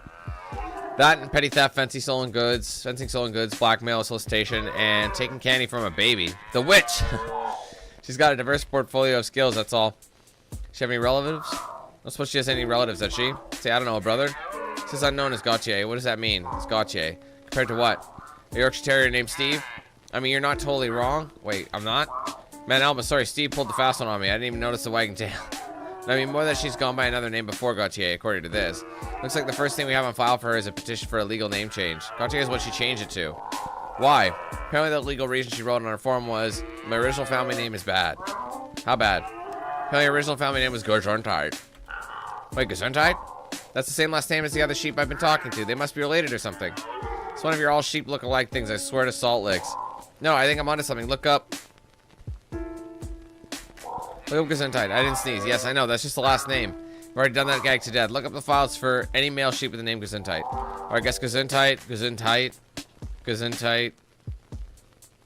Oh, all the different spellings. I think that's enough to work off, Al. Frankly, it's much more than you usually give me to go off of, so. Here we go. Mr. Gesundheit, an assistant for a parking violation, was blocking a zebra crossing. Poor zebras. Let's see. Yeah, that's definitely him. Who? My client. Well, more like husband of my client. Long story. What does this file say? Let's see. Works in an office. Occasional arrests for public drunkenness, but who doesn't have those in this town? Family connection. Says he's married to Miss Wolf. To a wolf, Mrs. Gesundheit. Yeah, that would be my client or my suspect. It's a bit complicated. Any other family members? Looks like his parents are deceased. Only living relative is a half-sister, E. Gesundheit. E. Gesundheit. Elma Gesundheit. I knew it. I knew they were connected somehow. Mr. G's half-sister, E. Gesundheit's Elma. Elma and Mr. G are siblings. Wait, you mean your stupid insistence that every animal knows each other, every other animal of the same species actually paid off for once? What can I say? I'm a genius. It's part of being such a master detective. Okay, master detective, so what are the implications of these two being related? Well, obviously, that's, I mean, clearly they, I don't know, actually. That's my surprise face. But you know who would know. One of the siblings in question. I need to go talk to them and find out what's up. I suppose that's fair. At least you're doing something that could be more vaguely mistaken for detective work if you squint at it, which is more than the police department is doing. You helped tons, or you didn't help because you're not supposed to. You really did unhelp. That's, you know what? Whatever. I'll take the compliment. Go see these two witnesses and see what they say. Who knows? It might even have something to do with this case as opposed to the weird serendipity. One last thing, Schrodinger.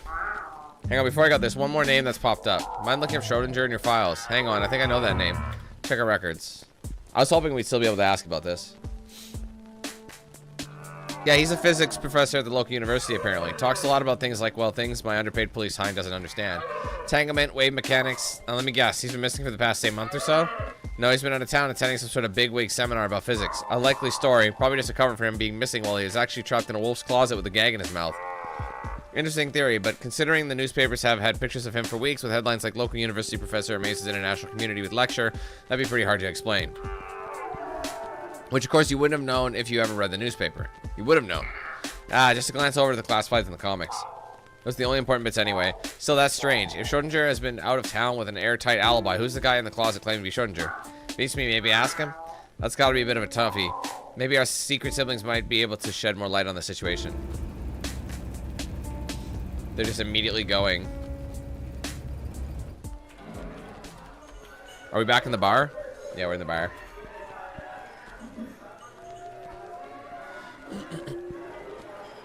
Wait, Mr. G. So Mr. G's now at the bar.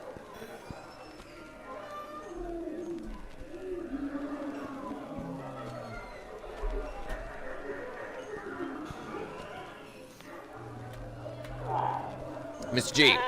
Oh, hey, look, I know this looks bad, but I can explain. What are you doing at the bar? I thought you were in hiding. You know, the whole locked in your room for a month thing? Yeah, and do you know how hard it is to get good booze when you're locked in your bedroom? I figured now that it was safe to come out, I deserved a drink. Or 2 or 10. Making up for lost time, huh? I don't blame you for wanting a drink. It sure has been a bad scene lately. Yeah, it sure has been. Mind you, it's been a bad scene for a lot of different animals, hasn't it? Cats, flamingos, sheep.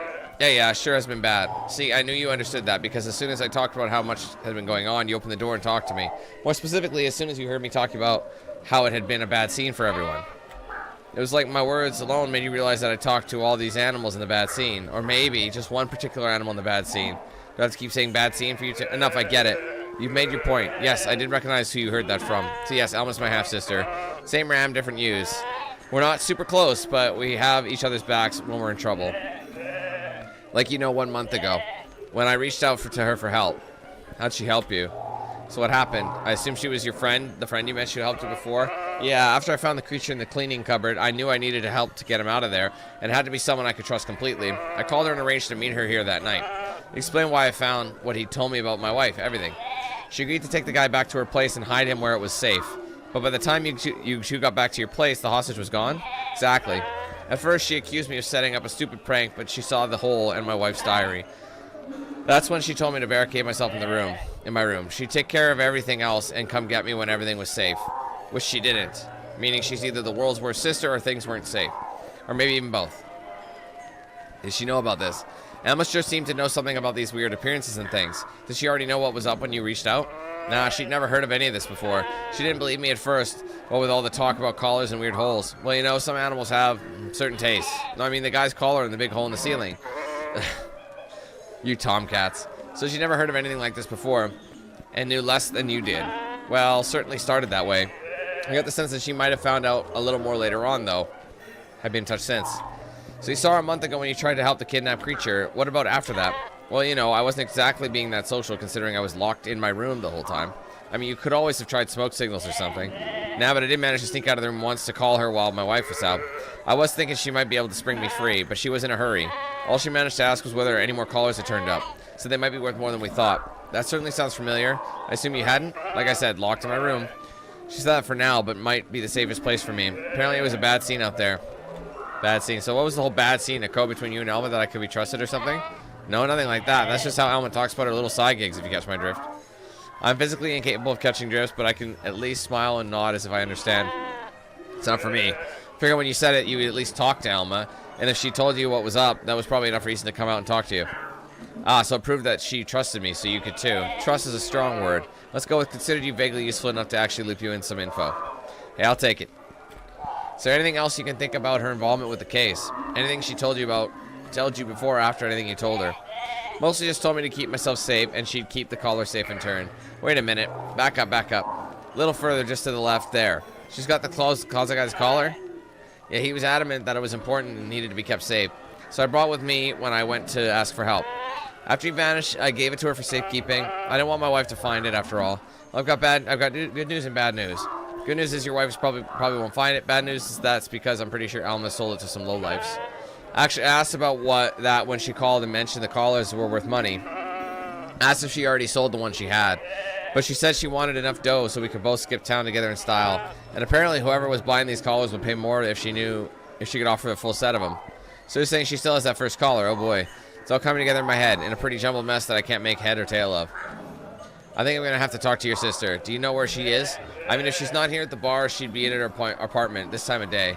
Can you give me the address? I had never managed to charm her and invited me back to her place. How utterly unsurprising. Still, if she humored you enough to fill you in on her little collar con, I suppose I can humor her with her address. Go tell her I'm out, will you?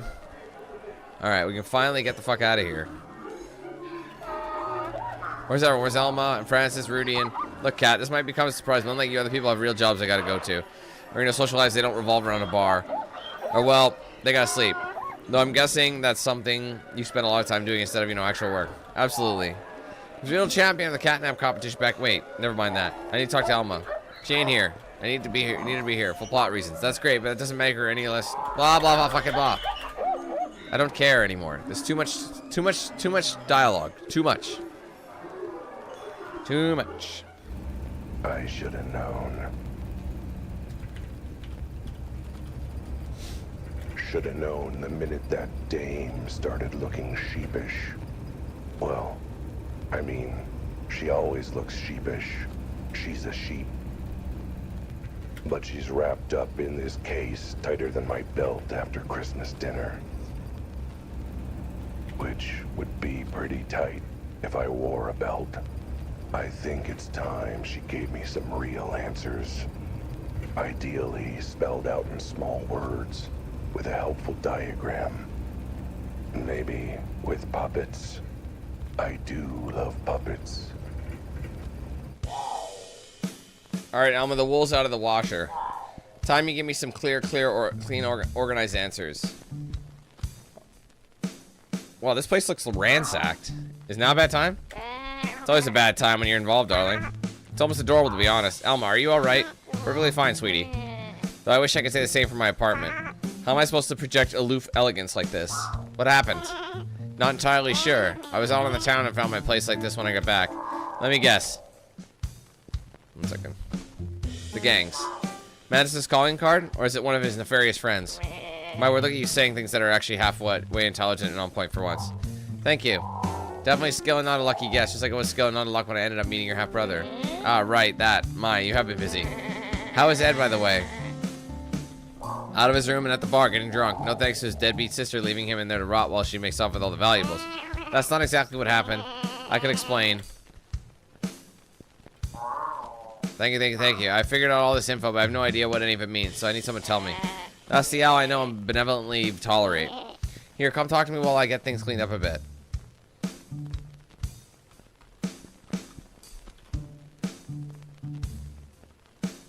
Okay, anyway.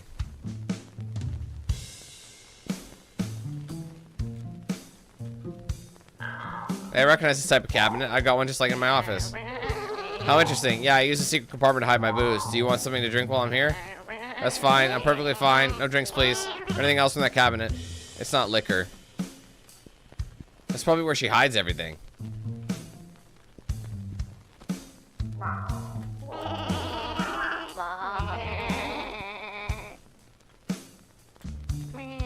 So you got questions for me? You could say that. Oh my god, bro. There's so much to talk about. I'm honestly getting exhausted. Start at the basics. I'm good at them. Well, middling. I want you to tell me how you got tied to this. I heard Mr. G's version, but I want to hear yours. See if it lines up. Also, I could use the refresher. That was like 10 minutes ago. Fine. It started about a month ago. I was minding my beeswax when I got a call from Ed, my brother. He was frantic. He begged to come around here and meet in private. When he got here, he explained that he'd found some guy tied up in the cleaning cupboard, that the guy had appeared through the hole in his roof, and that the wife had trapped him. Did you believe any of it? I mean, I kind of wouldn't put it past the wife, but a real wolf in sheep's clothing, you know? But the rest seemed pretty far-fetched. Especially when we got to his place and the closet was empty. I figured he was pulling the wool over my eyes. What convinced you he was telling the truth? Well, for starters, how terrified he was. My brother can't act to save his life, but mostly was convinced he was reading his wife's journal. I matched her handwriting and his story. That's when I freaked out and told Ed to lock himself in his room. I was worried his wife would do something bad and I wanted him to be safe. Why not ask him to come stay with you instead? Wouldn't that be much safer there? Have you met my brother and seen how he cleans? My apartment would look worse than it does now. Besides, his wife would have been way more suspicious if he left like that. Yeah, not like she was suspicious that her husband suddenly locked himself in his room for a month with no explanation. That's not suspicious at all. Look, I panicked, okay? At least he was safe while I found a way to get us both out of town. Speaking of safe, what about the collar? Did he give it to you for the safekeeping? Yes, he did. He said that the guy in the closet said it was very important and that he'd begged Ed to keep it safe from his wife and her weird cult brunch group. Ed didn't know that what was so important about it, but he felt he owed it to the guy, and I figured I'd humor him to help out by keeping it safe. Let me guess. You said yes because you knew the gangs were looking for them and paying big money. Wrong, as usual. The gangs hadn't said a word about the collars. Sorry. This was the first I'd ever seen or heard of them. I took the collar and hid it just for my brother's sake. It was only later that I became clear how valuable it was. What happened after meeting Mr. G? So you told Mr. G to hole up in his room and and took the collar with you. What happened next? I assume you had some sort of plan. I was going to arrange for both of us to get out of town. Between my sister-in-law and the kooky cult family, I figured Ed wasn't safe here, and neither was I. But holy crud, do you know how much bus tickets are out of this city cost? I swear the trolley companies are fleecing us blind. Tell me about it. I tried to go on a trip once and a return ticket would have cost me both my kidneys. At least since you were going on one way, it'd only be one each. Well, I like my kidneys where they are, thanks. Besides, that's just a crappy bus. A lady like me has to travel in style. Plus, you know, we need money to set ourselves up whenever we move to. So we couldn't go anywhere until I scored some funds and on a lounge singer's salary. You get why it took a while. Let me guess, that's why where the collar came in. Sort of, like I told you before. I started hearing chatter in the underbelly about the gangs looking for collars like the one I had. I put two and two together and realized they'd want mine too. And I did consider just selling it and getting clear. Then I realized they weren't just looking for one, but as many as they could find. So you got greedy. Sorry, I got an idea. Look, selling that collar would have gotten one of us as far as Dogbuttville, middle of Dogbutt. Like I said, highway robbery. But selling a set of collars could set us both up for life. So yeah, I held on to the one my brother gave me and started looking for opportunities to grab a few more if I could. Figured I could collect a few and then sell them all together for big bucks to the highest bidder. Except that Mantis put a little fly on your ointment. Darling, I don't use ointments. This is all natural glow. Should have known your wool was dirty, Elma. You lied to me. Firstly, this isn't a question. Secondly, when? All that stuff I told you about the gangs looking for collars was the honest truth. You didn't tell me that you had a brother. You didn't exactly ask about my family tree, sweetie. You were too busy being smug about pineapple regret. Besides, why would I mention him? It's not like I had any reason to think he was relevant to your investigation. It's true. You mean other than the fact that he found a hole in his apartment like the one in my case, met someone with a collar like the one in my case? Okay, maybe there was some reason to think he might be relevant. My point is you made it sound like you only heard vague rumors from your contacts. You never mentioned you actually found a collar and learned about what was going on. And my point is, my brother was trapped in his apartment by that wolf of a wife and a cult of kidnappers. I wasn't about to put him at risk by sharing more info than I had to, particularly not in the middle of a public bar. Still, I'm not sure if I can trust you. Darn, I'll try to contain my disappointment. Who did this? You didn't really answer the earlier question properly. Do you have any idea who broke in and did this? My non-existent money's on Mantis and his croc tears. They were the ones who caught me with that collar. I wouldn't be surprised if they suspected I might have another. Not to mention, you know, someone happens to start asking me questions while one of his goons was staking me out. Really? Who was that? It might be relevant to the case. Oh, you mean me. Oops. But are you sure it was Mantis's gang? Could have been one of the others. Or maybe even the cult that Mrs. G's part of. Other gangs might be possible. Gossip spreads on the seedy part of town. If they heard about me trying to steal from Mantis, maybe they thought I had stolen from them too. As for the cult, maybe, I don't know much about it other than the diary. How would they know that I was involved or where I live? Right? It's not like your sister-in-law is part of the cult or anything. You know, every now and then again, you say something smart and I don't like it. Well, I may not know who's behind it, but I at least have a lead on finding the animal who actually broke in and tore up the place. You do how? Whoever was here got sloppy and left their hat behind. It's definitely not one of my hats or Ed's or his wife's.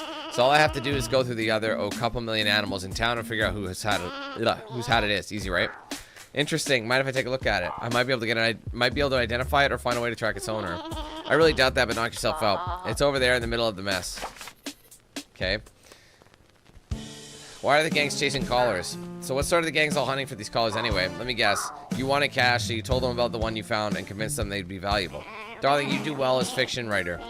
Except for, you know, the whole being unable to spell and string sentences together thing. No, I didn't tell a soul about the collar. Trust me, they started talking about all those collars perfectly fine without my help. And when did that start? I'd say within about a week or so of when I went to my brother's place. In other words, within a week of the cult removing the closet guy out of your brother's apartment. Think it's connected? I kind of hope not. I don't like the idea of the criminal organizations of this town working for a weird kidnapping cult. Anyway, they only said that the collars were incredibly valuable. Haven't got the foggiest why that would be. Oh, I've got my thoughts on why. But they did also say they were only expecting a limited number to show up, and that they would pay a premium to get every single one. What do you know of this cult? So what about this cult your sister-in-law is hanging out with? Do you know anything about them? Not really, no more than my brother did, I suppose. But clearly they're up to no good. Who sticks a guy in a closet for weeks and then takes him somewhere else? Well, there was this one time in school when one of the class clowns locked me in a closet for a week. I don't believe it. What? I was stuck there for a week? No, that you went to school. I totally did, and this guy locked me in the closet. Okay, he didn't lock anything. I just didn't know how to open the doors, so I sat there for a week. See, that I do believe. But as for this cult, any clue as to where we might have taken that guy in the closet? Which part of I don't know anything didn't make sense to you? Probably wherever they're holding their meetings. Wherever that might be. Aha, so if I can find their hideout, then I can solve the mystery. Somehow, I guess. I don't know. It's a good idea. Good an idea as any of the others I've had. That's not a ringing endorsement. What do you know about the collars? So you've had one of the collars with you for a while. What do you know about them? Next to nothing, really. Apparently the guy in the closet explained it to Ed, but Ed didn't understand a word of it, neither did I when he tried to remember it. Apparently they've soaked in, what was it? Precipitation, sorry. Participles, particles, that's it, some kind of particles. But really, it just looked like a really boring, ordinary collar. So you never figured out the little trick it can do. What little trick? Oh, nothing. Just something that would have probably helped with your money and transportation woes. What? Anyway, I take it the gangs weren't forthcoming about why they wanted these things. No, only that they were a certain number and that they were looking to collect every single one. That's why I figured I should get as many as I could. Get a better price. Ironic, and now you've got no collars at all. Firstly, that's not what irony is. Second, actually, yes I do. Wait, what? You still have the collar. Wait, back up. Did you say you still have the collar? Of course, I'm not lost little lamb, darling. I made sure to hide it where nobody else would ever find it. Where? You're not really understanding the point of the hiding spot, are you? Just to make sure nobody finds what's there. I know where it is. Telling you would defeat the purpose. Well, I'm a nobody, so does that mean I find what's there? I'm not telling you where I hid it. Good luck finding it. Gotta go. Stay in here in case you think of any other questions. Holy shit, they had a lot to say, didn't they? I mean, we know exactly where it's right here. The sign of those colors. Boy, searching is thirsty work. Yeah, I imagine it is. Mind if I get a drink? I can use something strong. If there's any booze in that cabin, I can't really offer any, but I imagine you've got some in the secret compartment, right? What secret compartment? Oh, I have this exact same cabin in my office and keep my booze in the secret compartment. The secret compartment where I keep all the stuff that I don't want anyone to ever find. Anyway, let me grab that drink. Wait, this isn't booze? This is just the collar you were hiding. Yeah, I thought you already had that figured out and we're just coming up with an excuse to get close to open it up. Yes, that is exactly what I was definitely trying to do. Definitely wasn't just trying to find your secret booze stash. Well, it doesn't matter. I'm not letting you have that collar. Ed told me to keep it safe. And besides, it's mine, and I earned whatever cash I can sell it for. Nice try, but I need it as part of the investigation. You cracked the case wide open. I don't care about your investigation. I care about my brother and that money. So I'm not handing it over to you. Let me put it this way. Whoever's behind this has already proven they're dangerous enough to absolutely wreck your place looking for whatever collars you have, right? If they think you still have any, the next time they might try and do worse to you. Maybe wreck your face, or worse, your wool. They wouldn't dare. Between criminal gangs and kidnapping cults, I think you know they'd absolutely dare. And you know blood doesn't wash out of wool. But cat fur, totally washable. Everything licks clean off, baby. If I have the collar, I'm the one they'll try and kill. Well, why didn't you say so? Take it. Not going to lie, I thought it was going to be harder to convince you than that. What can I say? You sweetened the pot a little. Besides, I can always grab it back off your corpse. I have experience with that. Just don't know how stupid collar is supposed to help with the investigation. I'm not quite sure either, though I know one way one collar can be useful. What's that supposed to mean? Nothing. Don't worry about it. I just have to figure out how it might help. But I'll keep this one safe in the meantime. Fuck me sideways, bro.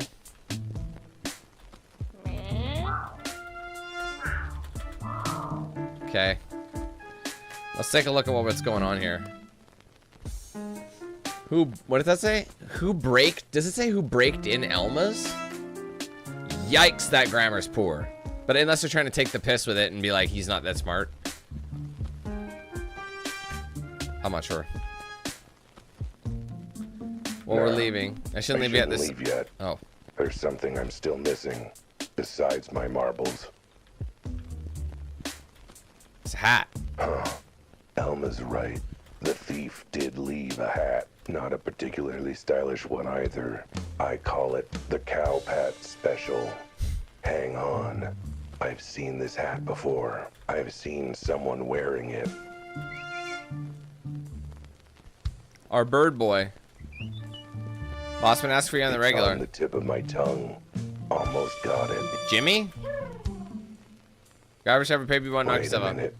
It can't be. Jimmy. No one will find him. Be a cold day in hell when actually open. Yeah. Visitor agree we should keep him at the mansion. Jay came to help. Jay is. It's Jimmy. The thief. The one working with the cult. It's Jimmy. Should have known he was a stool pigeon. Or, well, the opposite, I guess. I should tell Elma who did this. Alright, there you go. Who did it? Who breaks into Elma's? James. Okay, I'll be right back, guys. Hold on. Sorry, I know I've left a lot. Bear with me.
sorry. Needed to get an energy drink. This game is like exhausting me, not because it's just so much dialogue. So, I mean, it's a lot of story. I think that's a complaint I have. It's like they're giving you too much information at once, and I feel like a lot of it isn't necessary. Like, have you noticed how they try to do like a little joke? You know what I mean? Like every time something says that, and there's like 3 or 4 lines of dialogue that are completely unrelated to what you're talking about, and they're just trying to throw in a little dig about something to make you laugh, but it gets a little repetitive and old. Not gonna lie. Anyway, I suppose you've got questions for me. You can say that. I know who tried to rob you. Recognize the hat. It's Jimmy's, and he's working for the cult. He's Jay in Mrs. G's diary. Jimmy, wait, you mean Jimmy at the newsstand? Now that you mention it, does always wear hats like these. Why, that little creep. I'm going to show him a bad scene. You're not going to be impressed about my awesome detective work? I think I'm too much in shock to really wrap my head around it, honestly. How about this? You shouldn't go after Jimmy. Okay, well, I've looped back to stupid again. This is familiar territory. What I mean is he's our best link to the cult. The Journal said they're having another meeting soon. It's guaranteed he'll have to go back and report how this break-in went, right? That's my chance to follow him back to wherever his cult meets. This cult meets. Get the drop on them. Hopefully save my closet guy from their clutches, solve the mystery of the collars and cats, and save the day. This doesn't sound as much fun as punching him in the beak. Besides, how are you going to follow him back to his cult lair? Why, with my feline skills of tracking and stealth, surely.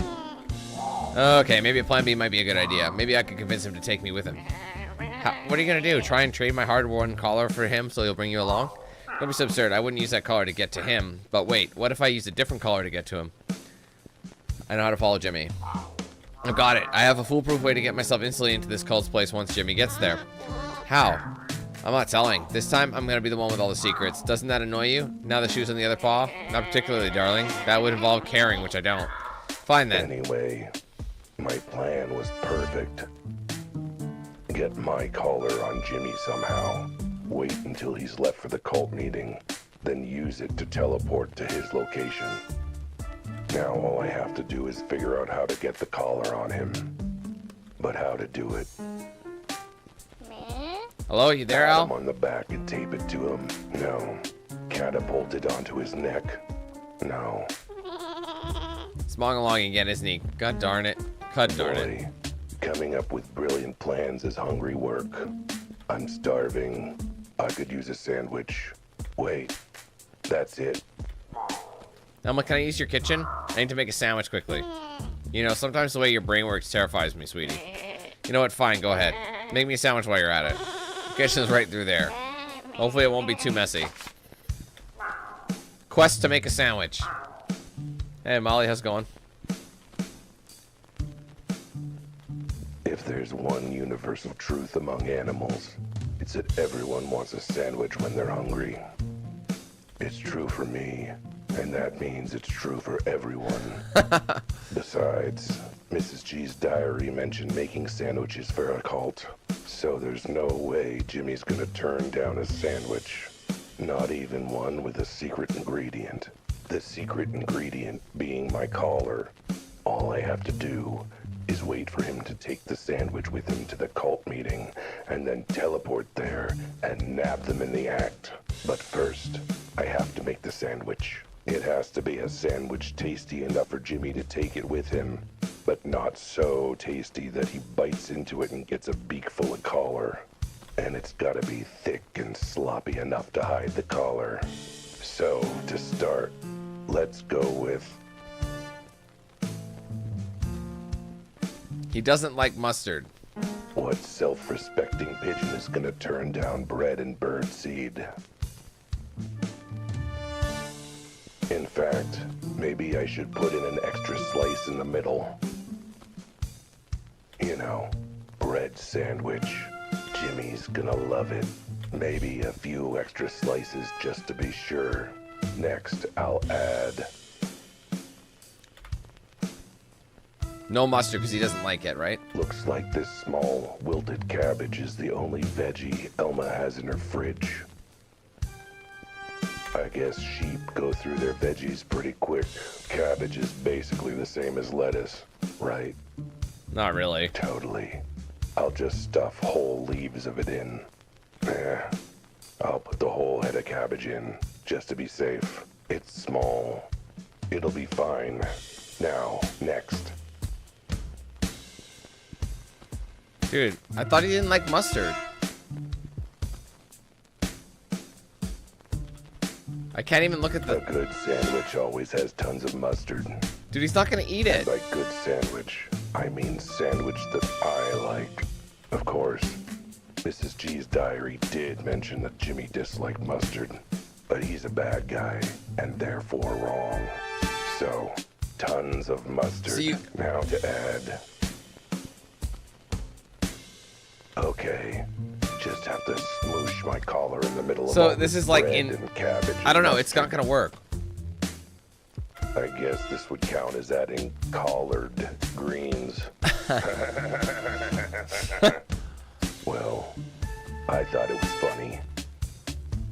Good job, internal me. All right, sandwich is all ready to go. Now I just have to get it to Jimmy. There's nothing else I have to do here. Al, sweetie, have you made an extra sandwich for me yet? Okay, one thing I have to do. I think there's enough bread and mustard left. I've left enough for Elma's next lunch. I'm sure a wilted cabbage leaf, a half slide of bread, and a dollop of mustard is enough, right? Doubtful. So you got questions. Here's your sandwich. Will you be okay? Checked on the cult. What about you? Will you be okay? You know me, darling. I'll be fine. This bowl of mine washes clean. You should go check your brother at the bar. You don't take this weird maybe cult, maybe gang down. Which you probably won't. You two should get somewhere safe. Alright, I'll join him as soon as I'm done here. We may not have money to skip town. We can at least hole up somewhere in the meantime. And Al, I can't believe I'm about to say this, but thanks for your help. You're welcome. That means I'm not on clean up dirty here, right? Just go, okay? Here, I made an extra sandwich for you like you asked. This isn't a sandwich, it's 3 slices of bread glued together with mustard. Sounds like a sandwich to me. Oh, this lettuce. Wait, is this cabbage? Where do you find all this stuff? That handy sandwich making kit on your countertop with the green bag. Realize that was my garbage, right? All my old and out-of-date things, and I supposed to be very nice ingredients in my fridge. You even open my fridge? Can't say I did. It's all good. I'm sure your leftover stuff will make for a great sandwich. I think this cabbage leaf has gained sentience. Wow. Where is her fridge? Somewhere I can't access. Back to where it all started.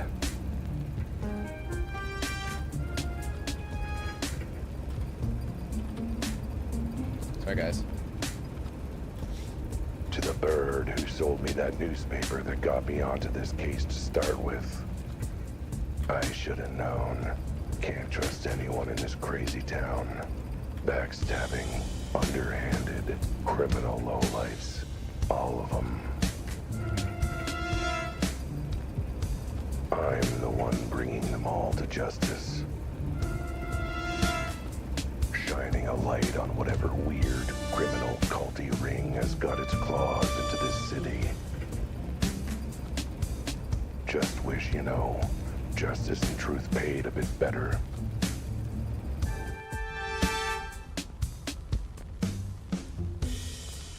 Yeah, that comes out, you're saying like 3 days, like probably Tuesday, right?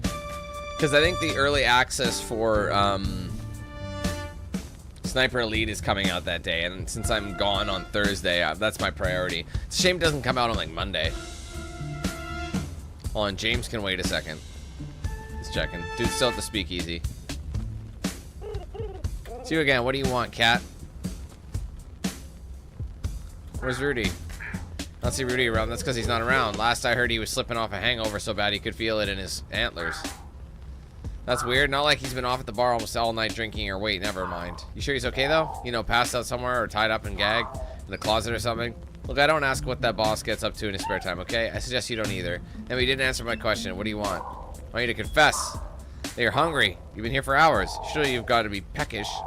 Get it? Because you're a burden. I can't decide if I hate cats or if I just hate you. Is that any way to talk about someone who's made you a sandwich? I figure you can take it and have your break. Wherever that might be happening. You made me a sandwich? Why?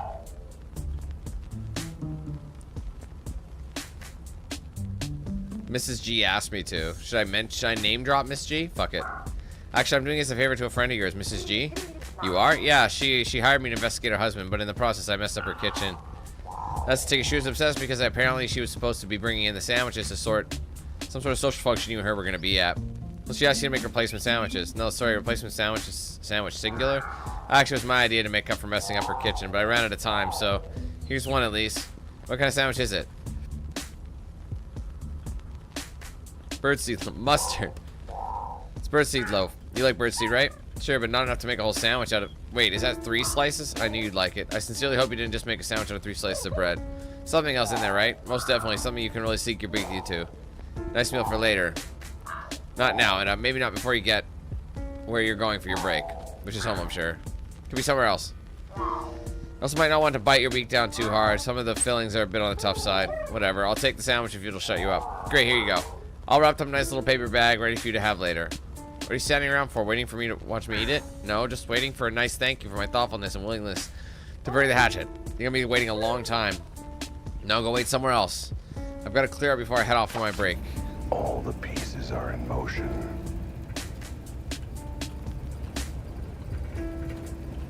Sorry.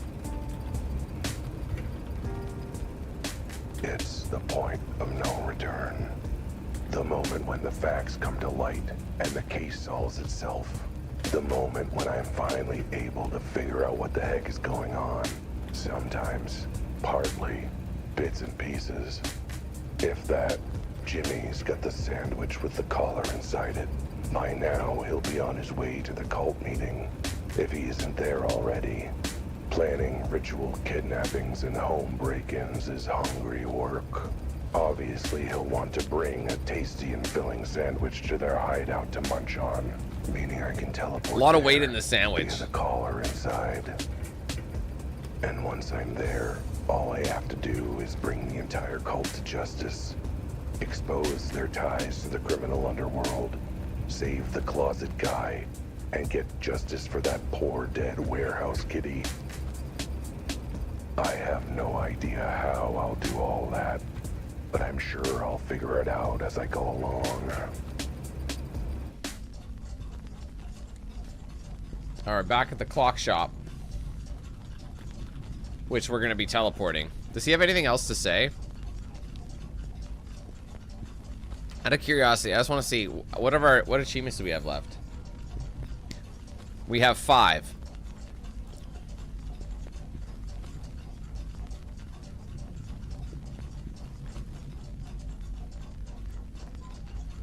It seems like most people, like I'm looking at the percentage of people who have it, and most people, like all the people who played, have the achievement already. Except for the scales one, that's the lowest percentage. So I think it might have been a bugged achievement. I think I was supposed to get that one when I told him to get the fuck out of here. But All right. Jimmy should be wherever he is, wherever that may be. I've got no clue where this'll teleport me to. I flip this switch, and there might be no coming back. Not without a long, long walk. Let's go, before Jimmy gets too peckish and starts tearing into that sandwich.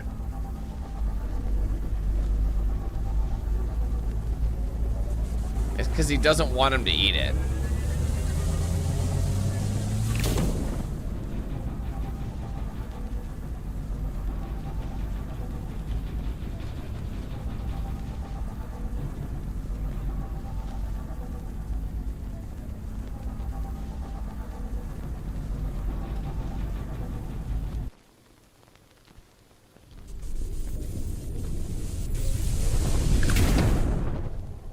Whoa,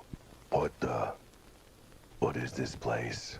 What is that stuff on the trees? Why are they green all of a sudden?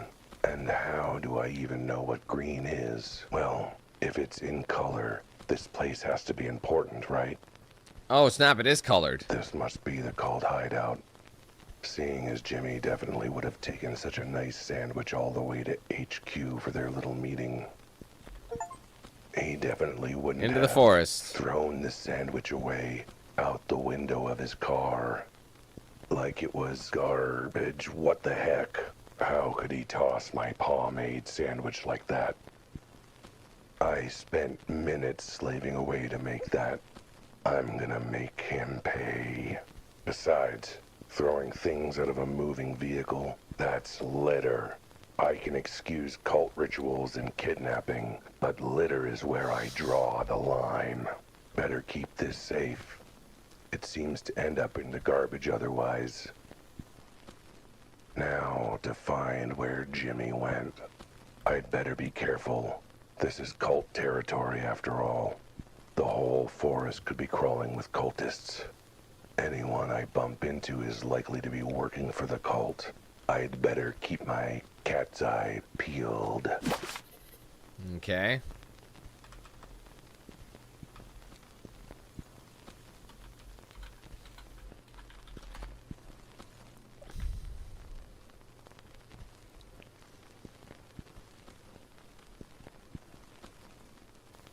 Oh, I can actually go down here? Now, who are these guys? Well, well. I knew it. Cultists. It's them. There's no It's the other Gesundheits. explanation as to why anyone would be out here, except for, you know, all the perfectly good explanations as to why someone might be out here. But what are the chances they'd have a good explanation? What the? Open wide, sweetie. I made your favorite grass salad. Oh boy, nom nom nom. It's like you finally decided to come out and get some fresh air. I'm so worried about you. It was one of those things, you know. I'm here now. Could you pass me more grass salad? Mrs. G. Mr. Wilde, my husband came out of his room last night. Isn't it exciting? It sure is something. Should I invoice you for my services, seeing as you hired me to help with that whole thing? I hired you to find out why he was in his room, and you never did find that out. He told me himself that he just had gas and felt grumpy. Came on his own, too. So it seems, Detective, you didn't really do anything during your pay, so I don't see why I should pay you a cent. Wow. That was the moment I knew she was pure evil. Kidnapping and joining a dark cult is one thing, but stiffing me on my bill, unforgivable. So what are you doing out here so late at night, Detective? Practicing my monologue. Quiet night in the woods is the perfect place. Don't bother anybody. How about you? What could you possibly be in these woods for, Mrs. G? Figure my poor husband could use some fresh air, no? It's a lovely evening, too. I bet you and us are not the only ones enjoying the night. I'll bet there are all sorts of folks out here. I'll bet you're eager to meet up with some of them. Why not? I'm not a lone wolf. I like socializing in good company. And you, my husband, are well company, I guess. Right. Well, I hope you find some of your friends out here. Who knows? Maybe I'll bump into you all. Don't be offended, but I hope not. What the hell are you doing? Isn't your wife with the cult? Wasn't the whole point of hiding in your room to stay away from her? Yes, it's all true, and I was going to stay away, but, you know, after some time away, I found myself having second thoughts. New perspective, I suppose. What kind of perspective makes it seem like going back to a cultist kidnapper is a good idea? Perspective that if I leave her, I've got to do my own cleaning and stuff. Frankly, I'd rather take my chances with her. Kidnapper cultist, yes, but at least she knows her way around the cleaning cupboard. Because she trapped a guy in it. Yes, and I know I was making a big deal about that, but on the other hand, I don't want to have to make my own bed, so it balances out. That's insane.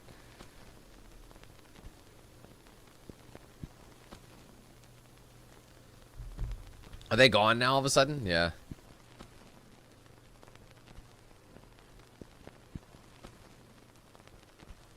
How far can I walk?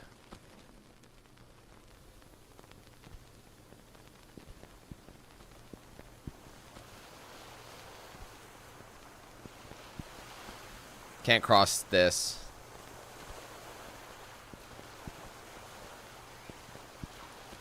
This is not a walking distance. Wait, what's that in the distance? Is that a house? Can't tell. Let's go back up to the street. Or, you know what I mean, the road or whatever it is, the pathway.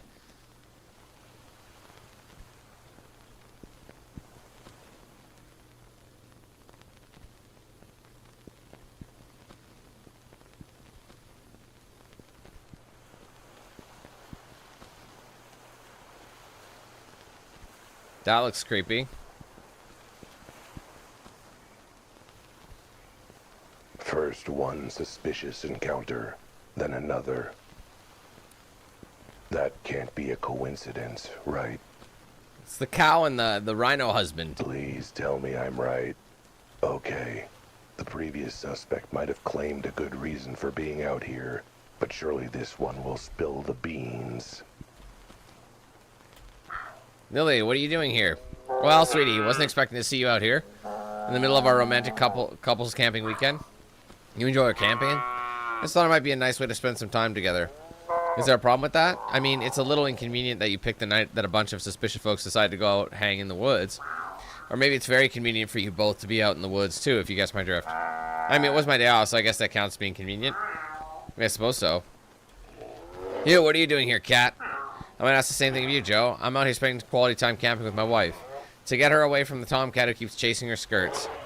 And look who decided to show up anyway in the middle of nowhere. Who? Is it a cultist? Huh? No, it's you, you jerk. Keep asking my wife favors, and now you show up during our little camping trip. And then you wonder why I'm suspicious. Hey, I'm the one who should be suspicious here. Who would want to go camping with the person they married? No, gotta be a cover. The only cover around here is the one they're gonna put over your body if you don't clear off and leave my wife alone. But why would they need to... Oh, right. Got it. Leaving. And alone again he is.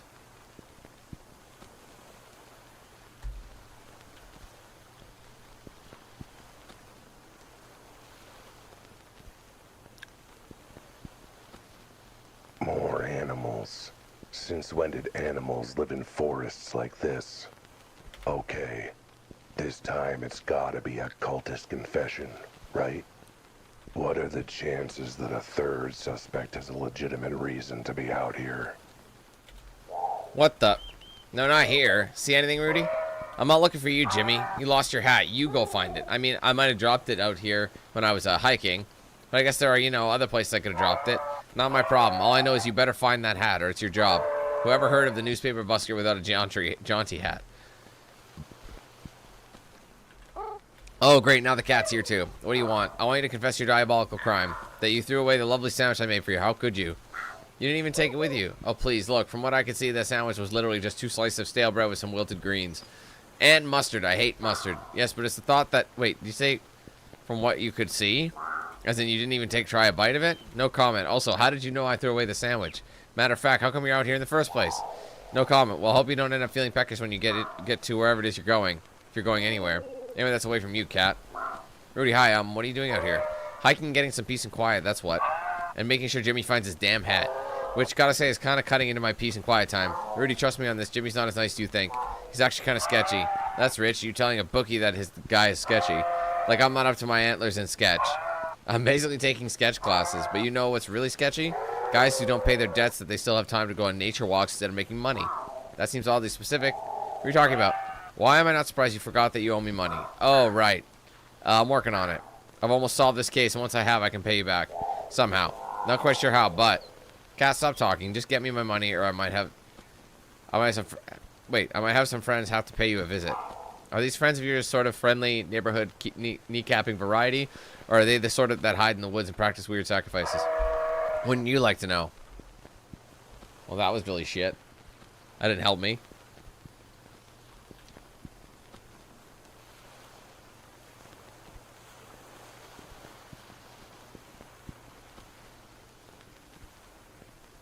What's that?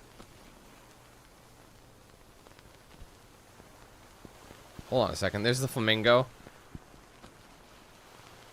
Someone's out there. It's like everybody you ever met.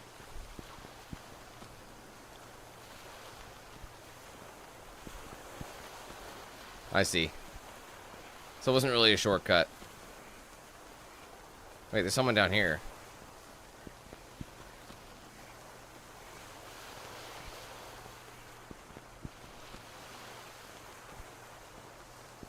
Call me a crazy cat, but I'm beginning to see the tiniest inklings of a pattern here. All right, everyone. Thank you for coming. What the? Thank you for coming to our first Back to Nature book club meeting. Tonight we'll be discussing the beloved classic of Mice and More Mice. Visitor, pull up a seat. Hello again. Would you like to join us for our book club? No, I'd like to know the real reason you're all out here. We find there's nothing quite like reading books out of doors in the middle of nature. Fresh air, lovely ambiance, getting bitten by mosquitoes. Yeah, I don't buy it. What's your real secret agenda for being out here? I mean, I suppose if we finished the book early, for real, my secret agenda might have room for kicking off with our reading of Snakes and Sensibility. Are you here to join our first Back to Nature book club? Isn't it a marvelous idea? Not really. Sounds like the sort of weird cover story for a bunch of cultists would come up with. That's actually the next book we're reading, I think. Lord of the Butterflies. I can't wait. Don't tell anyone, but I haven't actually read the book we're talking about today. I knew it. A confession of guilt. What's your real reason for coming then, if not take part in this so-called book club? I just asked my husband what it was about so I can answer questions and sound smart. Why else would I come to a book club? So it's like everybody we ever met is out here. Like, why do I get this some deeper meaning? Like, what if our guy that's here, like, what if, like, our, you know, our man is actually, like, in a coma or something? He's actually a human being. And he's just having the craziest dream. What the... Is the entire city out here today? Is it National Take Your Suspicious Butt to Your Local Forest Day? Because if so, I'm sorry I missed it. I thought I had it on my calendar. It's my favorite stat holiday, after all. So where do I know you from again? He's the courier. Whooping Velocity Courier. Our speed is our service. Oh, right, the courier. What are you doing here in the middle of the forest? Wait, let me guess. You have a package, a ticking package. No, a bloody package. Sent to be hand-delivered to your clients when your boss is with the cult. No, I'm actually off work. Let's be more specific. Suspicious. What reason could you have for being in the middle of nowhere? Brisk jog, of course. Gotta go jogging and hiking to make sure I keep at tip-top speed. And this is a nice place to come get some exercise. My only exercise is doing a few push-ups while I bury my face in a plate of food. No one needs to be out here and to get in shape. I call shenanigans. No, that's our rival company, Shenanigans Shipping. We're Volpine Velocity Courier, remember? Our speed is your service. Or he's actually out in the wild, and these are just animals in their wild habitat. You know what I mean?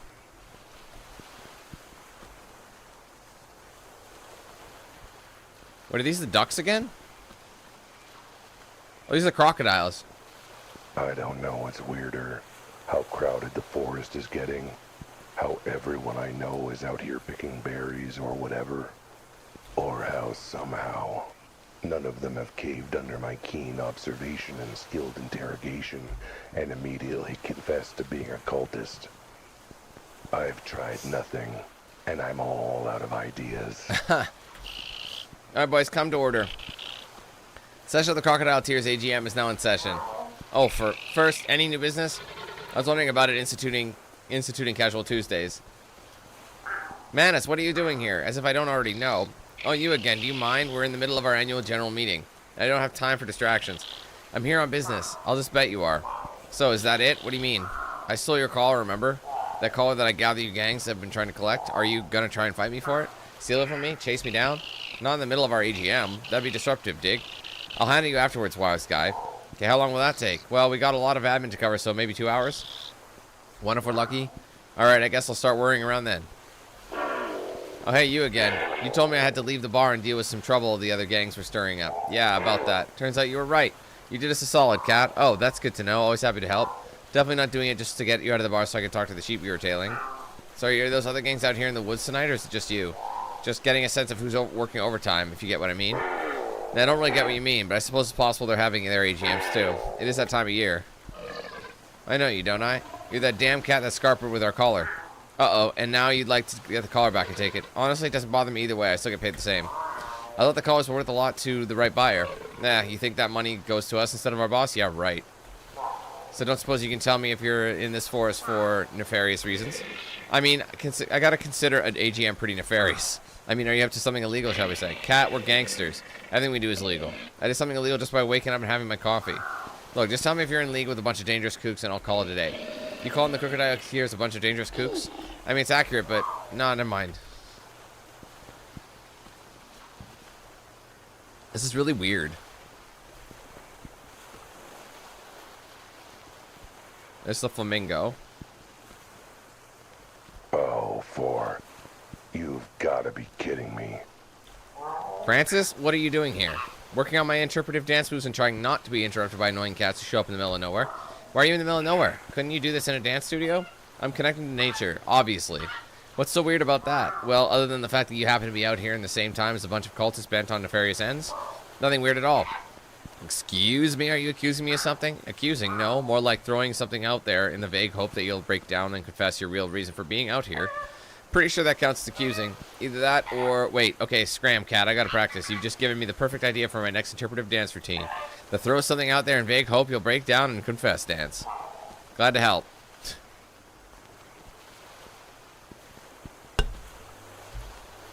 I saw somebody over here, did I not?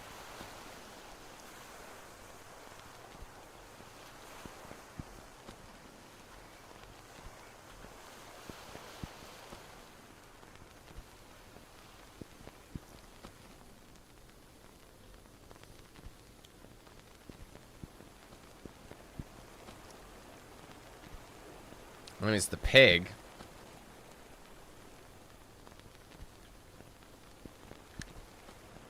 My neighbor. Gee, let me guess. This bunch also has an incredibly convenient excuse for being out here. Ah, Al, didn't expect to run into you out here. Likewise, what are you doing out here? Truffle hunting is something the kids and I do together. Gets us out in the great outdoors and gives us a chance to all bond as a family, you know? Actually, I don't know, in fact. I find it very interesting that you've never mentioned this little hobby before today. The day when certain parties are looking for excuses to be in this neck of the woods. Certain parties where? My kids love parties. Also, I'm sure I would have told you about this little tradition of ours anytime you asked about what me and the kids have been up to. I don't think I have ever asked about that, so yeah. Who else have we not seen out here that we met in the game?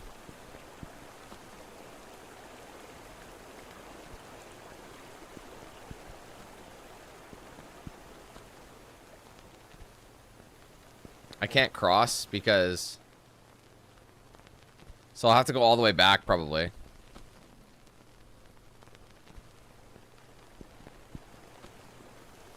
I gotta go back to the bridge. It's a good thing I went this way. Probably would have missed out on her.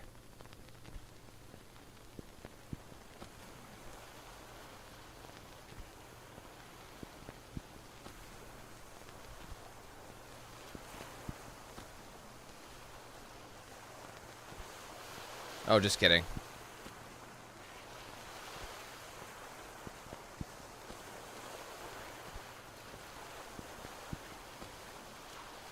These are just dead ends.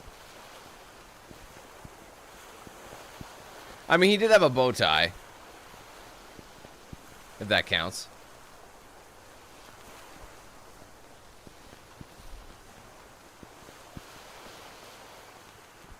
Yeah, see, anywhere there's a water section, that's the cutoff point.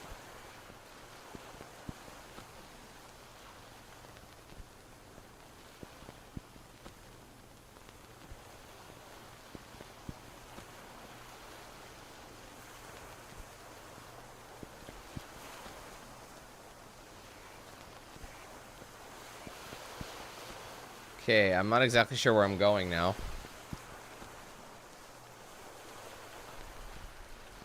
Can I leave, or is there like another party out there?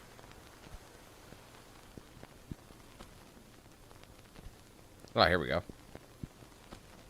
Please, let this be the last time I bump into anyone suspicious that I know. Stop, it's a private party, Cat. You are not allowed. What? Who has a private party in the middle of the woods? We do, you obnoxious mule's butt. I'm hosting a private drinking party as appreciation for my staff's hard work. Figured we wouldn't get interrupted by annoying customers. Clearly I was wrong. I'm a customer and I'm not annoying, so aren't you lucky? Mind if I stick around a bit? No? Cool, thanks so much. That is not what I'll let him be, Sergey. Besides, what you're going to do stands menacingly in his path. You realize he can go around you here. Oh yeah, so I can. Private party for the bar staff, huh? Gotta say that seems a little convenient. You kidding? You know how much of a pain in my rump it has been to carry all this booze out here? Just meant deciding to have it in these woods on this night in particular. It's very interesting. So what if I had it in a different part of the woods on a different day? It would have been boring. I guess I don't have understanding what... I just don't understand why you'd come all this way to drink and party. Mostly so you wouldn't show up. But I guess that fell through, so... You're sure it's not because of some other private party out here you're catering? Oh, first, bartenders don't cater. That's food, not drink. And second, if I told you, it wouldn't be much of a private party, would it? And how am I supposed to know about it? See, this kind of crap is the reason you're my least favorite customer.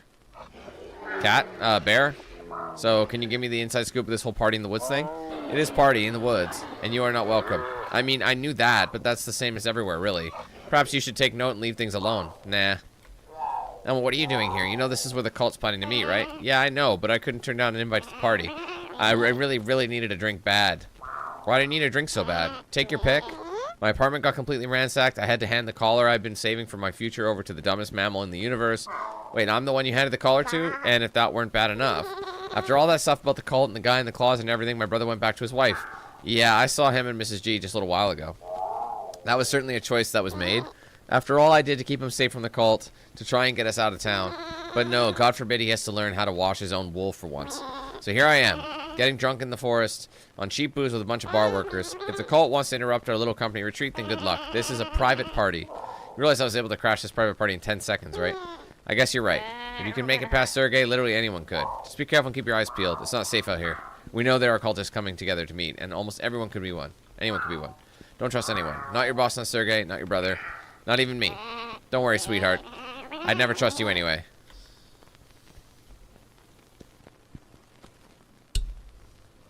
How many more do we have to find?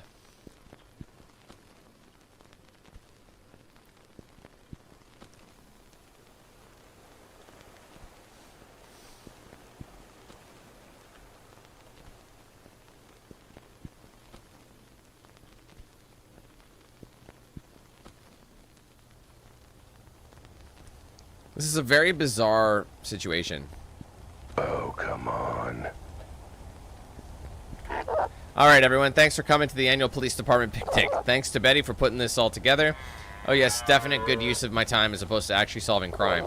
So if you pass by your desk, give her a polite nod in recognition of her service. This picnic is about celebrating the very hard work our department does. We were supposed to be working, and that's why today is all about us, the police. Not party crashers who think they can do our job better than we can and think they can just sneak up and eavesdrop. Let's talk about you, Al. Oh, right.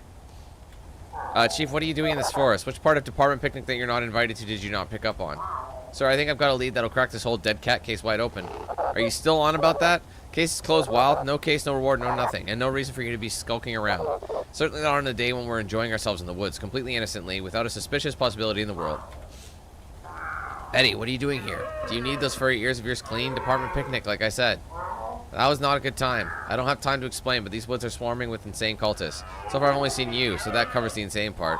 Betty, for once in my 9 lives, I'm being serious. Something's going on in this forest to do with whoever's behind that cat case. Well then, guess it's a good thing the chief insisted we have our picnic today in these woods. Why? Because there's even more cover for cultists being out here now? No, because it means I'm around to keep an ear out. And it sounds like you need all the help you can get. Thanks, really, I mean it. This is too close for being a moment. Go on, keep looking around. Oh, you're that cat who was getting their fur in a twist about the scene in the warehouse. You mean the scene where a cat that looked exactly like me except for the size, shape, and swanky outfit ended up dead? Yeah, that scene. Don't know why you were so bothered, frankly. But looking forward to this picnic. I could use some fun social downtime after working so hard. Oh yes, I saw you I saw how hard you worked at the archive so hard. Look, I was awake and capable of conversation. I consider that a pretty damn productive day myself. Besides, it's hard work having the memory of an elephant. It takes a lot of mental diligence to never forget. I guess that makes sense. Also, who are you again? Okay, so again, I'm a little confused. That definitely looks like a cultist thing. I'm gonna walk over here though to see if there's any more bodies. It looks like I can walk up there.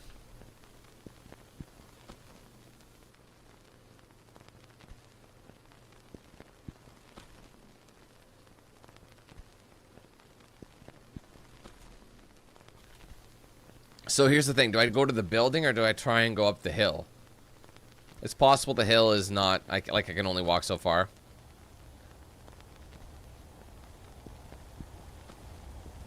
Yeah. That's what it is.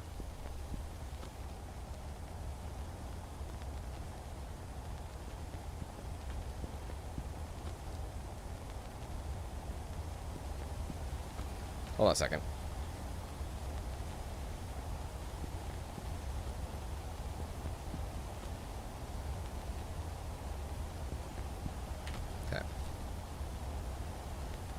Looks like a cabin. In the woods?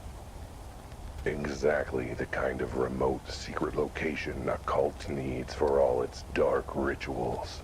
Who knows what sort of diabolical scene I'll be walking in on.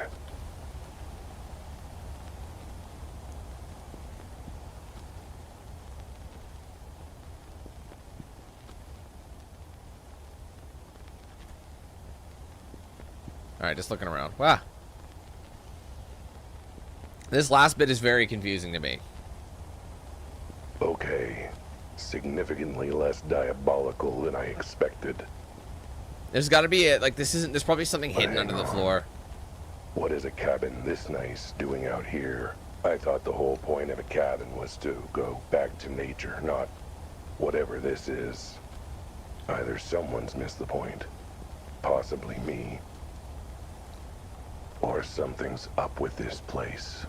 I'd better look around.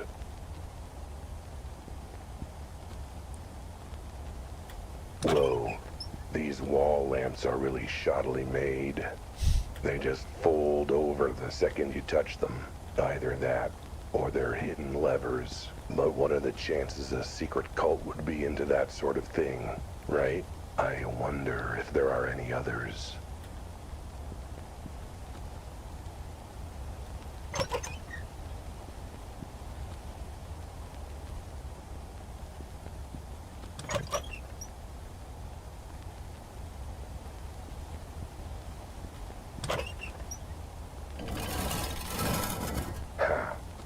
Open sesame.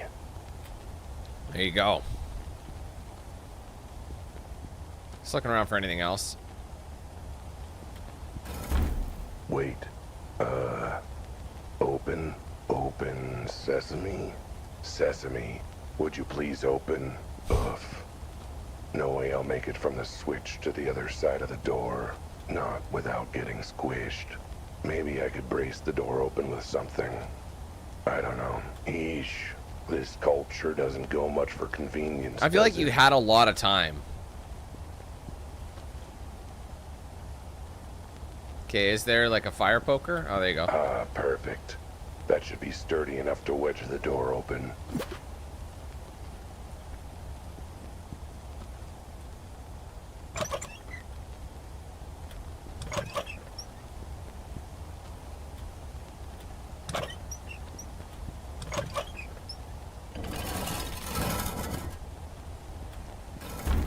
Woo.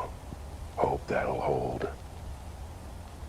Guess it just needs to for another few seconds. There we go.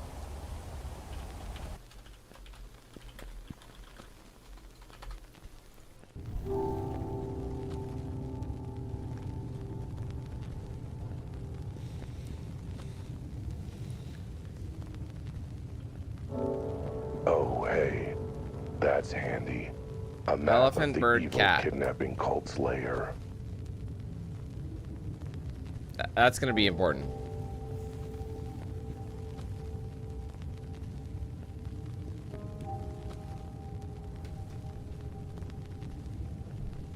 I have a feeling I'm gonna have to remember the direction. Left. Oh, I don't know if I have to really remember that. Left, left, right, right, left, left. See, there it is. Lair in big letters. So the lab's off to the right. Even have it underlined. How thoughtful. I guess that must be where the cultists gather. Let's not be there for the moment. What else is there? Oh, hey, it looks like we're close to all the animal cemeteries in the area. That's not creepy in the slightest. The elephant graveyard is near here. Huh. Hope they've got big holes and big shovels to dig them. Budgie burial grounds. For all the budgies and birds of a feather. I was there once. Mistook it for an all-you-can-eat buffet. And, of course, kitty for the dead. I'll be there one day. Not today, I hope. It seems this tunnel system links up with all the cemeteries around here, with different ways to get to each. I'm sure that's not in any way, shape, or form going to be important information to remember. Maybe I should explore for myself a little. Worst case, I can always check the map if I forget anything in 2 minutes or so.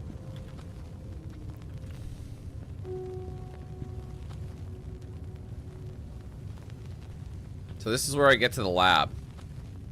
Wait.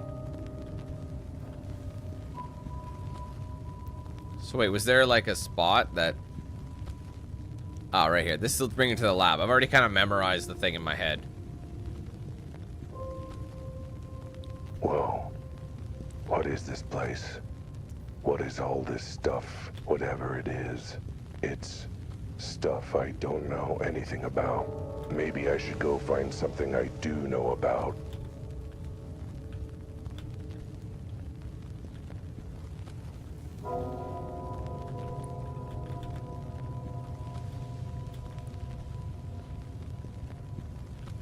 Nothing.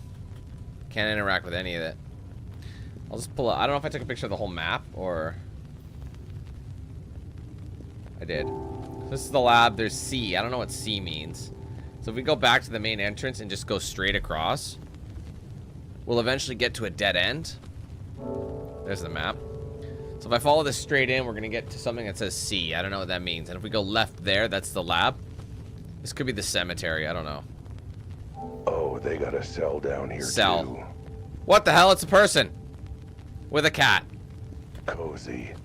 Everything a cult HQ needs for nefarious Many shenanigans. cats. Dude's got so many cats in there. Who's there? You first. Who's there? Albert? How do you know my name? My God, you've grown, Albert, and started walking on your own two paws. Wearing clothes and talking. Wait, you're not my Albert, are you? You're the Albert of this universe. Of course, it makes sense.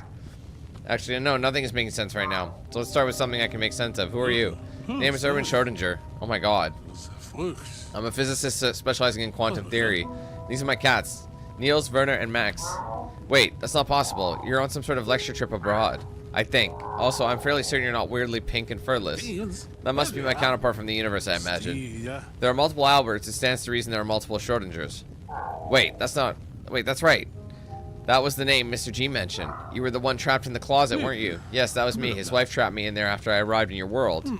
Mr. G found me and went for help, but his wife returned before he did. She and her cultist friends brought me here, and I've been stuck here ever since, save for when they forced me to work in the lab. Lab? Our world? Hang on, what are you talking about? I'm not from your world. It's complicated to explain. I tried to tell Mr. G, but I don't think he quite understood. Well, if you didn't understand it, then I'm in deep cow pass. Just try explaining it like I'm 5 years old, because, well, I am 5 years old. Let's start with...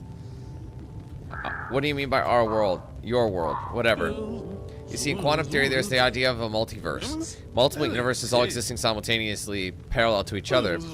At every even point, a diversion can occur, creating a new universe. The multiverse is a quantum superposition with infinitely increasing divergent quantum worlds. I was with you all the way up to you see. Right, well, the very simple verse says that there are infinite worlds and dimensions out there, each bringing out a different choice of our outcome. Let us say you chose to have butter on your toast for breakfast this morning instead of jam. That means that parallel to this world, there's a world where instead you chose jam, and the rest of the day played out accordingly. Joke's on you. I had both butter and jam on my toast this morning. The point is that for every potential outcome in all of history, there's a world for it. And then worlds for outcomes within outcomes, diverging further and further. Thus, some worlds would be identical to the one you know, while others would be very different. The point where some have animals that don't speak or wear clothes to stand like animals, like humans. What are humans? My point exactly. Your world doesn't have them due to some earlier difference in history. And yet I am one myself. Both worlds have Schrodingers, and it seems Alberts, but they are very different animals, literally in some cases. Anyway, anything else I can explain?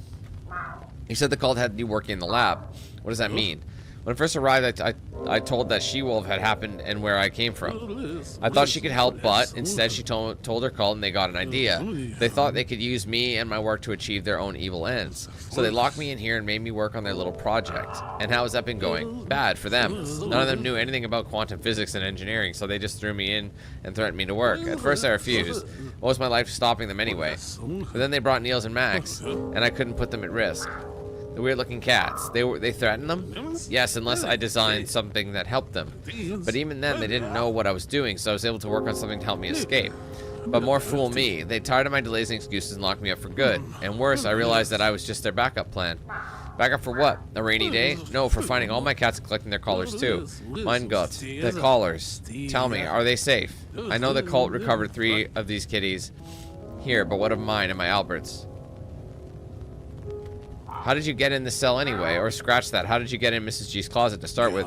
Well, I was conducting some experiments involving atomic disruption and translocation involving wave functions of... On second thought, considering no one else seemed to understand what I was testing, I'll try and keep it basic. Suffice to say, I was working on an experimental machine that required a test subject, and considering I'd already done some major thought experiments with cats, I figured it was only fitting to use one again. The cat agreed. In our world, cats barely agree to anything. But Albert, my Albert, eventually got in the box and activated the machine. But when I opened the box, Albert was gone along with his collar. I had no idea where he'd gone or what happened to him. So you stopped the experiment in its tracks so you could find my counterpart, right? No, in science you must be repeat experiments to ensure the results are accurate. So I did it again with Max, Werner, and Niels. By the time I realized what had happened, their collars had supercharged the machine to cause multiversal teleportation. All of them had vanished, and I was very worried. So I attempted to follow them. You got in the multi-vagal teleprompter box? Yes, along with the collar to ensure the same traversal would occur. And it did, albeit with some complications. One such complication was appearing in a certain apartment along with a large implosion that took out the wall. So the holes that kept coming out were from you and your cats teleporting in. That's right. And in my case, it certainly caught the attention of the animal living there, Mrs. G. Shocked and concerned asked me what I was doing there. And after I told her everything, offered me some rather potent tea that put me to sleep. Sounds like you know the rest. Don't worry, the collars are safe. Well, 2 of them are. Thank goodness. I'm glad my friend Mr. G was able to take them somewhere safe. Yeah, I've got both of them on me in my pocket. You, what? You stupid cat, why would you bring them here? Don't you know whether they're what the cult is looking for? I don't understand why they're so important, other than, you know, the whole I can teleport places thing. The experiment that sent the cats has here supercharged their collars with... Wait, do you know the simple or... Do you want simple or accurate? Simple 100% of the time. Collars got charged with energy when they were transported to this world. Thus the power to be in 2 places at once, like a teleporter, as you apparently found. If all 5 were in the same place, they would have enough combined energy to do that for places between worlds, or to rip open the space-time fabric between them. Still not simple enough. Is that good or bad? Very bad. It's one thing for a human or a cat to come from one world to another, but the entire universe, even I couldn't guess at what might happen. One world crowding out another, both worlds being merged by force, both worlds blinking out of existence. Okay, yeah, that last one seems like something that should be avoided for sure. Indeed, which is why I gave my collar to Mr. G to keep it away from the cult. Not bring it straight to them, Dummkopf. So what's the deal with these cats? For starters, they look different, small, naked. That's natural for our world. In our world, cats are small and adorable pets that live around humans as companions. What? Impossible. Surely with our intellect and manipulation skills, we'd be running the show and forcing other species to our bidding. That's, well, you're not entirely wrong there. Well, good. The very ideas of being pets, we'd never have masters, we'd have stab. At any rate, these 3, well 4 with my Albert, have been a big help in my work. Keep me company in the lab and so on. That's how I got the idea to try my new machine on them and see how it worked. I would never do that. I never thought it would react with their collars and send them here. Okay, ignoring the shrieking, hissing, clawing ethics of the whole situation. Wait, you teleported them here ahead of you. Then why did you arrive a month before they started showing up and getting catnapped by the gangs? Time moves differently between universes. What happened first can end up coming last, so it was with my cats and myself. I sent my Albert through first, then Werner, Max, Niels, then tried it myself. I arrived first, then Niels, Max, and Werner were found in order, which only leaves the first cat, my Albert. I thought I heard something about him coming through, but they haven't brought him back. Do you know what's happened to him? Oh boy. I'm about your Albert. You know what happened to him? The good news is your food bills are going to go down by, about a 5th. Albert eats a ton. I'm amazed he can put away that much into such a little weight. What are you saying? He's dead, isn't he? My poor little Albert. What happened to him? His body was found at a warehouse downtown. No signs of foul play, or foul play for that matter. Just a big hole in the roof above him. No one knew who or what he was or what killed him. That was actually how I got involved in the case to begin with, to get to the bottom of things. Plus, you know, he looked a little like me. The hole was in the roof, you say. I wonder if the fall killed him. He might not have had time to land on his feet. Or maybe the whole thing was just too much for strain trauma for the poor boy. He was getting on in years and didn't have the best heart. Yet you used him for your big weird experiment. Well, that was mostly because he curled up inside the machine and refused to budge when I tried to get it started. So I just went along with it. I gave up arguing with dear Albert years ago. Sounds like he didn't have the best heart or the best brain. No, that was my Albert for you. Fluffy, lovable, charming, and profoundly stupid. Why are you smirking wistfully at me like that? Oh, just amusing with the face that led my Albert to his death, but brought another Albert here to help. Let's just hope that you're a little smarter than the Albert from my world. So what is the cult's goal at any rate? They must think that you can help them somehow. What is the goal of any cult? Either fanaticism or fantasy, specifically fulfilling their own fantasies and desires. And they brought you here to do that. Did they arrange the whole thing with you and the cat teleporting here? No, I do not think they're that smart. My arriving here was an accident. All they did was jump on the chance to capitalize on it once they realized I could help them. But help them do what? What do they want? They would not tell me, other than claiming that reaching other worlds could help them become everything they were supposed to be. Could they not have just joined the army or something? At any rate, that's why they've been collecting all the callers. Bringing them together should allow them to rip apart the fabric of reality and reach other worlds. But in the meantime, they had me working on a little backup project that might get them there as well. Little did they know it might get me little did they know it might get me out of here. Okay, never mind all this deep theoretical physics mumbo jumbo. How do I get you out? Cultists keep the key on them at all times. Oh goody, I get to be a cat burglar. Funny story, as a kid I thought it was a cat bugler, so I pestered my parents for a bugle. Oh, bugler. And I have an easier idea. That backup project they made me work on, it's actually a little miniature teleporter, like a small version of my original device. In theory, it could teleport a user to the same spot in another world, hence why the cult ordered me to work on it. Then why not use it to get away from here? Any world's got to be better than this one, even if they do have smaller, dumber kitties. Well, 1, it's not finished yet. 2, I've been deliberately sabotaging and modifying it from a local teleportation, say teleporting me out of myself. But 3, most importantly, it needs to be charged first, and more specifically charged with quantum particles that vibrate between realities. You mean like the charged particles that are in those callers? Exactly. And since you were stupid enough to bring your callers along, turns out that was a smart move. It being smart in stupid ways is sort of my calling card. Okay, so go into the laboratory. It's very close to this cell, just out of the tunnel. Once you're there, look for a mini teleporter and bring it here. So what does a mini teleporter look like? You won't be able to miss it. You'd have to be an idiot to mistake anything else for it. Sounds promising and not foreshadowing in any way, shape, or form. Hurry, the cultists might discover us at any moment. I'll be waiting here. Everything depends on you, my second Albert. I think you'll find I'm Prime Albert, the one and only original, and I'm about to go prove it. Holy fuck, man. This game does, I think, too much dialogue. I think that's what it does, and normally that's a good thing, but there's too much dialogue. It's just like there's a lot of stuff they don't need to say, and it just kind of drones on.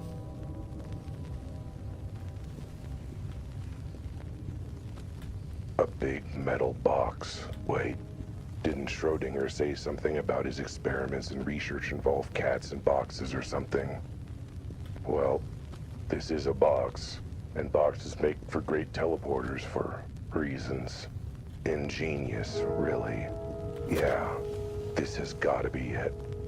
Nothing else it could be, right? I bet Schrodinger's gonna be impressed. It's got to be the thing that was on the floor that I looked at multiple times and tried to pick up. Good news. I was able to find your teleporter. Here, bring it close so I can see it. Here it is. You were clever to disguise it as this box. I know you like boxes putting cats in them to make them disappear or something. I don't judge, but if I figured this had to be it. 999, that was how I got the cats here in the first place. Now, not how I get them out. Look, I don't know the ins and outs of your weird cat in the box obsession, my guy. You do you. Somewhere, somehow, Albert Einstein is laughing at me. I can feel it. Point is, no, that's not the teleport I asked you to find, and you'd know if you paid any attention. Kind of figured it may or may not have been a teleporter, and no one could really know until it was properly observed. Perhaps I was being a little hasty when I said even an idiot could recognize a teleporter. Either that, or you're a very profound idiot. 6 of one, half a dozen of the other, which I never really understood, now I think of it. Aren't those two entirely different numbers? Profound idiot, got it. Anyway, let's just hope that there was a temporary snag. Would you head back and find the actual teleporter? They're just wasting my time at this point. It's gotta be this fucking thing. It's right there. Like, it won't let me pick it up. It's this. That's gotta be it, but it won't let me grab it. Huh. Is this a banana? Why is there a banana in here? Seems kind of out of place, which clearly means it must be the mini teleporter. I bet there's all sorts of strange tech hidden within its mysterious rubbery yellow skin. Okay, that last one was a bust, but this has definitely got to be the teleporter. I'm sure Schrodinger will agree. It's not. This ain't gonna be it. Good news. I was able to find it. Absolutely recognized it as soon as I saw it. This banana. Hide, teleport, and banana. How'd you manage to... What are you talking about? It's banana, you stupid feline. Yes, that's a giveaway, isn't it? Why something as odd and be out of place as a banana be in a scientific lab? Only one explanation, that the cultists kept me fed while I worked and that the banana was my lunch? Okay, 2 explanations, I suppose. Can't believe that my life rests in this hands. Paws of a cat who can't recognize a mini teleporter is right in front of him. Like your cats could recognize it. Trust me, you don't want to start comparing your intellect to that of my cats. I don't think you'd be flattered with the results. Okay, one more time. Get the mini teleporter and get it right this time. Dude, the game is intentionally wasting my time. They're trying to be funny, but it's just not funny anymore. It's this. Or it's the watch. A watch, huh? It looks like an ordinary watch to me, but that must be its genius. He said it was a mini teleporter. How much more mini do you get than being on the back of your wrist? That guy is so smart. All right, I got the last two wrong, but this time it's gotta be the one. It's not. Third time's the charm. Ow. That hurt. Didn't land on my feet that time, because something was under my feet. What did I trip on? Huh. What's this? Looks like some garbage just lying around. I guess Schrodinger isn't practicing good organization in the lab. Someone should call him on that. I'll bring this along so I can wave it in his face and scold him.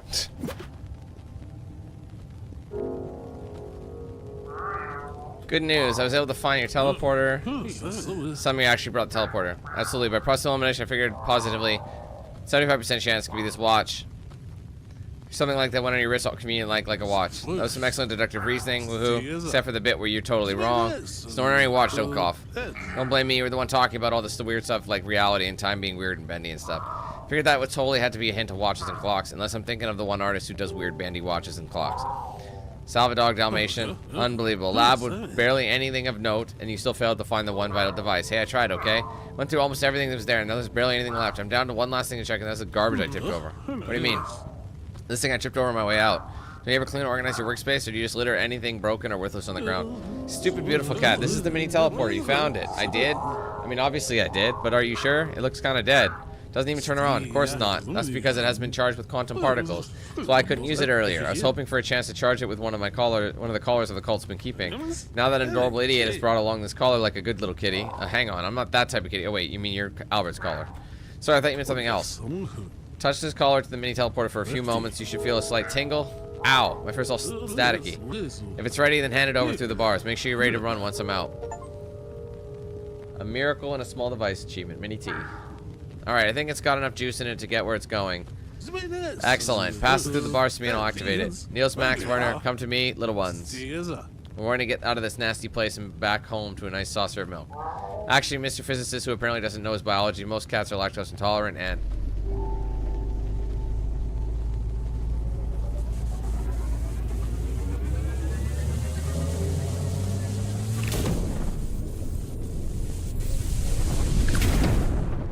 I believe this is worth an abracadabra. Wait, how did you just teleport out of the cell like that? Well, for now at least, the teleporter will take me to the source of its quantum charge. In this case, the collar. I'm sure it's very shocking and confusing to you. Actually, not shocking at all. Confusing, absolutely, but it sounds like it's just a small version of the IQ Zero machine that teleports me places. Can take a look at it. Suppose you can if you... Wait, you've been teleporting yourself? With Albert's collar? But how? It's a long story. Lots of physics involved, which you'd probably dig, actually, and the machine's a lot bigger than this. More colorful, too. Perhaps you can tell me all about your own quantum spatial adventures. Maybe after we escape this benign cult. Right, follow me. I've wedged open the entrance to these tunnels. Once we're through and back in the cab, we can go to get help. Don't I have to go back to the cult, though? Alright, let me slip under first. Wait, why? I'm the one who's been captive for weeks. Surely I deserve to get out of here first. Yeah, but consider my counter-argument. I don't like it here and I want to leave, so I should get to leave. Fine, go ahead then. Just be careful. That door is being held open by sheer dumb luck at this point. Given your presence, I figure we have plenty of that at this point. Wait a minute. He's gonna knock it over. Now you're through and safely on the other side. Next up is my cast. Niels, Werner, Max, come to me, my little babies. Okay, now everyone but me is totally safe. I think it's high time for me to be totally safe as well. Werner, what are you doing? Stop scratching at that thing. It's not a toy, young man. Leave it alone. Stop batting at it. Is it in your way? This is in a rather awkward place, isn't it? Let me just nudge it so it's out of the way. What a dumbass. Oh, no, wait. Ah, not exactly my brightest moment. You idiot. I thought you were supposed to be the smart one. The one who knew about physics. What part of the thing gem door stop store moving did you miss in your education? Oh, look, I'm more of a theoretical physicist, really. Besides, it's really Werner's fault. Should have known anyone named after Heisenberg was going to be trouble. Whatever, there's a way to open the door on your side. Flip the switches. On the lamp thingies, on the walls at once. Playing like a true professional. Hey, you're supposed to be the award-winning brainiac. Fine, simple terms. Flip 4 levels quickly, jam door open quickly. Got it? Except for the quickly bit. I'm not a cat like you, and I'm getting on your ears. No way can I move that quickly. Oh, are you saying I'm stuck in here? I can go get help. Who should I look for? Betty. Probably Betty, I'd say.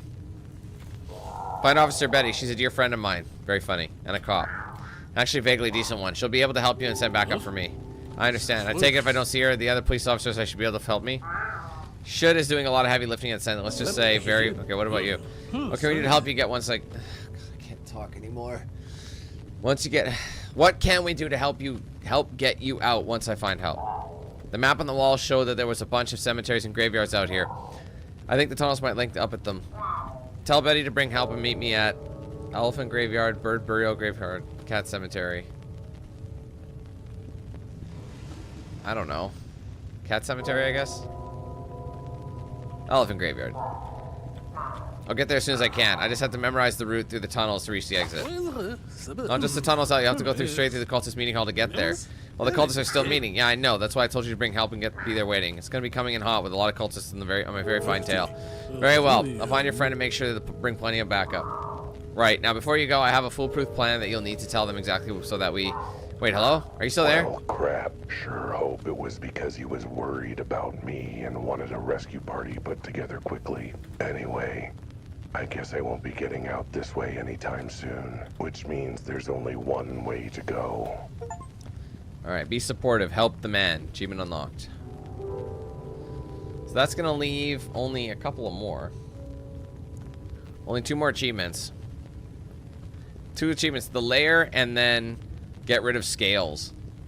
So I honestly think that I was supposed to talk to her about it to get the objective to get rid of him, which would have unlocked probably prompted. So I'm not going to get that one. So if I wanted to get it again, I'd have to replay through it. That's annoying. But considering the last achievement is to find the lair, it would make sense.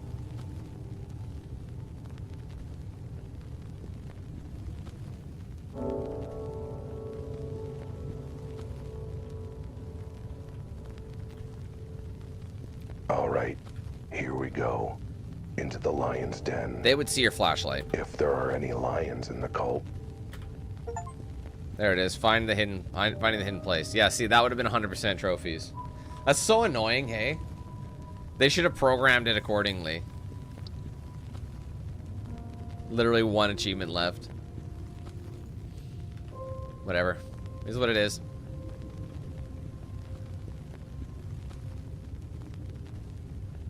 So the chief of police, the bartender, the rhino.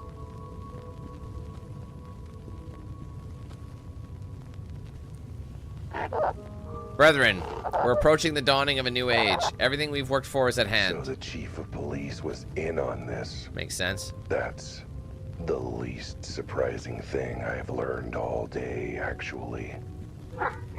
Hooray, at last. We're going to have everything we ever wanted. It's about time. I thought that fool Schrodinger was never gonna finish that device of his. Guess we don't need it now. Not now. We have all the collars in our possession. Once we touch them all together, it will open a rupture for us. Just like Schrodinger was worried about. But hang on. Not to be that cultist guy, but what do you mean all the collars? There are 5, and looks like we've still only got 3. Oh, good. Someone else noticed it too. I was worried I'd screwed up the math. Understandable error on your part, Brother Joe. Yes, we have these 3, as helpfully provided by my gang's contacts with the criminal underworld. Ugh, I can barely hear him. He's too small. Maybe if I lean in a little closer. Oh, come on. That's the last 2 we have of them now as well, seeing as they're about to be hand-delivered. Hand-delivered by the world's biggest moron. Told you that idiot would show up eventually. Well, this is, I can explain. I'm here to return Jimmy's hat. I'm here to return Jimmy's hat. I found it in the woods while I was hiking for totally legit reasons. I know you were missing it earlier. Give it up, Cat. We all know why you're here, what you were eavesdropping on, and what you've got in your pockets. Hey, look, I know there's a lot of questionable grimy lint in those pockets, but please tell me I can thump him if he doesn't shut up. Hell, I'd support you thumping him even if he does. Shutting up now. Or, not shutting up. What do I have to do to not get thumped? Well, I think thumping will happen pretty definitely. But it might be more satisfying to watch after we've achieved our goal. Why not just use your cat-like reflexes, grab the 3 remaining collars, and, you know, grab a handful of popcorn shrimp and then blow out of there. You know what I mean? Like, what's wrong with that? Just run past them. For now, however, handcuff him and take his collars, then shove him in the cell with Schrodinger until we're finished with the ritual. Wait, you knew I had the remaining collars the whole time? Of course, you nincompoop. I was there in the room when he stole one of them from my vault, remember? Oh yeah, but then why didn't you try to steal it back from me like you did with Elma? Because you are what we in the organized crime biz like to call a total moron. Why waste time and energy on why waste time and energy on you when you were eventually going to end up bumbling into our claws anyway? I wouldn't have bothered casing Elma's place if I'd known she was going to hand hers over to you too. She didn't. I don't know what you're talking about. Elma didn't give me anything, not even any info. In fact, I don't even know who Elma is. I literally saw the two of you chatting in the bar earlier today, chatting about the collars at that. Well, how did you know she even had a collar in the first place? After all, Manus stopped her from making off with the one on the cat in my case. Sure did, which suggested she'd probably been looking for others to make a quick buck. That fluffy hussy. I bet she snuck into my house and stole it from Schrodinger's closet. I always knew she was bad news. Not like my dear sweet Mr. G, who wasn't involved in any of this and doesn't know anything about my little side hobby. Do you want to tell her or should I? You ain't telling her nothing. In 5 minutes it's not going to matter anyway. Which reminds me, what exactly is your plan anyway? I know it involves collars and multiverses and a bunch of stuff Schrodinger explained and completely ignored. I still don't know what you're actually trying to gain out of this. How is messing with reality going to help you? Like, we're dumb enough to tell you. Actually, our cult charter specifically states that we must share our grand vision when asked in order to recruit new members, so I think we're actually legally obligated to tell them. What? That's ridiculous. Who wrote our charter? Some idiot with no understanding of the law? Didn't you write our charter? Oh, right. Well, I did want more chances to practice my dramatic monologues, and maybe a chance to explain how ripping open the fabric of reality is supposed to make you rich. Yes, I was always a bit unclear about that one, too. But I figured it works out somehow. You've got a limited vision, Wilde, even for a cat. It's never about wealth and money for us. Wait, it wasn't? I always thought we were going to get rich off this. Maybe I should have actually read the charter. Since our founding, we have always known that true power is beyond society's bounds, its ridiculous trappings. It's in nature. We gotta get back to our roots, be our natural selves in our natural forms, living as nature intended. I don't get it. Of course you don't. You're a stupid short cat in a dumb suit, but that's not what you're supposed to be, any more than I'm supposed to be working a day job and wearing a tie to keep my wife happy. I'm supposed to be 6,000 pounds of muscle, horns, and fury, while you're supposed to be a tiny four-legged furball like the ones that came with Schrodinger. And now, thanks to Schrodinger, we can all be what we're supposed to be. Wait, what? You want us to be like the animals in Schrodinger's world? But why? Hey, society stinks, mostly because it's filled with idiots like you. Not superior animals like us. We deserve better, but we didn't know what that was or how to get it. Until dear Schrodinger appeared in my living room talking about coming from other realities. I knew this could be the opportunity we'd been waiting for, so I captured him and told the others. I'll admit I got a bit hazy on things after that. Not sure how turning into our natural selves is going to make us all rich, but I'm sure it's part of the plan somehow. Right. But the point is that we realized that the animals in Schrodinger's world are what our natural forms really are before we started walking, talking, and paying taxes. And thus we knew what we had to do. To open our our universe and either rewrite it or leave it entirely for one where we can return to our natural forms and live the way nature intended. Wait, that's your evil plan? That's your nefarious scheme to end all schemes? Ingenious, isn't it? What do you think? Wait, I'm sorry, were you expecting me to have any other answers in mind? What? What's so stupid about it? Well, off the top of my head,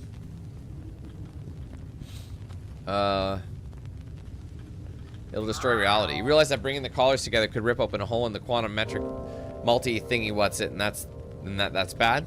Who cares? Not our problem. I'm fairly certain that our universe is ceasing to exist technically counts as your problem. Oh no, that'll be your universe. We're going somewhere better. As long as that doesn't get destroyed, I suppose. And if all the universe are destroyed, what then? I'm just saying the ultimate plan of yours doesn't seem very thought out. Or at all thought out. Or like anything resembling thought went into it. You've got some nerve saying that, Albert, considering you're dumber than the cat Schrodinger brought with him. That may be true, but it seems like I'm smarter than all of you, huh? We're not the ones outnumbered and trapped. Joe, Jimmy, grab him and take his collars. Then he can go keep Schrodinger company in our cell. Music to my ears, give it up, cat. Wait, before you lock me up, there's something very important I have to say, too. Does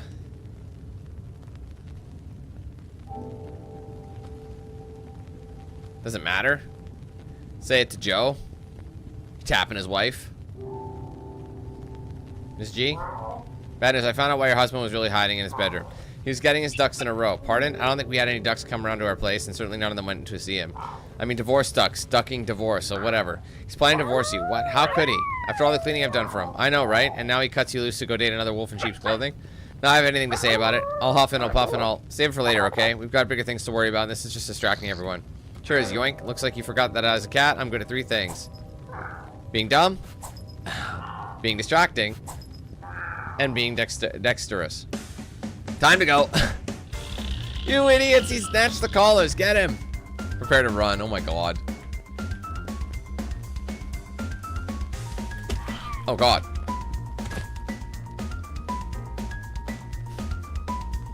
I didn't know what I was supposed to do. There we go.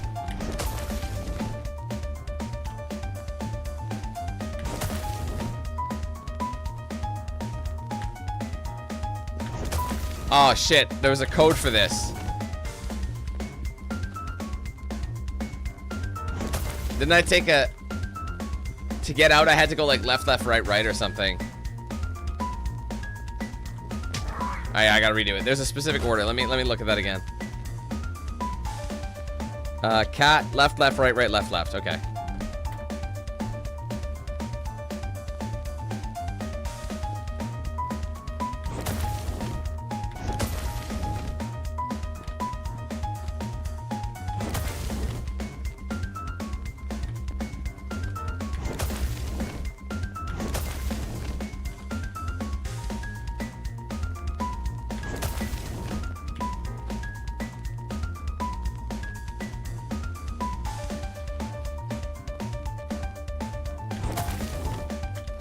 There, that should be the exit.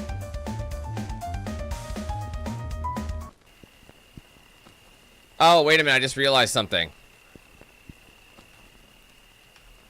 I went to the wrong spot. Made it. And wait. Where's the help Schrodinger was gonna go find? Shit. Oh man, you know what it was? That was the cemetery.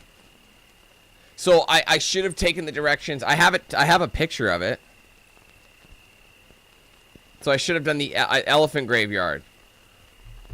Oh, let's exit. Let me see if I can reload. Oh, I didn't mean to exit the game. Oh, oops, sorry.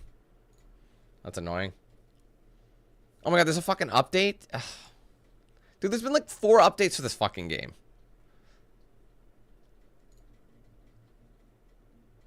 It's a 1 megabyte update. Sorry.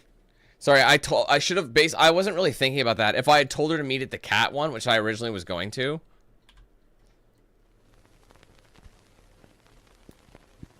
Hopefully it's the run again. I really hope it is the run again. Loading caves, so that's a good sign.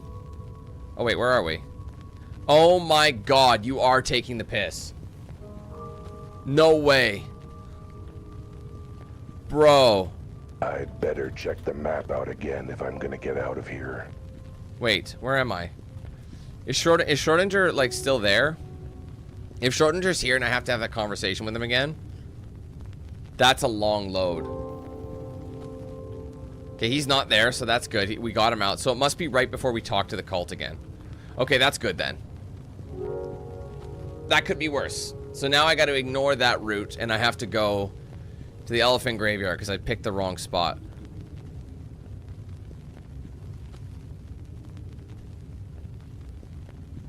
All right, if there are any lions in the cult. Sorry about that, y'all. That was a mistake on my end.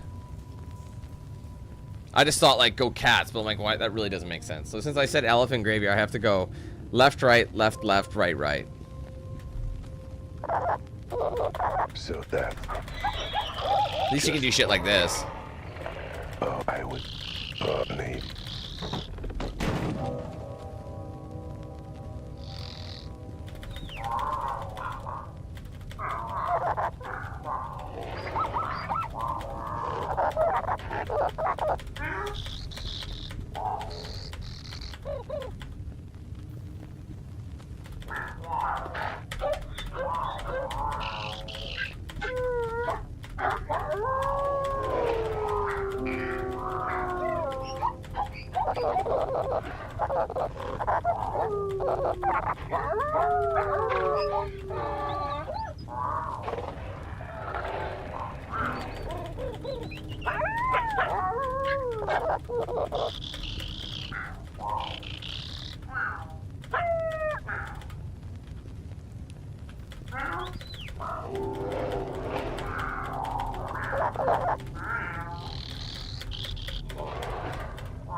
Alright.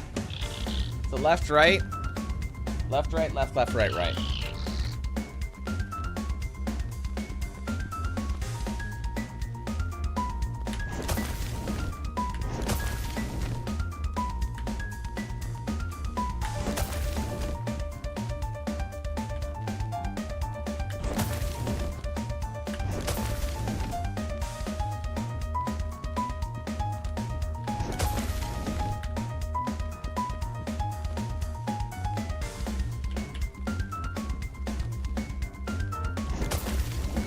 There.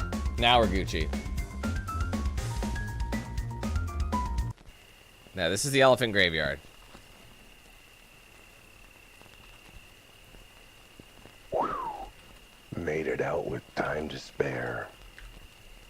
Glad I took the truncated route to the elephant graveyard. Now, let's hope they don't catch up too quick. Oh boy. You sure caught up quick. Give it up, Wild. For the very last time, forever, in fact, you're under arrest.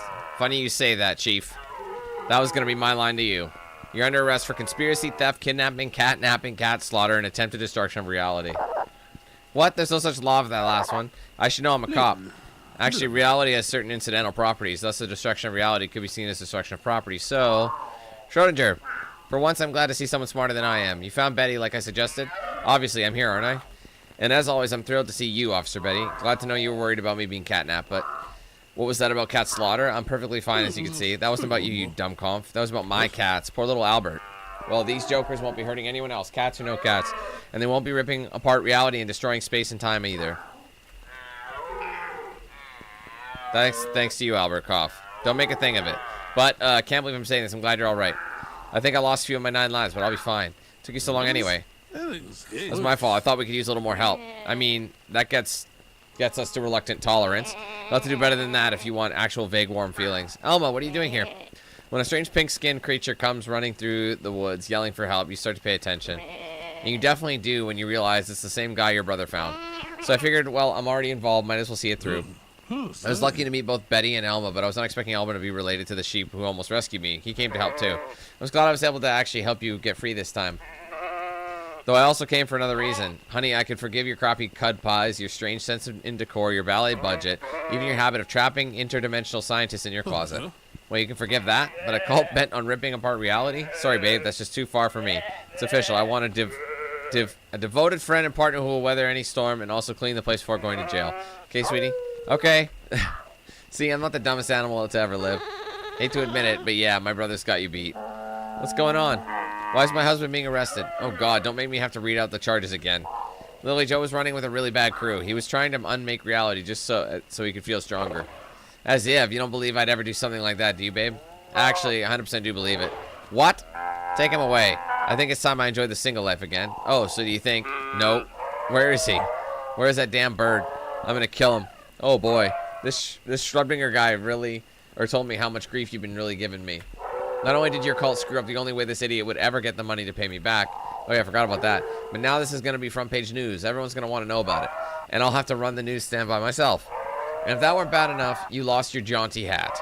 You were so fired. Fine, I was planning to land on your antlers and poop on you as soon as I got my natural form back anyway. But wait, even if Schrodinger found you all, how did you all get here?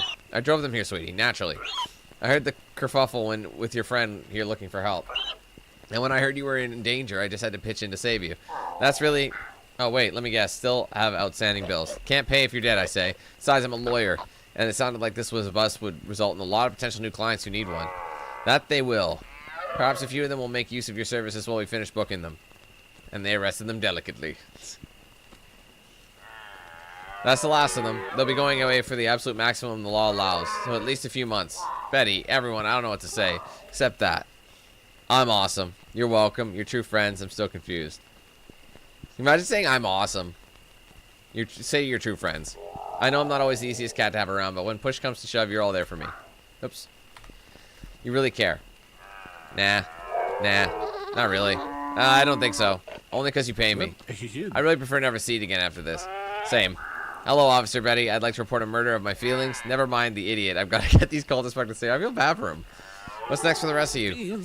I have to get back to my universe with my cats and those collars. They have to be destroyed so that they cannot be used like this again. But returning to my own dimension would require a more powerful machine than the teleporter I devised. I don't know where I might find one. I know where. Wait, you do? Well, will wonders never cease. Can you take me there? Absolutely. And by take you there, I mean hitch a ride there because I left my car back in the city. They misspelled epilogue. There's something about the drive home after solving a case. You're tired, but triumphant. Drained, but delighted. Exhausted, but... Oh, Fur, are you monologuing?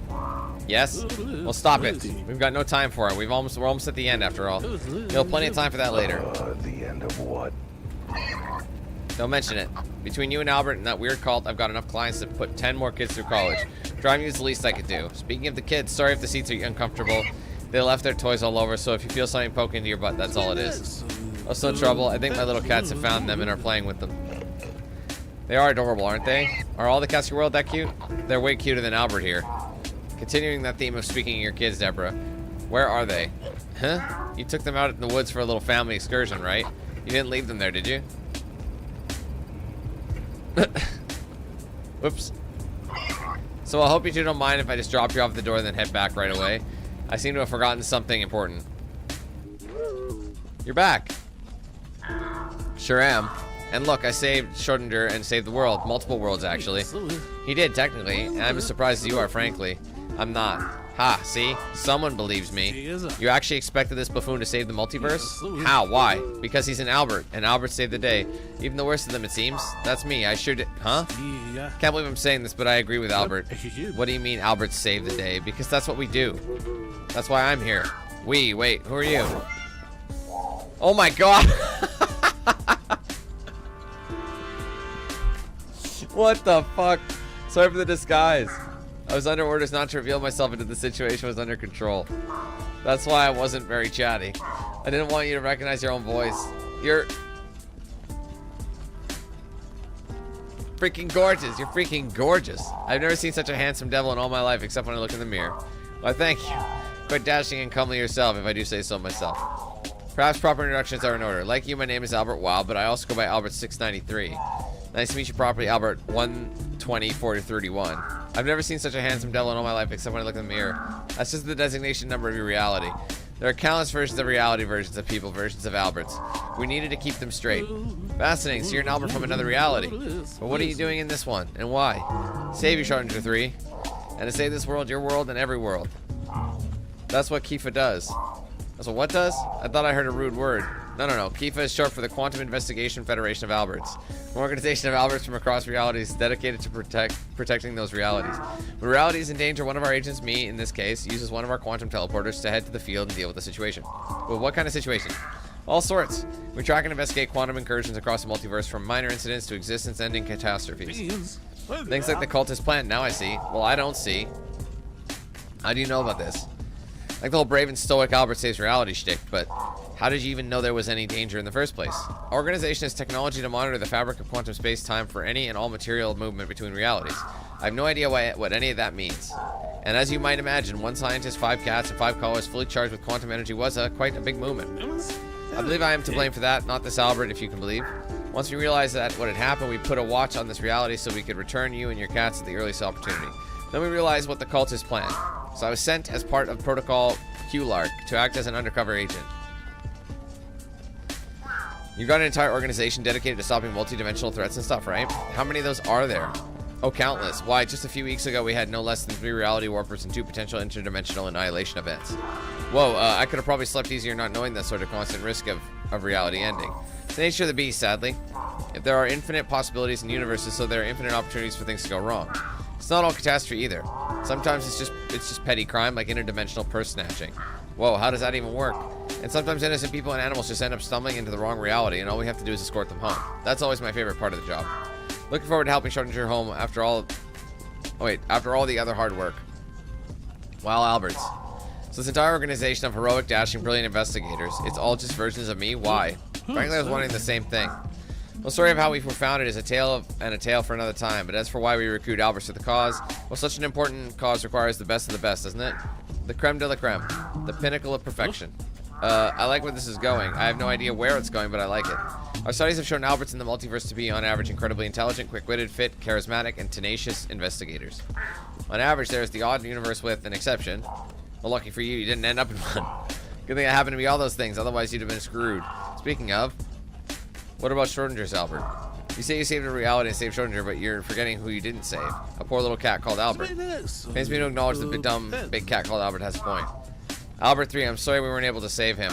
His death was a tragic incident, but not something any of us could have prevented. Wait, why did he say Albert 3? Oh, that was Albert 3. The cat was Albert 3. The implosions that occur when traveling from one world to another can be dangerous. Organizations teleporters protect against it, but Robert only had a collar and a little colic. My poor boy. Hey, you still have me. That's quite the downgrade. Anyway, I'm sorry for your loss. Seemed like a very good kitty, and frankly, I would have probably executed Protocol Q-Lark for him if he survived. You say you came to this universe to help and do stuff, but be brilliant Agent Albert, but you didn't really do anything. You mean besides show you how to use the collar and the IQ0 machine? Well, sure, but you didn't exactly dive into the middle of things, did you? You just sat on your fake feathered butt while I did all the hard work. Here's a good question. If you were trying to save the world and the multiverse, why would you leave it in his paws of all places? Well, normally I'd be in the thick of things, but Protocol Q-Lark involves laying low, observing, and keeping interaction to a minimum while evaluating potential recruit. Keeping interaction a minimum, you barely said 2 words to me after you helped me with the IQ0 machine. Couldn't you have... I'm sorry, wait, did you just say potential recruit? What? Protocol Q-Lark stands for Quantum Local Albert Recruitment Crisis. It's an opportunity for us to see how the local Albert handles a quantum crisis. My job is to provide intel, quantum support, and technology, then serve both as backup and as observation and evaluation on Albert's performance, which I imagine was miserable and embarrassing enough to discount him from your recruitment drive. You have got to be kidding me. Why would you even recruit this idiot to your ranks? Isn't it obvious? If they're an elite organization of scientists and agents, they're all going to be the same. You mean smart and competent? That means they don't have a voice like mine on the team. Someone with a fresh perspective who does things differently. They need that. They need the perspective of a moron? Actually, he's not that far off the mark. I think I need to lie down. Look, yes, the Alberts we've recruited so far are intelligent, skillful, and resourceful in a crisis. Sometimes in this job, that's not enough. Sometimes the only thing that can crack a case or save a reality is dumb luck, and that's something we're really lacking. Because you can't get that kind of luck by being smart. In fact, being smart cancels it out. No, the only way to get dumb luck, that kind of profoundly dumb luck we need, is to be dumb in the first place. Let me get this straight. You're hiring this idiot because he's an idiot, so that you can call in his dumb luck to save the multiverse? That's about the size of it, yes. Woohoo! Yeah, and your strange and non-animal face. Who has 2 paws and the best dumb luck ever? You do, as your performance in this case is clearly shown. Though I should point out, you actually have 4 paws. Oh, okay, I think I'm ready to go home now. I don't want to spend another minute in reality where this fluffy fool is the best hope for survival. Actually, if he joins us, that will be every reality. I've changed my mind. I'm ready to leave reality altogether, thanks. Oh dear, here, Shortinger 3, I'll escort you back to your reality. The IQ0 machine is already set up and charged. I've calibrated it to use the charge in the 5 collars to get you and your cats home. After that, it will self-destruct to prevent any other incursions. Wait, so I won't be able to use the teleport around anymore? You couldn't without the collars anyway, but no, everything will return to normal once I leave with Schrodinger. So you'll need to decide before we go. Are you with us, Albert? Can we count on you? Well, no, your dumb luck, rather, to help us protect the multiverse?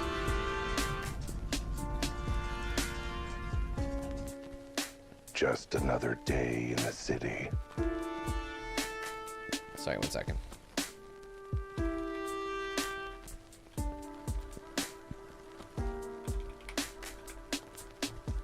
My city. And this city never changes. That's just reality. Well, one reality, at least. This city is rotten to the core. It stinks like a warthog that's been wallowing in some suspicious brown mud left by an elephant. Someone's gotta clean up this city. I guess it's gotta be me. Who else could I trust to keep this city's butt clean and well licked? I tripped over a box. Not sure how that got there. Think you put it there. Oh yeah, geez, I've only been here less than a day and I'm already getting as stupid as you are. That's the last of your stuff from your desk, huh? I take it you submitted your resignation. Does 2 middle hooves count as a resignation? More than they deserve, I think. Anyway, welcome to the new gig, partner. I'm already regretting my choices in life. And if I'm your partner, why isn't my name on the door too? Well, see, when I said partner, I was thinking more sidekick, you know, kind of background support to my magnificence. Bite me anyway. Where's my office? I should put my stuff away. It's through the secret panel in the back where I stash my litter box. Ugh, this is better be worth it, Cat. Promise me some case that would make the world a difference. Don't worry, there will be. This city never changes. Except when it does. Shocking twist of logic, I know. I always worked as a lone cat, but lately, I've begun to realize the benefits of working as part of a team. Everything else might have gone back to normal after Schrodinger and the other Albert left, but that's one souvenir I'm gonna hang on to. Well, that and the other souvenir. The name's Albert Wilde. Private Eye. I solve the cases no one else wants, in this reality or the next. I'm not just cleaning up this city. I'm cleaning up every city. Wait, that reminds me. I need a new mop and bucket. I'll have to go shopping later. Betty won't mind if I store it in her office. Anyway, I'm a new breed of kitty, catching the interdimensional rats of crime. I'm not just a PI. I'm Albert Wilde. Quantum PI. Are you monologuing again?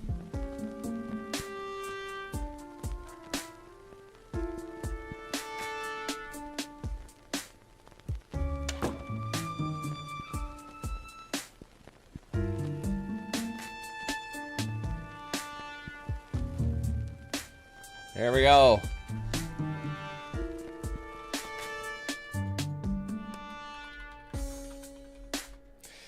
Oh man, there you have it, y'all.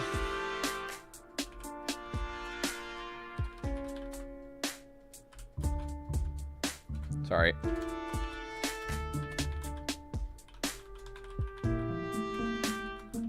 Okay. There you go, guys. We finally finished it. Cat Detective Albert Wilde. I can see why they changed it from Quantum PI, because I guess that, I don't want to say that was like a giveaway, but what the game was about, but I feel like it really did. It would have like kind of hinted to it. In terms of this game, I do want to, I've been like, you know, obviously keep mentioning a couple things that I've gone through.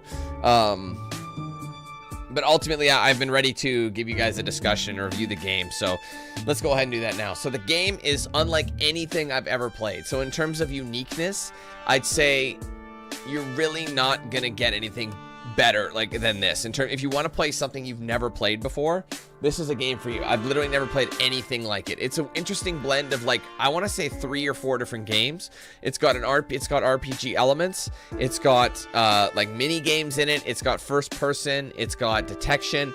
However, I will say the major part of the game, which is detection, is really not a major role in this game. I feel like the whole detective aspect is very minimal. It's all, a lot of it comes from just inside, you know, just from dialogue. So there's no real detection. Yes, you have to find items here and there, and ultimately there's something in the background that you're working towards, but the whole point of being a detective game is I was hoping there'd be more detective stuff, but obviously that's the way it goes about it.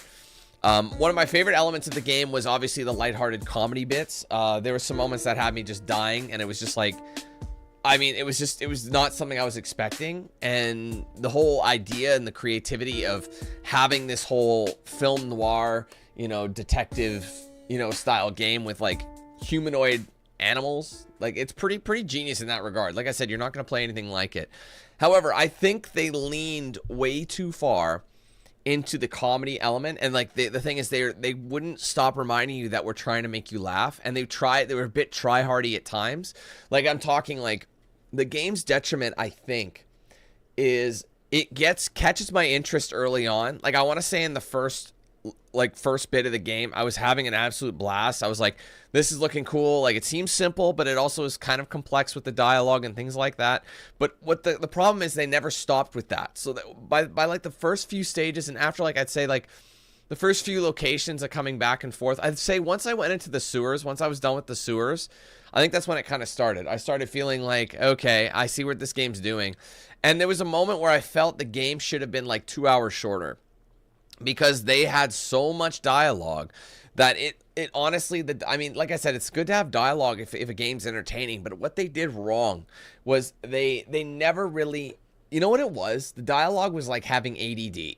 Like it's like the whole script itself had like, here's what it wants to tell you, and then it would just deviate into something else, like that the characters would talk about, and they would always be running down, you know, Albert or whatever, and they would go off on like a 4 or 5 sentence like section of the dialogue that would just go off insulting Albert and have nothing to do with the main story or anything story related. And they kept making these random side jokes, and it's like, oh my god, this is literally dragging the game on. So all these like jokes they tried to throw in that were completely unrelated, I think I could have done with less of those. I mean, yeah, it's one thing to have the comedy, but it felt like they were just getting a little carried away with what they were trying to do, and they were trying a little too hard at times. Some stuff was just so silly and funny that it got me. Like, I was like, that's really funny, and I had a few good laughs there and there. But at the point where, like, the whole game is like, we want to, oh, don't forget, this is a game that we're trying to make you laugh. It's like, stop doing that. Let the game make me laugh. Stop being like, don't forget it's comedy. You know what I mean? Like, there's like always that little ear in your ear. It's like, okay, stop, you're ruining it. You know what I mean? Like, that's what they were doing a lot of the time. So I feel like the game lost its steam pretty fast, faster than I thought it would. And I honestly was, I was exhausted. I mean, the thing is, I don't want to be like, okay, I'm narrating the whole fucking game. That's a detriment. But let's be honest, most people aren't going to be doing what I'm doing and reading it out loud for the audience. So I can't really put that into effect. But at the same time, it is a lot of reading for some people, and these type of games do exist. So the fact that they, like, you know, narrated his monologues but not any of the other dialogue, again, I know they did it to save money because there's indie studios, so there's only so much you can do with that. But obviously that, like, I mean, that was a bit of a grind for me. I was very exhausted. So, like, right now, I'm exhausted from speaking. So much speaking. And like I said, when you're talking, reading all the lines of dialogue, and then the dialogue goes off on a random tangent or a random joke thing or an anecdote or something like that, it's like, what am I even reading? Like, it's like, okay, let's get to the next bit. Let's actually follow it.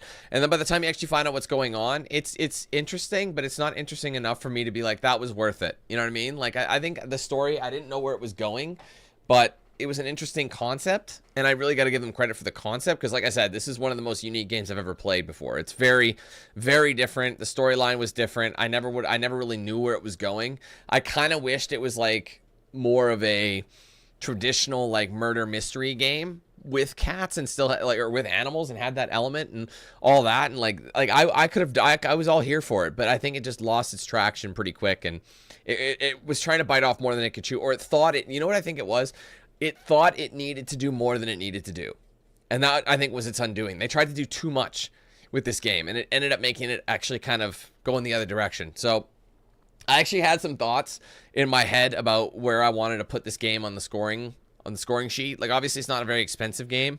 I was sent a copy from the publisher, so I didn't have to get it. But I don't remember the actual price of the game. Actually, let me look at this up. Where's my mouse? I'm just going to Google it just so I can give you guys a fair shake here.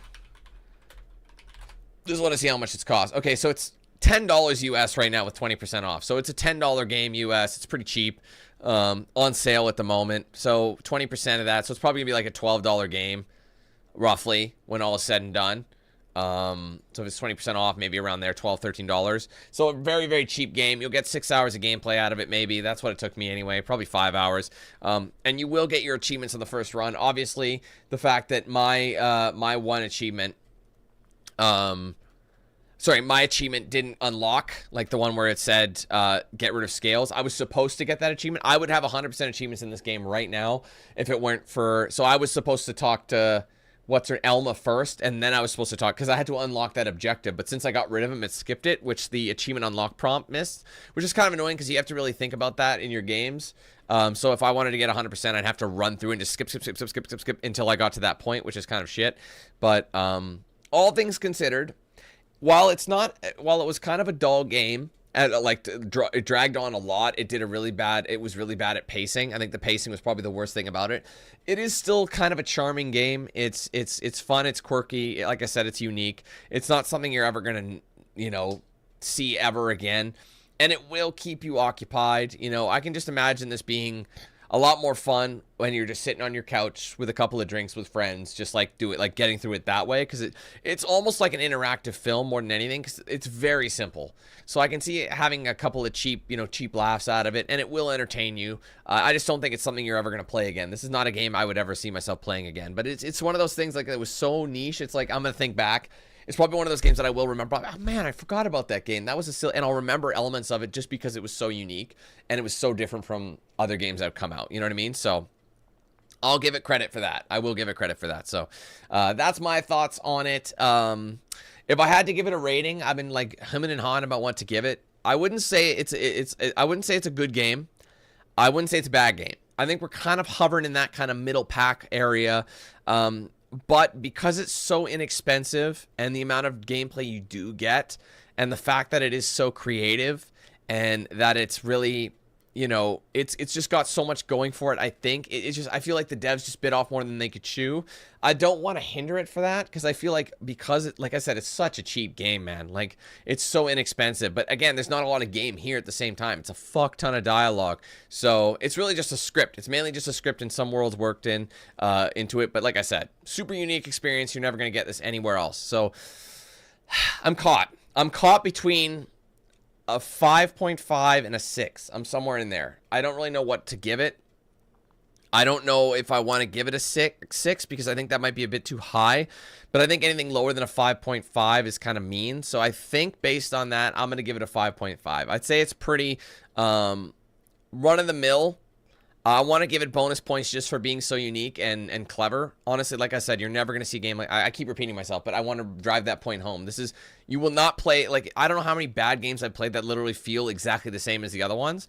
But because it is so different and unique, you're going to... It's just a little bit more memorable than the other guys. So I'm going to give it bonus points for that. But at the end of the day, the game does lose a lot of its traction, and it does get quite boring as time goes on.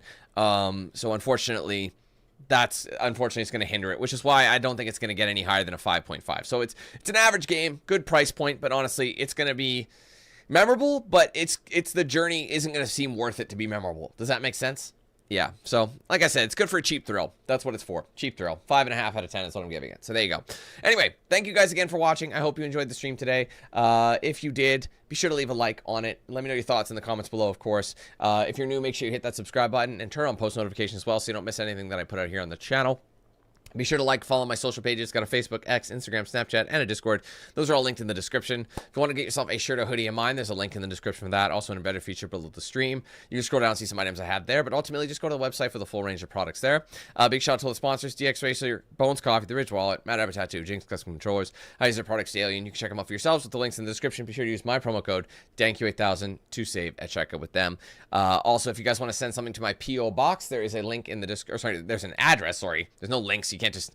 Here you go. Magically send it. There's the address for that is in the description. So you can send me something that I'll open on either a social post, a live stream, a video. Who knows what I'm going to be doing. But if it's legal, as long as it's legal, you can send it. That's kind of the rule I have. So, and it won't kill me either. Let's hope it doesn't kill me. So yeah, if you want to send that, there's a link in the description for that. Finally, guys, be sure to check out and sign up for the Team 8000 membership program. If you haven't done so already, it does support the page immensely. There are 4 tier levels, 4 price points, with the first tier starting at just 99 cents. It's cheap and easy to get into the program. But across various tiers, you're going to get things like custom badges by your name, custom emojis using chat, exclusive video stream access, party and open lobbies, giveaways, discounts, and plenty more. We're working our way back up towards 300 members. So if you guys want to help us reach that goal, or you want to get some cool perks, or you just want to support the channel, you can join that with the link in the description. There's a join button below the stream. There's also a section on my main channel page as well if you can't find either of those. If you want to gift members, or send super chats for that matter, you can do both of those with that little $sign icon. Click it, you get a drop down menu. You'll see those options there. If you're gifting members, just remember you can gift anywhere from 1 to 50 members in a single transaction, but ultimately you can gift as many as you like through multiple transactions. All right, I appreciate it very much. Thank you guys again for hanging out with me. Hope you have a great rest of your day and a great weekend. We will be back on Monday with, I'm not sure yet what I'm going to be back on Monday with. There are some games coming out on Tuesday, nothing coming out Monday, so I don't know. We'll see if I can get something early that comes out on Tuesday. Obviously the big news is the next major release is Sniper Elite Resistance.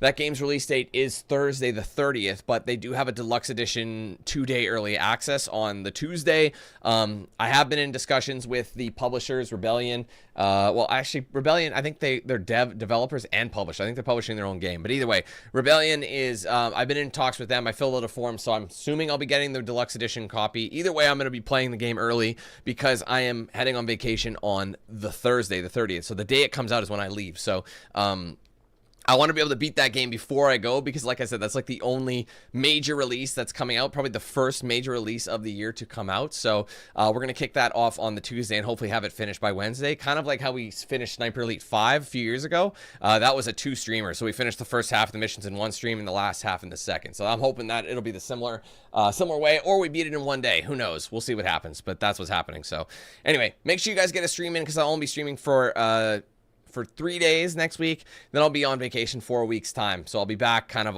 I'll be returning on the 6th. I might be back on the 7th, stream for Friday.